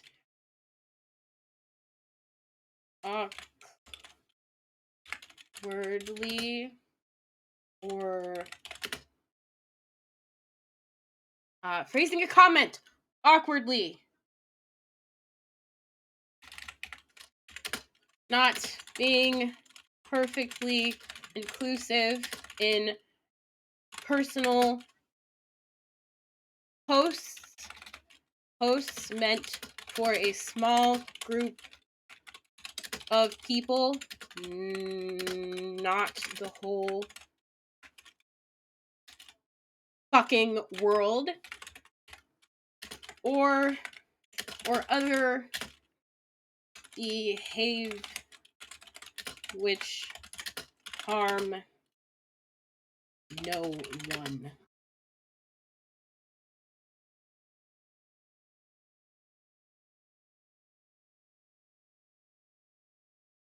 This makes the activist space online harrowing to engage with.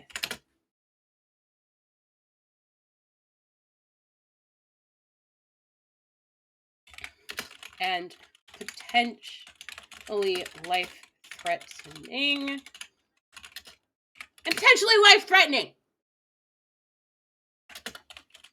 Doxing is the exposure of an individual's private notification information which can lead to violence taken against them in person. I'm so mad right now. I'm like fucking shaking. This shit brings out the rage in me.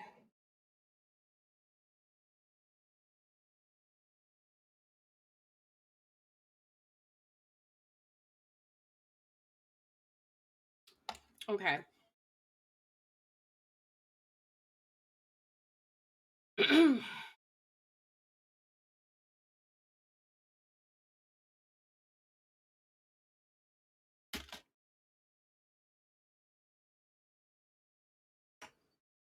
My project is intended to offer up an alternative to this behavior.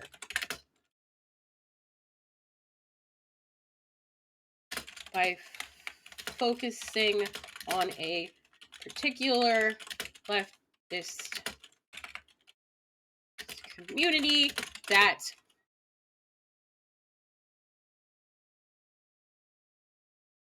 acts in opposition, that has been deliberately cultivated to act in opposition to the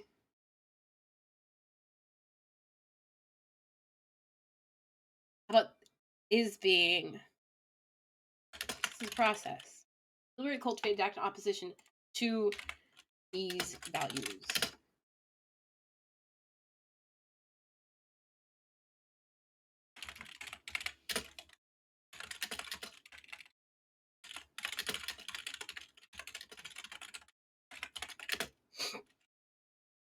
We can best understand this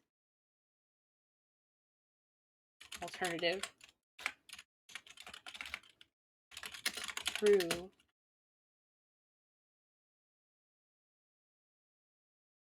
intersectional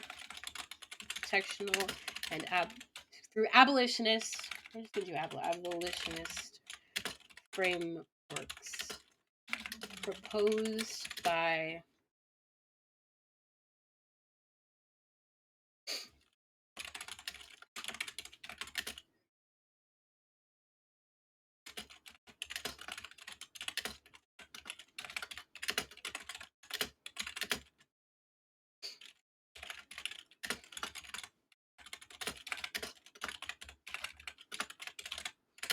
you can best understand this alternative through abolitionist frameworks proposed by Audre Lorde, Angela Davis, and Sonia Renee Taylor. Rather than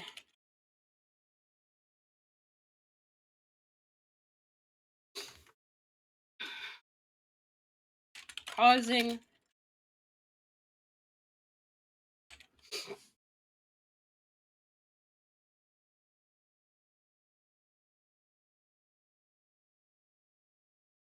rather than punitivity is not a word. Punitivity. Punitive measures rather than punitive justice rather than punitive justice and fear and harm or fear and harm based measures of control. The Hasanabi community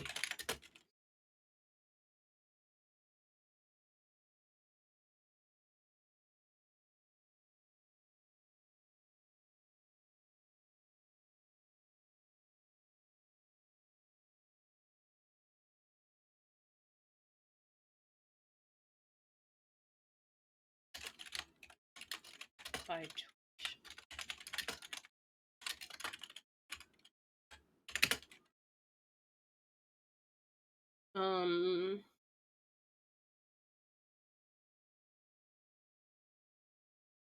takes a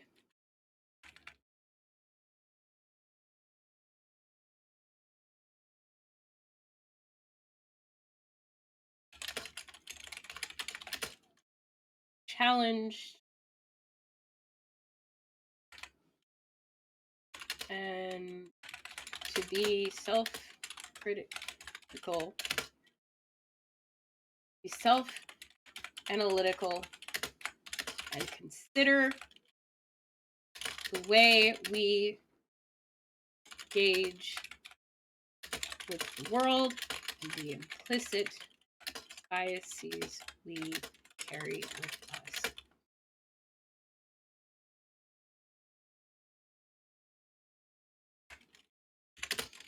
Much like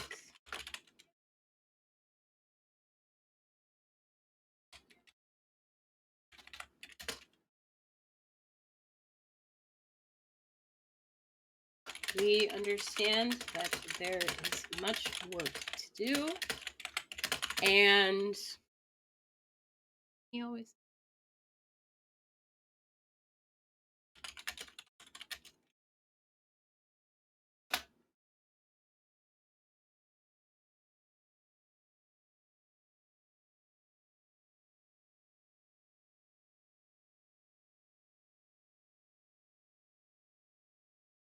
that we must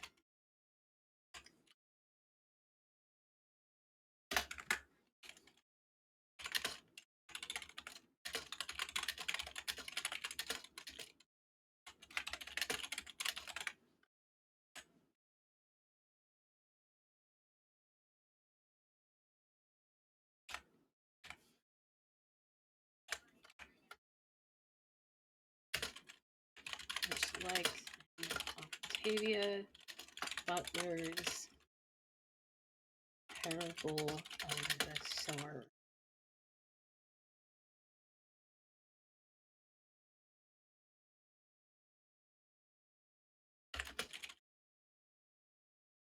This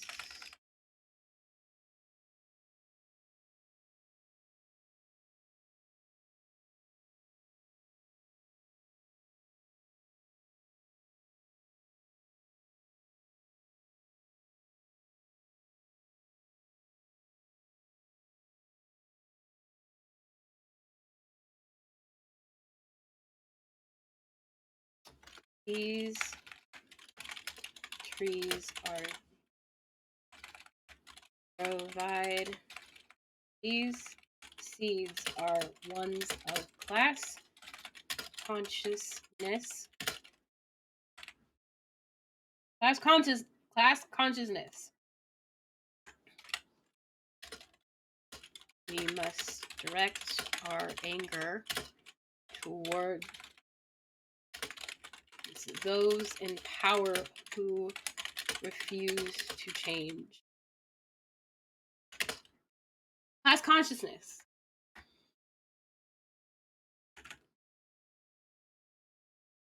Direct our anger towards those in power who refuse to.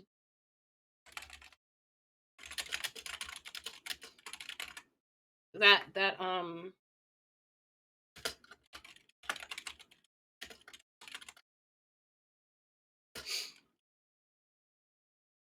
class consciousness.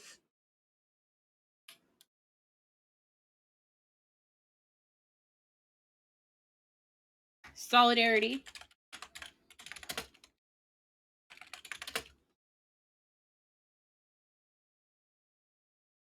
About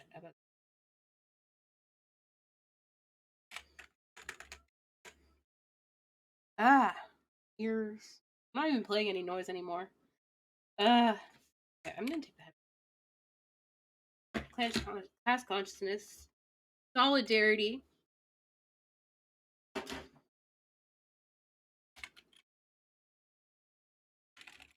How about we do class consciousness and solidarity? What else? God, my house is so noisy.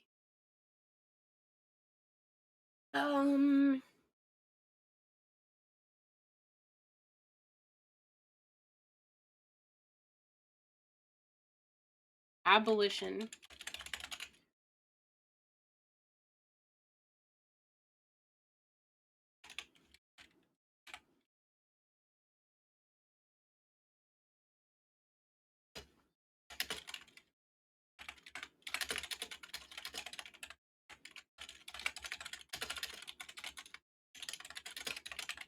and punitive and retributive justice. Beginning of habilitation. B.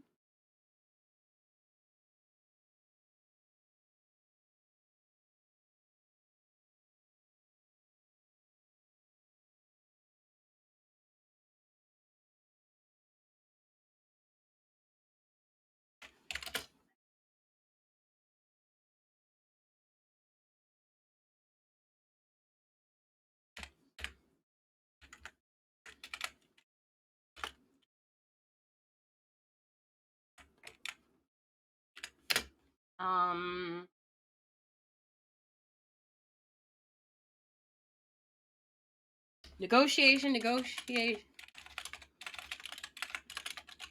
of difference. Negotiation of difference, not just negotiation of difference. Negotiation and reconciliation of difference. We must not simply accept those who are different. We need to embrace them.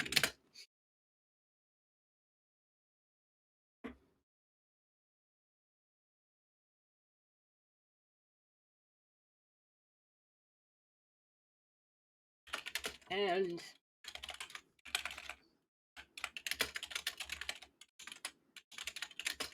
we need to go outside.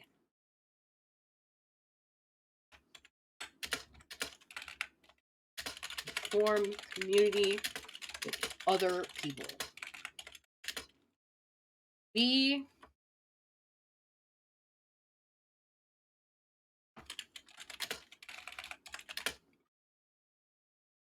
cannot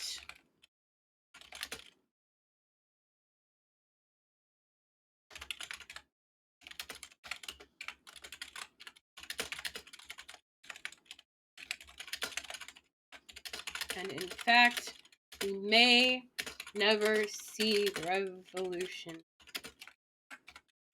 within our lifetimes. But we must be active in changing the world around us in whatever way we can now.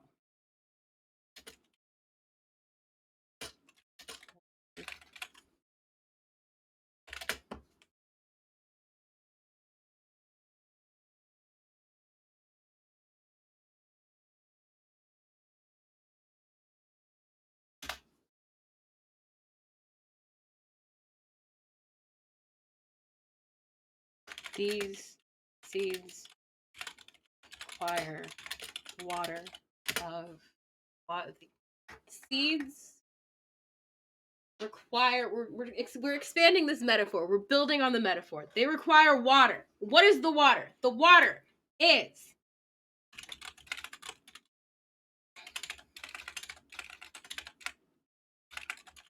analysis.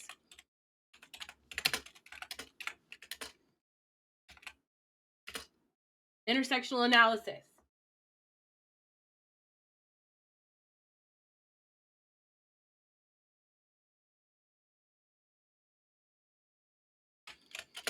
The ability to understand that we are all dealing with shit. We are all going through shit.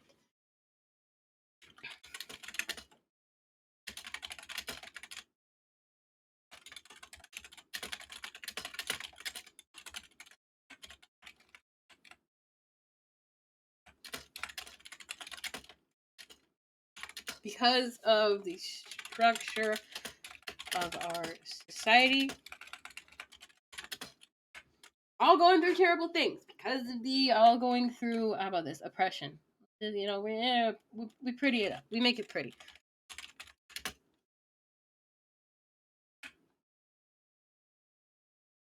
All experiencing different forms of intersecting oppressions because of the structure of our society.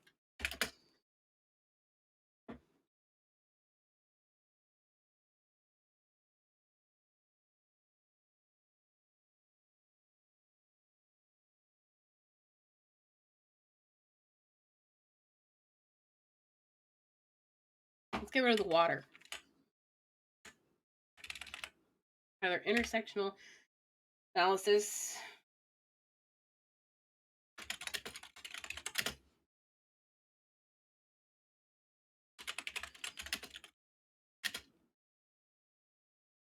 Require radical self-love. Extending grace and extending grace to those who make mistakes and seeing that we are all valid, that we are all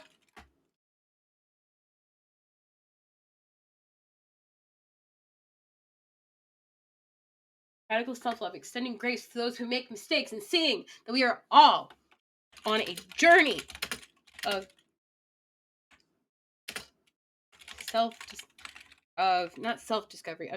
discovery, where a journey of discovery, where through which we become more exposed to people living in the world and differences they have, both in thought and experience.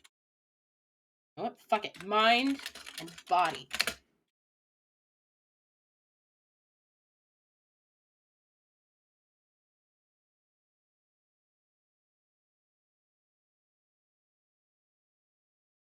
We know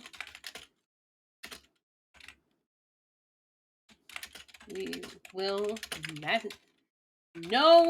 will mess up, but in this community we have space to learn and change because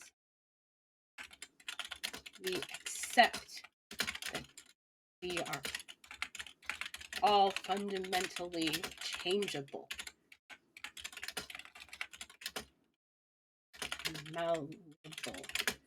Changeable. I don't know if changeable is fundamental. Changeable and malleable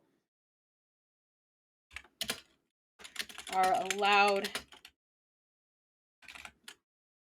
These require intersectional analysis, the ability to change that we the ability to understand that we are all experiencing different forms of intersecting oppressions because of the structure of our society. They require radical self-love, extending grace to those who make mistakes, and seeing that we are all on a journey of self-discovery through which we become more exposed to people living in the world and differences they have, both in mind and body.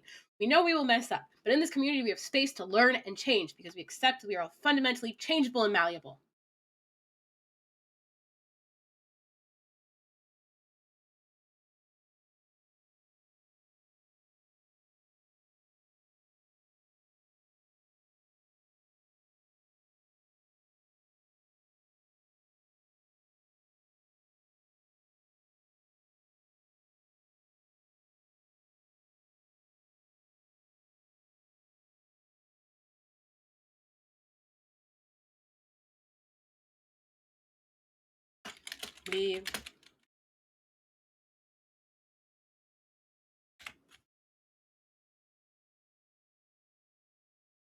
But change is not simply an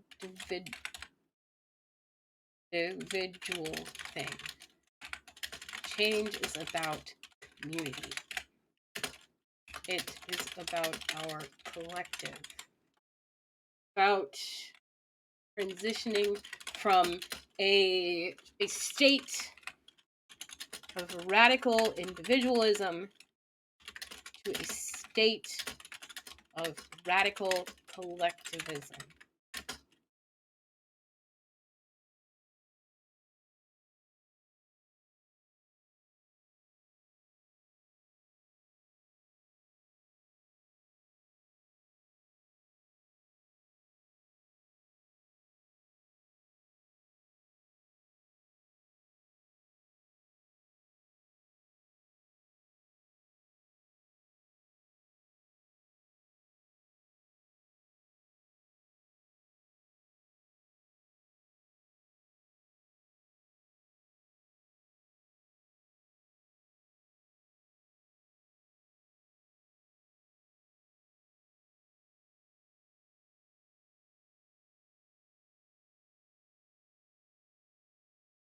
Hmm.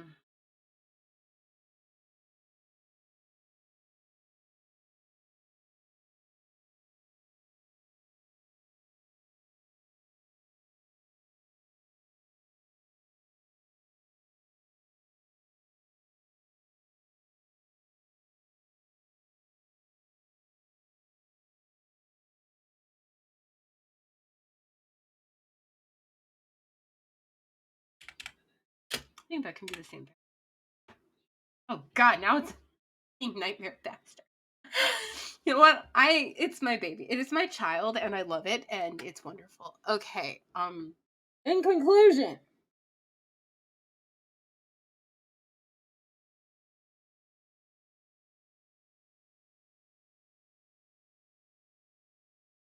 most importantly, fuck it, I changed my mind. Most importantly,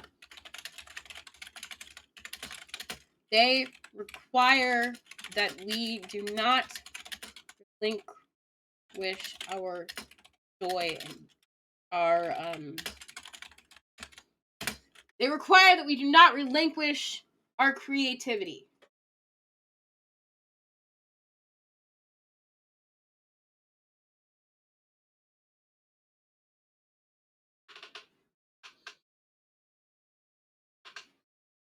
Maybe not most importantly.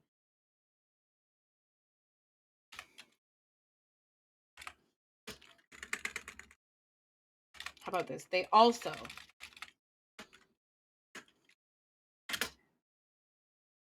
our creativity, our love, our joy, our meager comforts to some ambiguous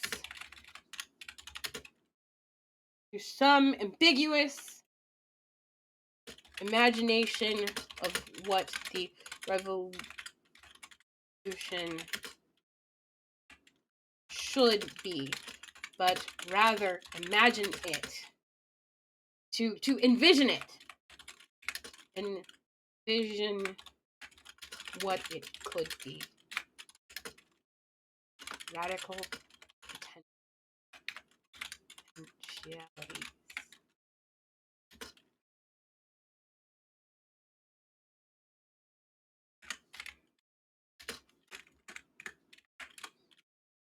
God, I've said radical so many times.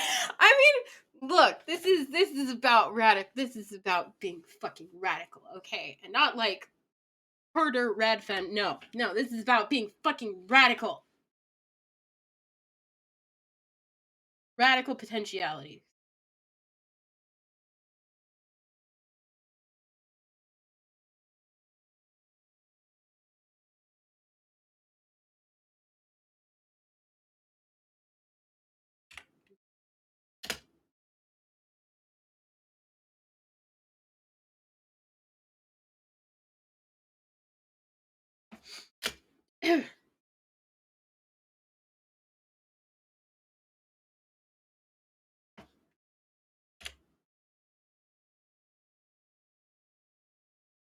I don't know if there should be a comma there or not. I don't really care though.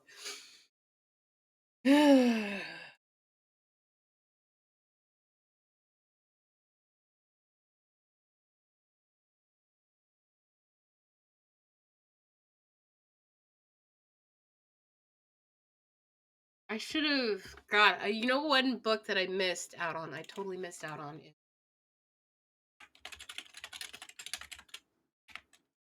Pleasure activism? Called The Politics of Feeling Good. God, I think I've read pieces of that. I've read pieces of that before. In Marie Brown, I believe. Oh God, we're we're missing out here. We're missing out here because this is a very this is a very important text. I think. Rather envision what it could be. Radical.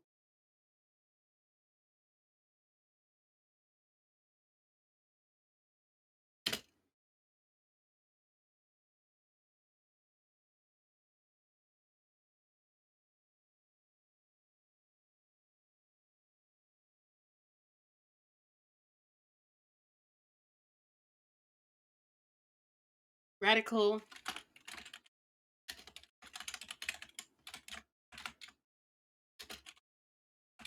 require art. Comedy. Require art. They require comedy. They require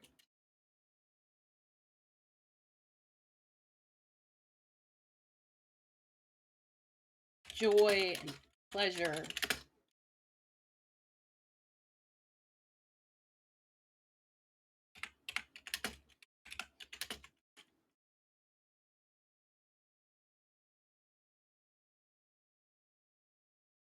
That we fundamentally change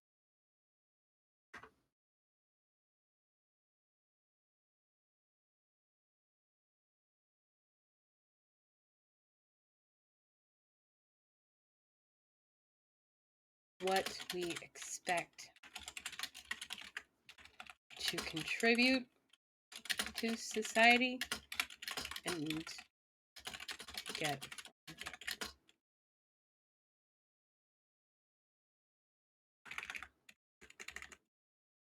how many semicolons? How do you do a search? How do you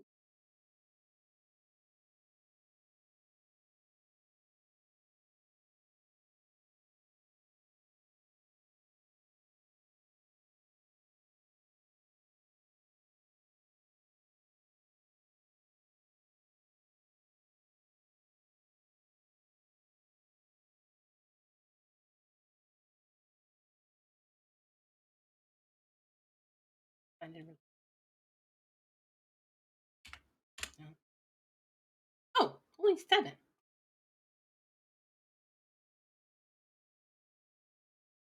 You sure? I don't believe. I don't believe. Come on. Anyway, and get what we expect to contribute to society and to get from it.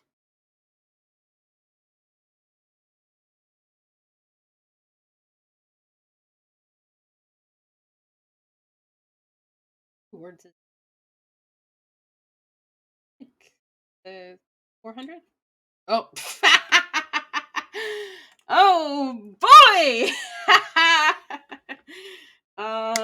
Okay.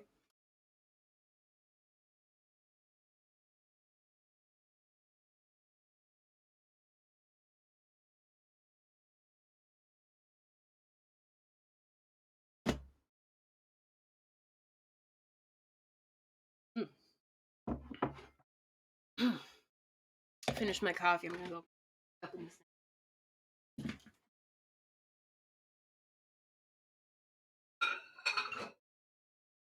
Kind of like exhausting. I don't know. I don't know. I'd really like to have like a discussion, like the other people from the course, and like about writing, like specifically about writing, and about the writing process, and like how exhausting the writing process can be. Like it's simultaneously like a very like a joyful experience because I love writing, and it's also like a very frustrating experience because there's so many times where it's hard to find the words. But then it's also like emotionally exhausting. Emotionally, mentally, physically somewhat too. Um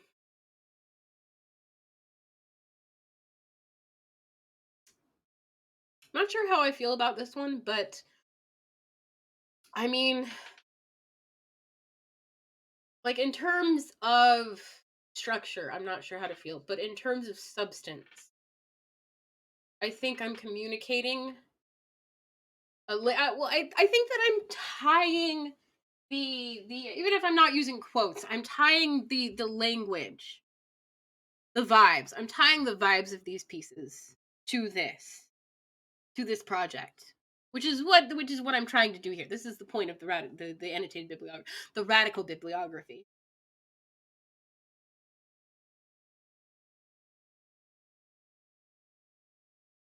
Radical.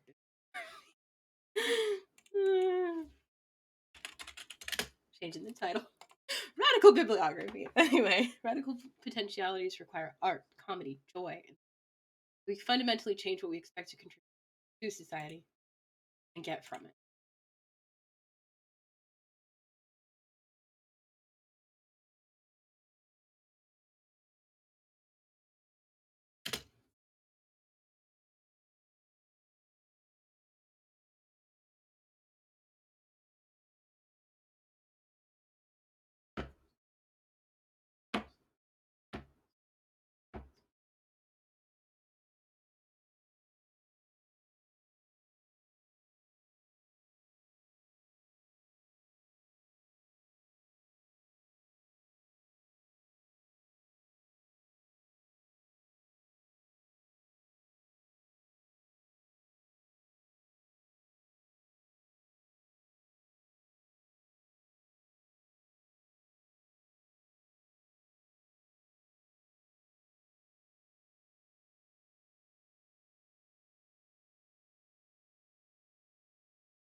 As Davis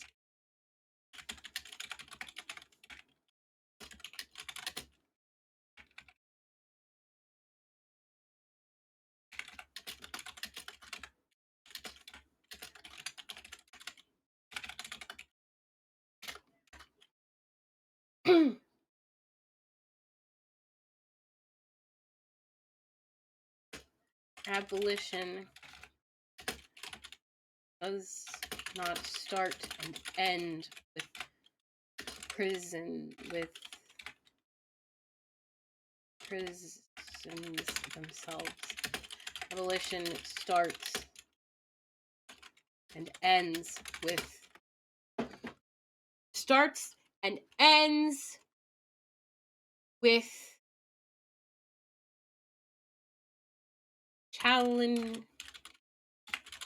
challenging and changing everything we believe to be true. It starts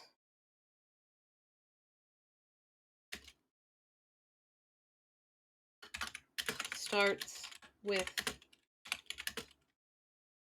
as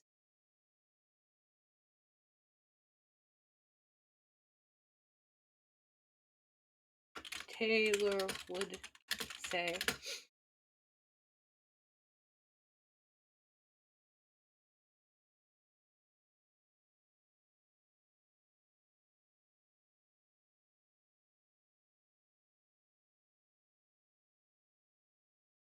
starts with Taylor would say,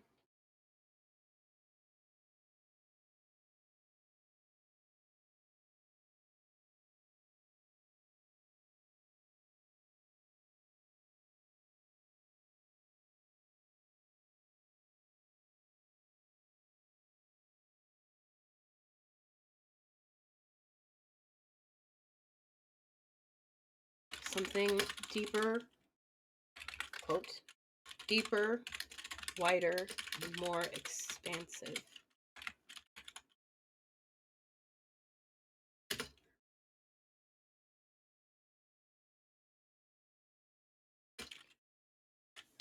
Than anything we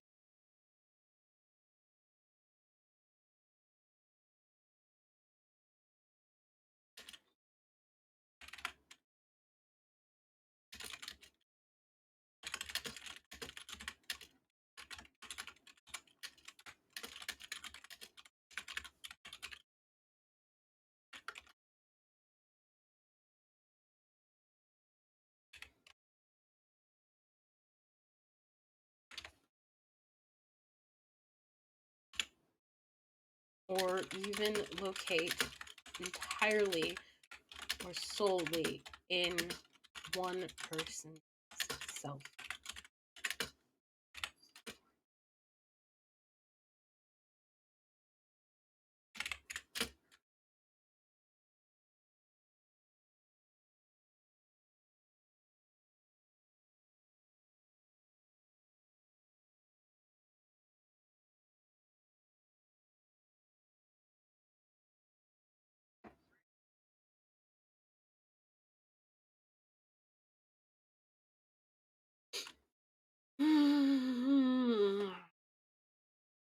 thinking,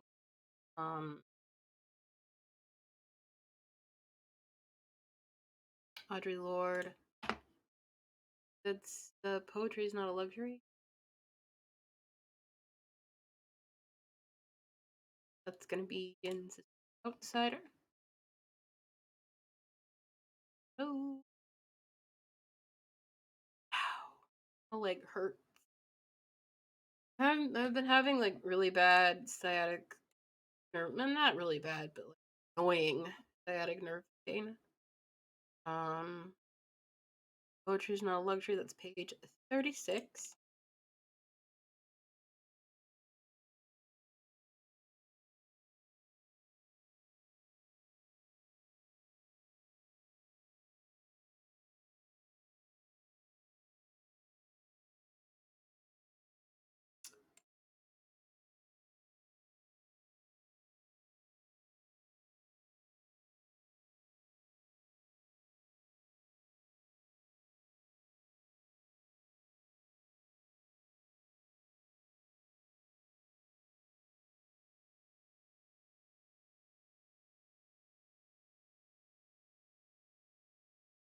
It requires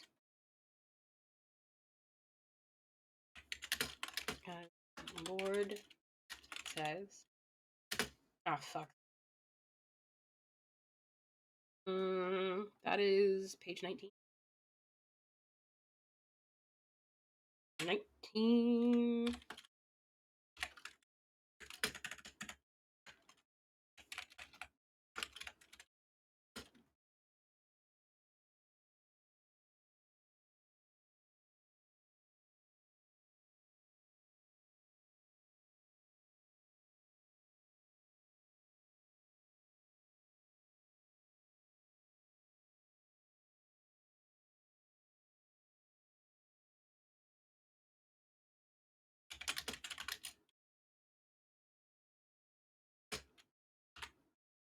It starts with Taylor would say something wider, more expansive than false self-esteem, or that can be located entirely or solely in one person's self. It requires, as Lord says,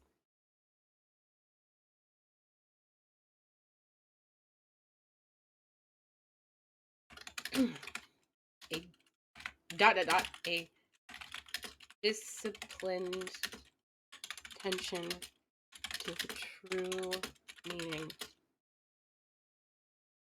of it feels right to me.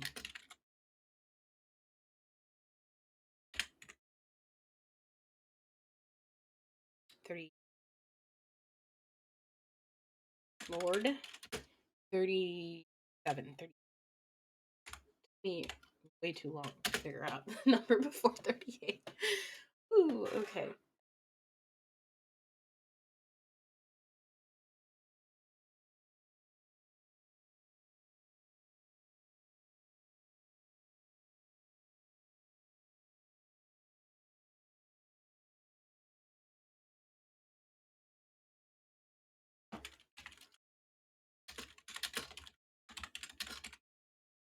Poetics of a disciplined attention, the true meaning of it feels right for me. Right to me.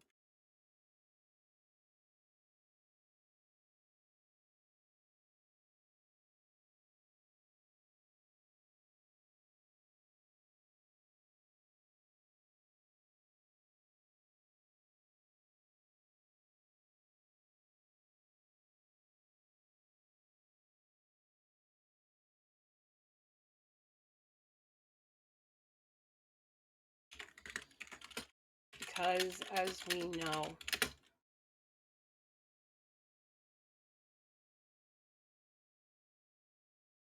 everything is vibes. Everything today is vibes based. Vibes must be accurate.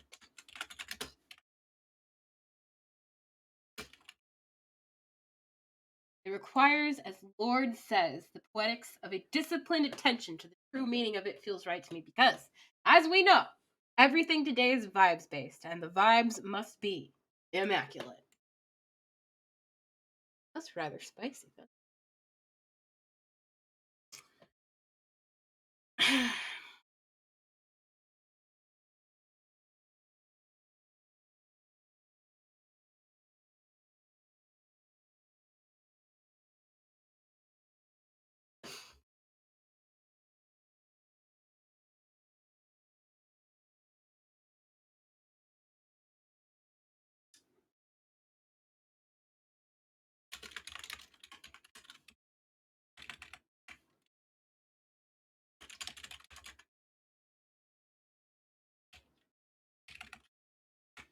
Abolition is the abolition. Part and parcel. How about this? Abolition is the recognition of masters. Tools will never dismantle master's house.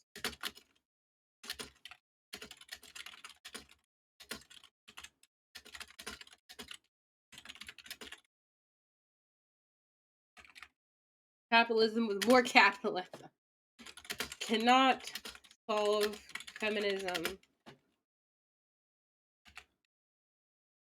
We cannot solve the issues. We cannot solve the issues created by capitalism. How about this? By racial capitalism. Racial patriarchal capitalism. By only attending to the symptoms, but rather we need a holistic solution that heals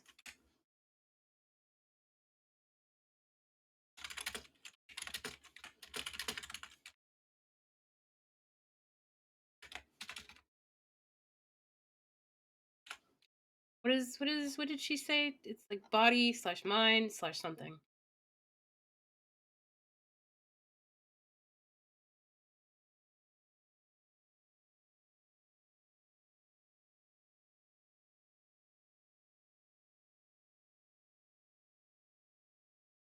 Thinking, being, doing.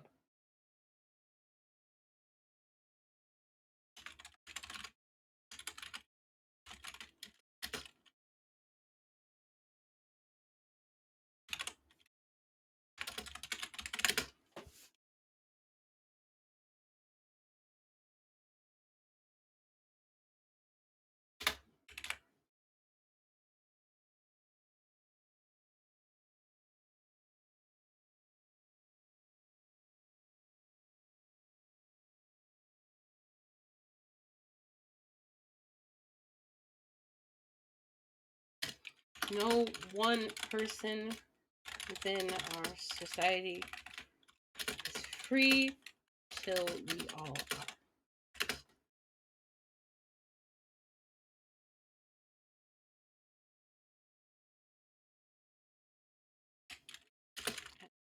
So we must work, build a future to those states for the future. We all be free.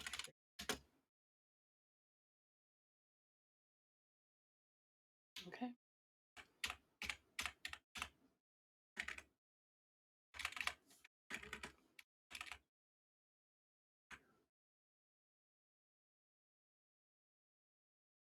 Okay. You know,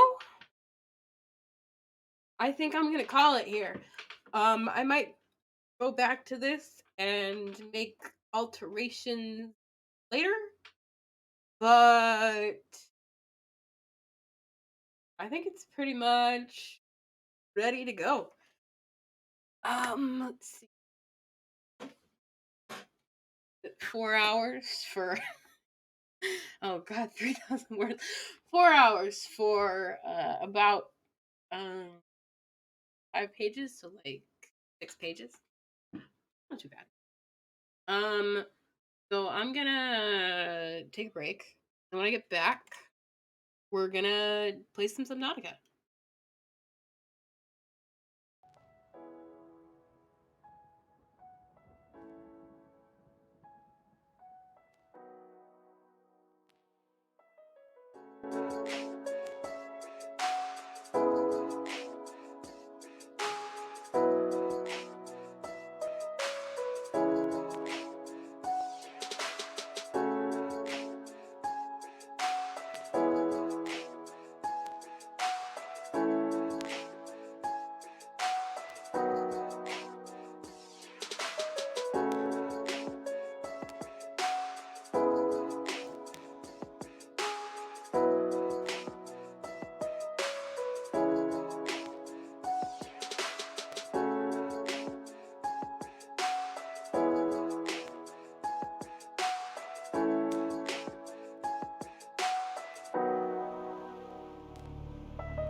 I'm back.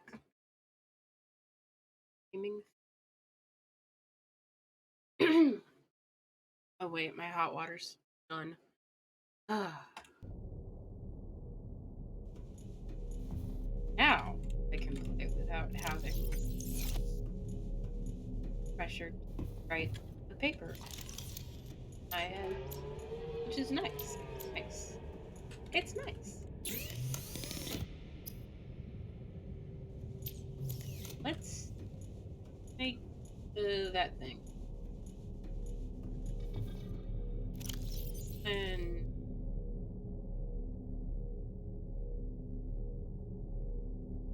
now glass plus steel. Ingots.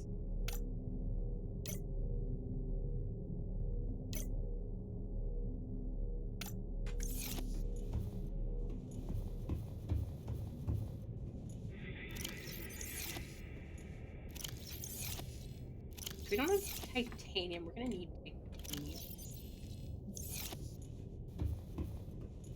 Tooth.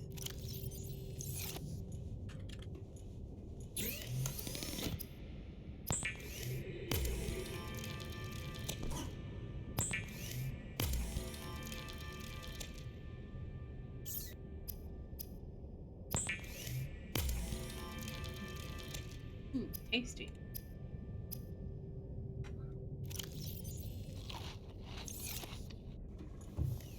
Okay. So, oh, one more.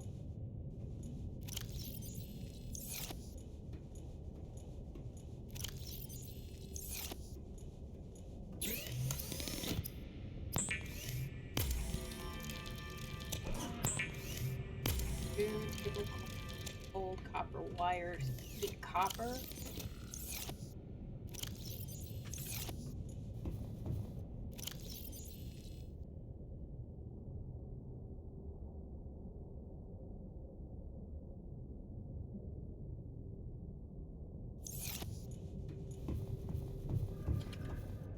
Peace.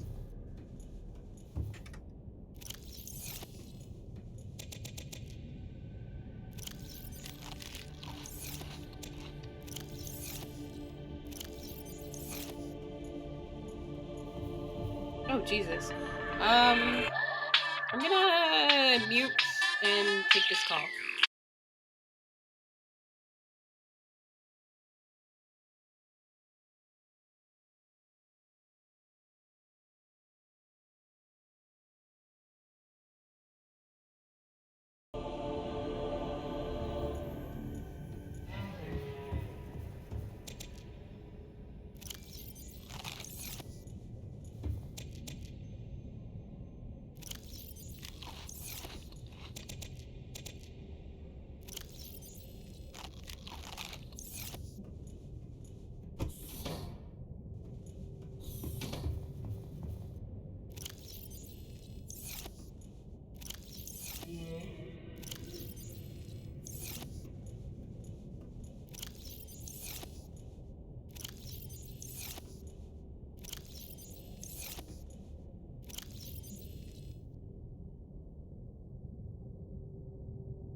Welcome aboard, Captain.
Welcome aboard, Captain.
Okay. I'm back.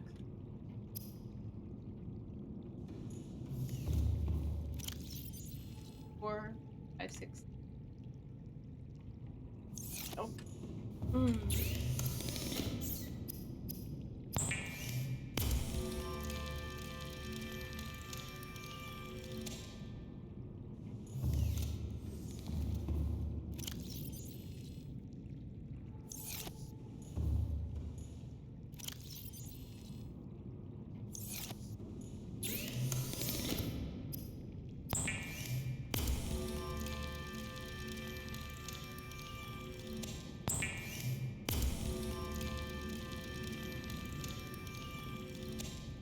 Need lithium.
A health kit.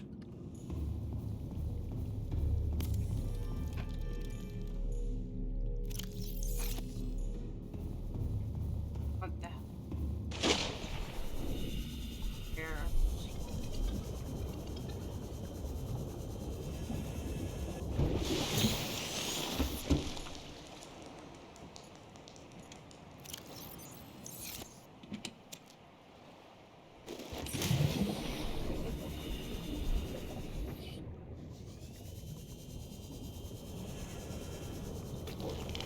Let's see, buddy.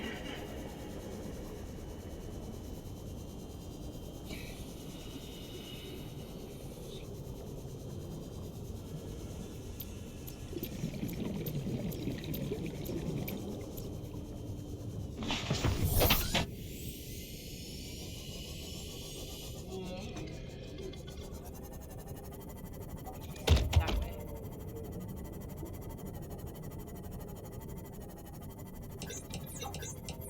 We have the zappers, so we can get a little bit dangerous. We can get a little bit adventurous.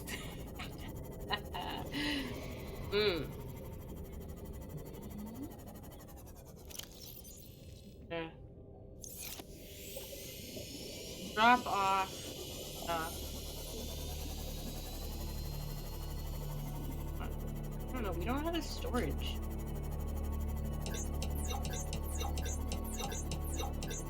Like, I wanted to go out and see if we could, scan some bits and pieces. I don't think we...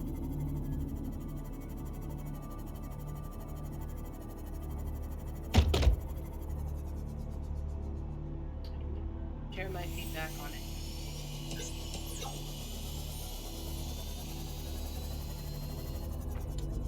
Search. Oh, fuck.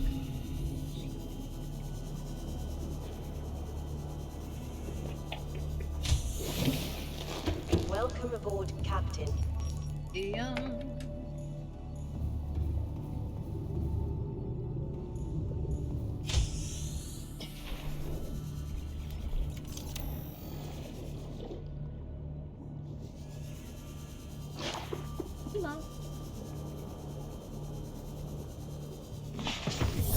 Welcome aboard, Captain. Ah, fuck. Well, I didn't know it. Should have known it, though.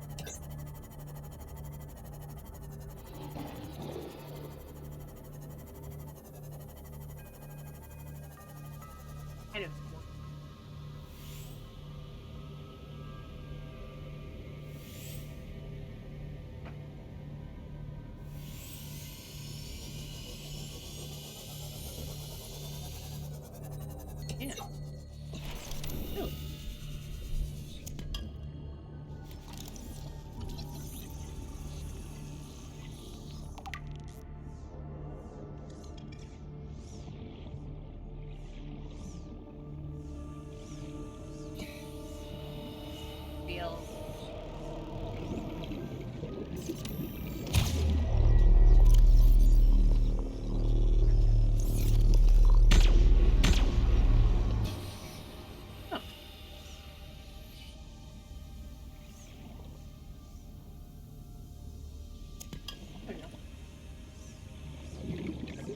Oh, that didn't anything.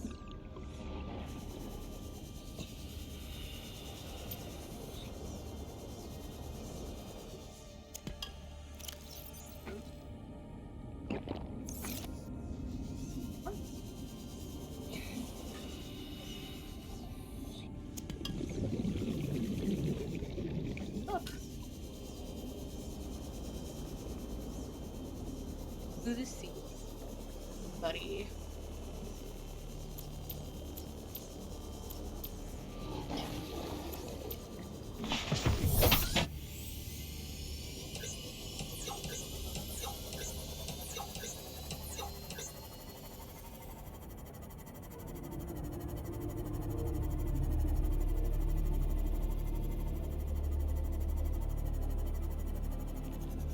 Oh, hey, there it is.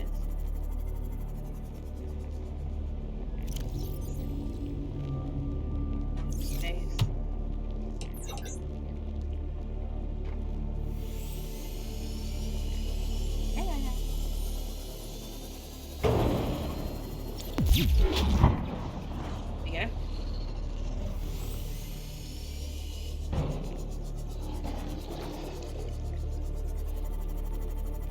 There he is.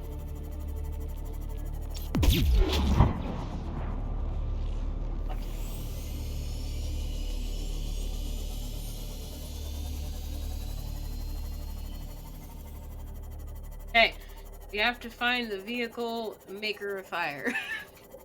The vehicle maker of fire. Should be.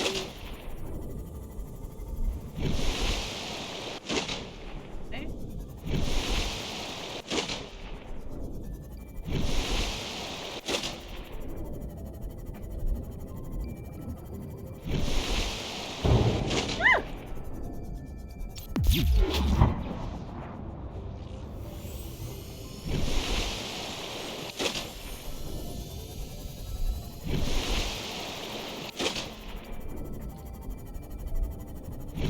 Ah, there it is.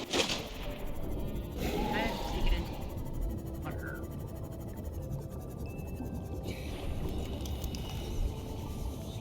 Oh, wait, did I make the thingy? I don't see it. Let's make it. Okay. Go here. Ah!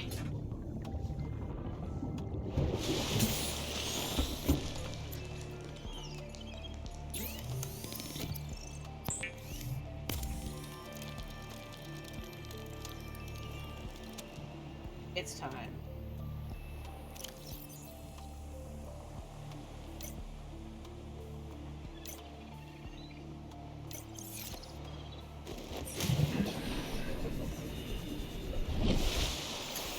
We've got to get a lot more mobile.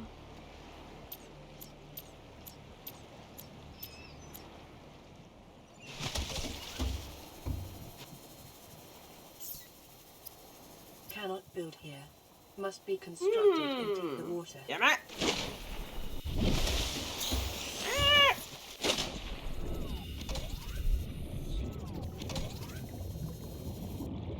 Damn it!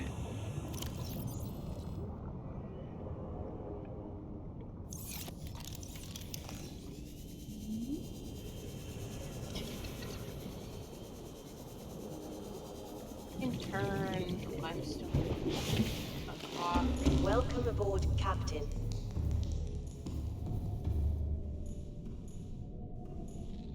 Ah.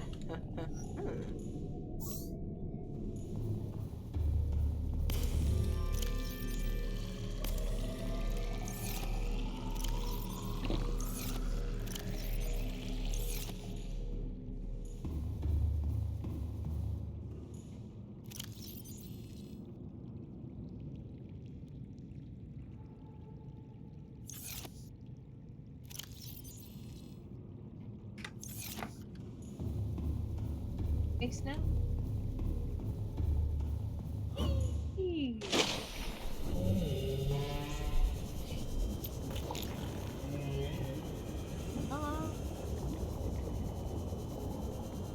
Alien abduction. Inventory full. Full of what? Ah!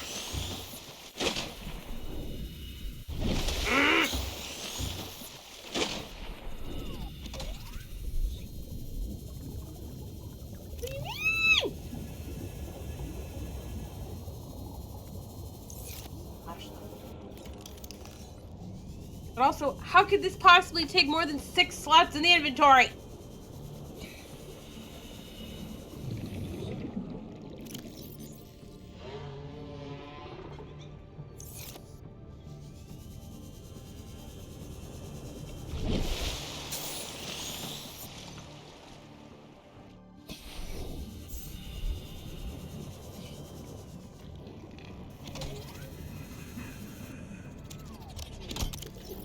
Oh, that's how.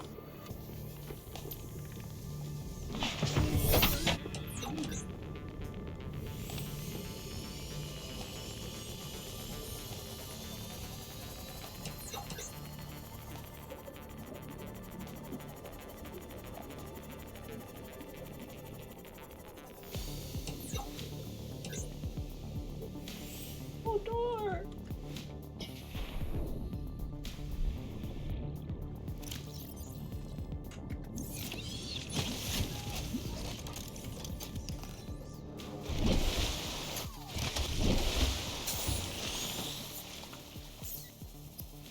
Be advised, this science is designed to be operated by a three-person crew. Only experienced helmspeople should attempt to pilot this vehicle solo.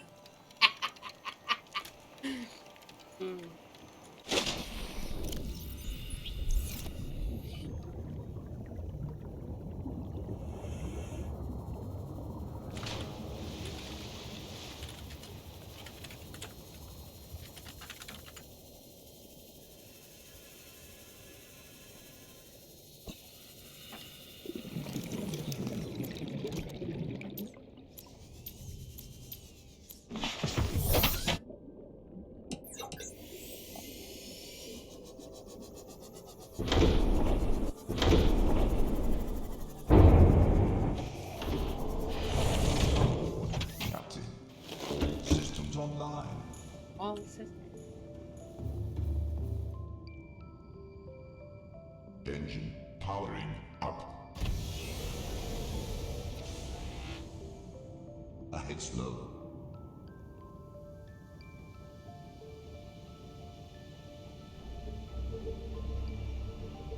Oh, we're gonna take red. Push.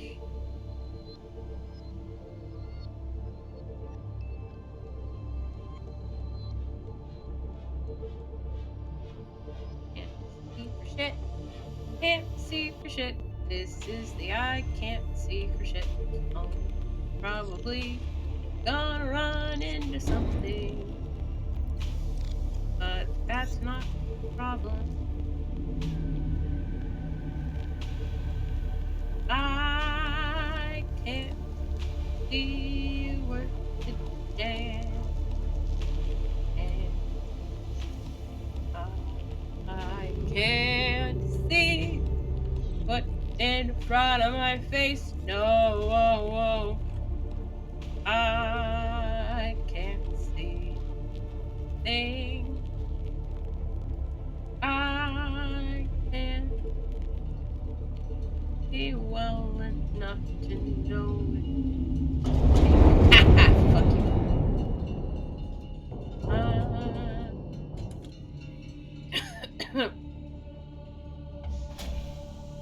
Engine powering down. Power restored. All primary systems online.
Engine powering up.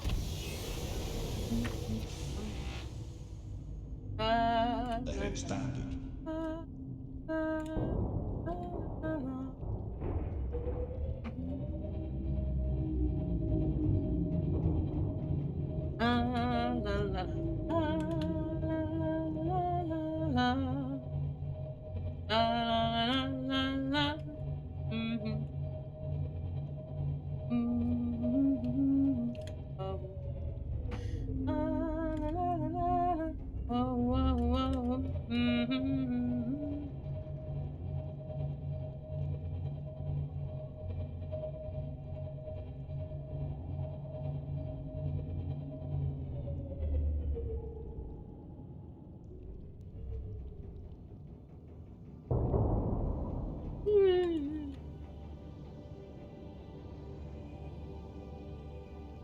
Ahead slow.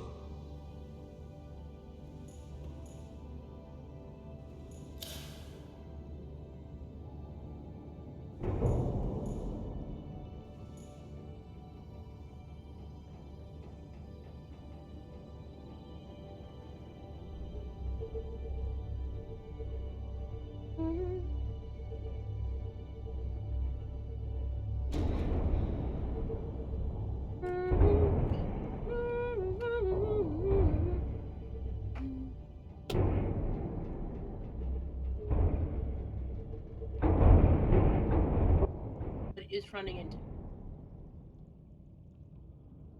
fucking fish.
I've never been to the bottom here, so I'm trying to go.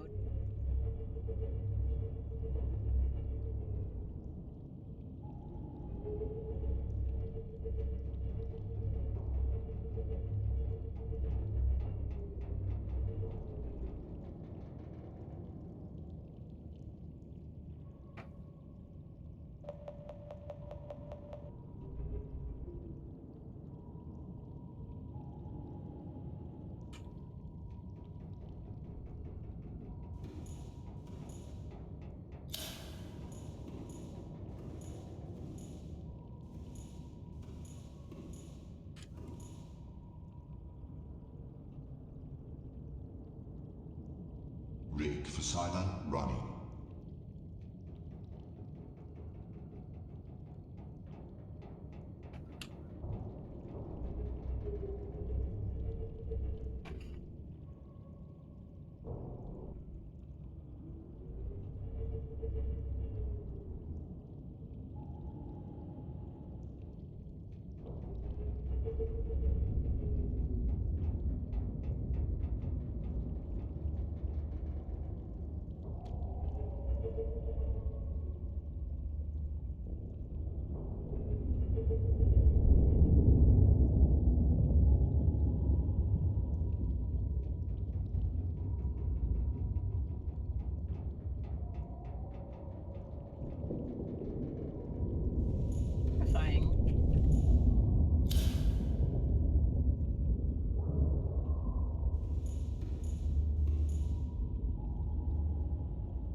Fuck.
Fish?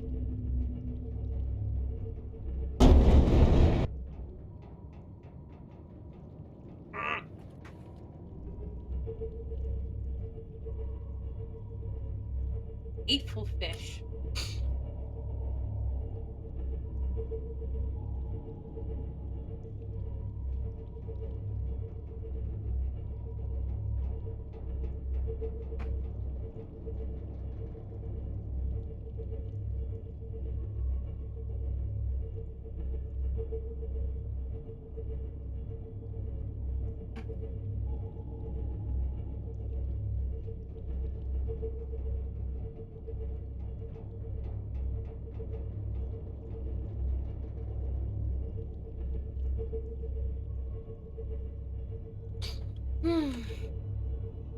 Where am I going? Going to go.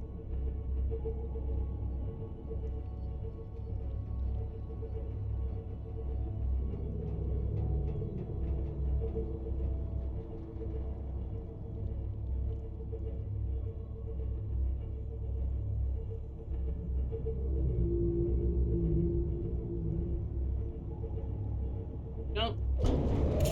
Fucking A dog.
Oh god, I hate this. Oh my god.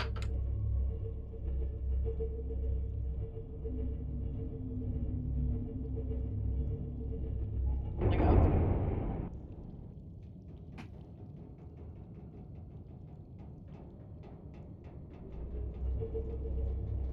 of all the places, all the biomes, I think.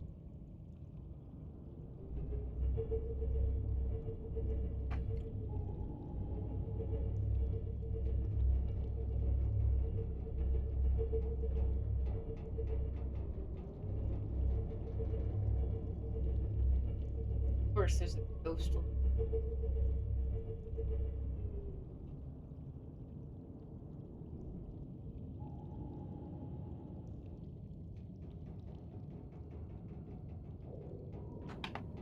Engine powering down.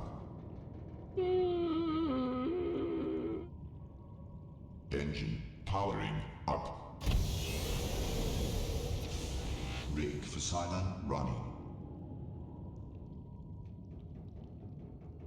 No idea how close. However close he is, he's too close.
Definitely saw him.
I wonder if he despawned.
Rig for Cylon running.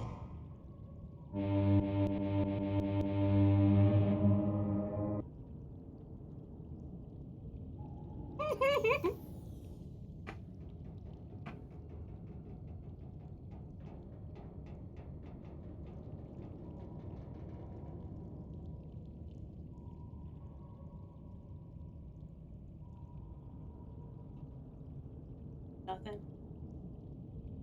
Surprising. Seek fluid intake.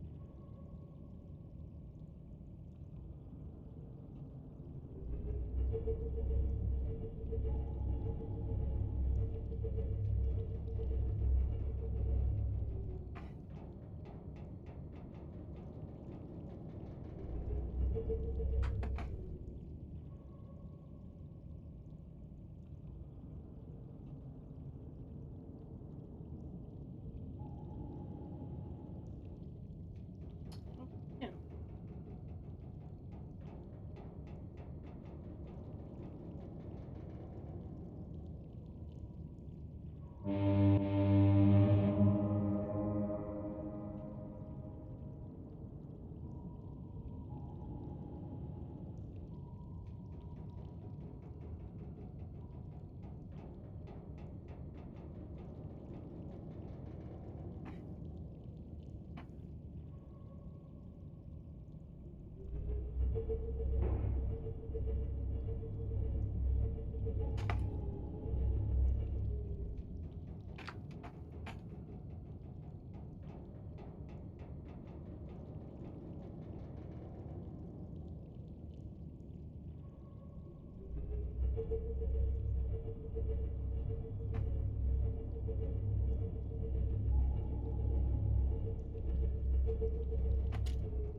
Ahead standard.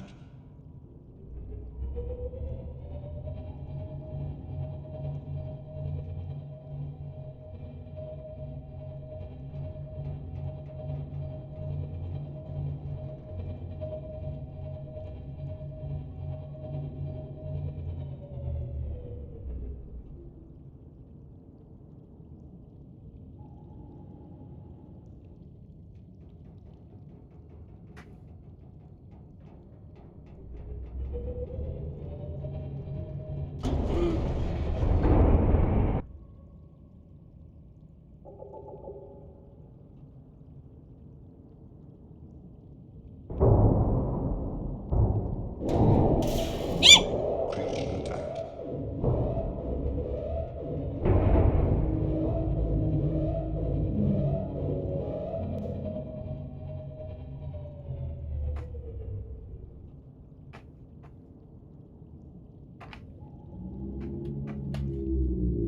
Asshole.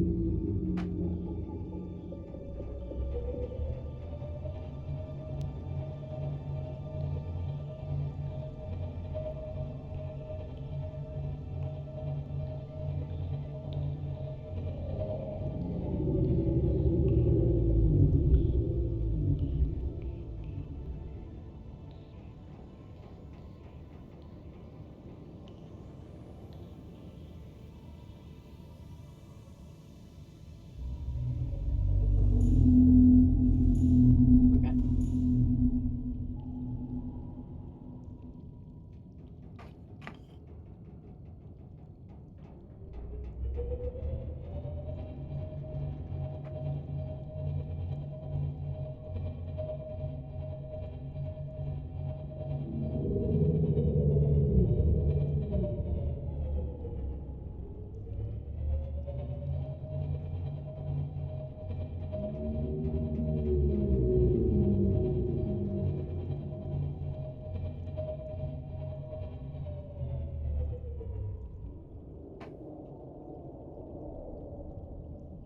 That's her. Calorie intake recommended.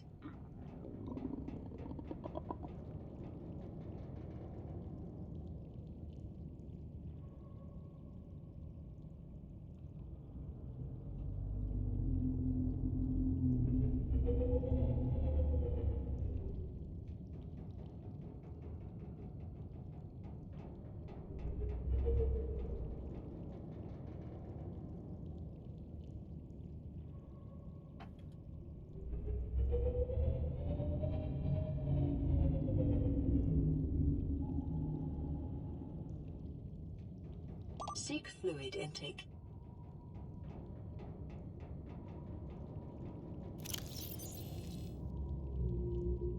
Okay, I'm about to die. Fuck. Let's stop fucking around with these things and go get something to eat. Shit! Scared the shit out of me, dog! What the fuck? Oh my god. Okay, red meat's mush, let's go.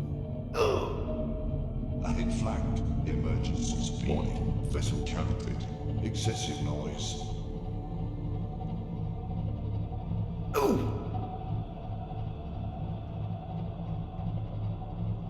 Ahead standard. Ah!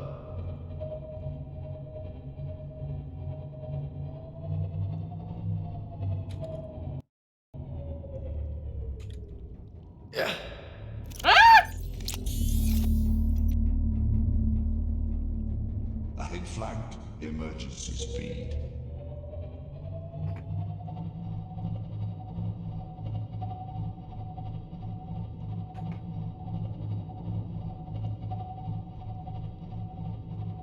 I'm gonna die.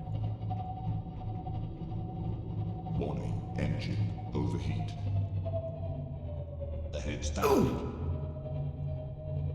I mean, I'll respawn in the sub. I haven't died yet, though! I thought I'd make it without dying just once. Ugh.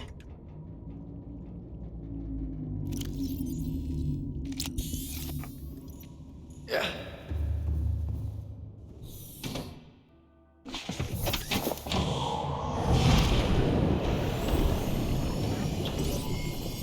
systems online.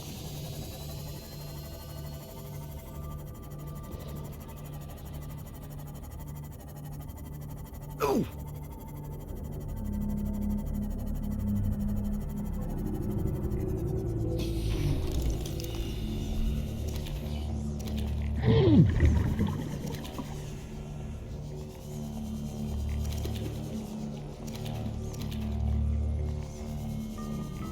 No! We're almost there, we're almost there, we're almost there. I just need one, I just need one! Welcome aboard, Captain. No! Shit! I was so close! You died. Oh, for real? I hadn't realized. Oh my god. This is why it's important to always stock your submarine with snacks. Okay. That was fun. I'm tired. I'm gonna end it here, I think. A couple hours of gaming and a bunch of hours of annotating tomorrow, and maybe Wednesday we're gonna be doing editing streams. So what I'm gonna be doing is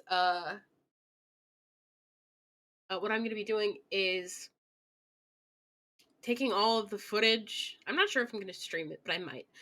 I'm gonna take all the footage and I'm gonna turn it into some video. So I might stream it. Depends on how I'm feeling. Anyway, I will see you in the next one, whenever that might be. Yeah,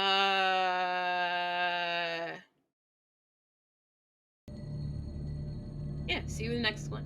And bye-bye. Weird.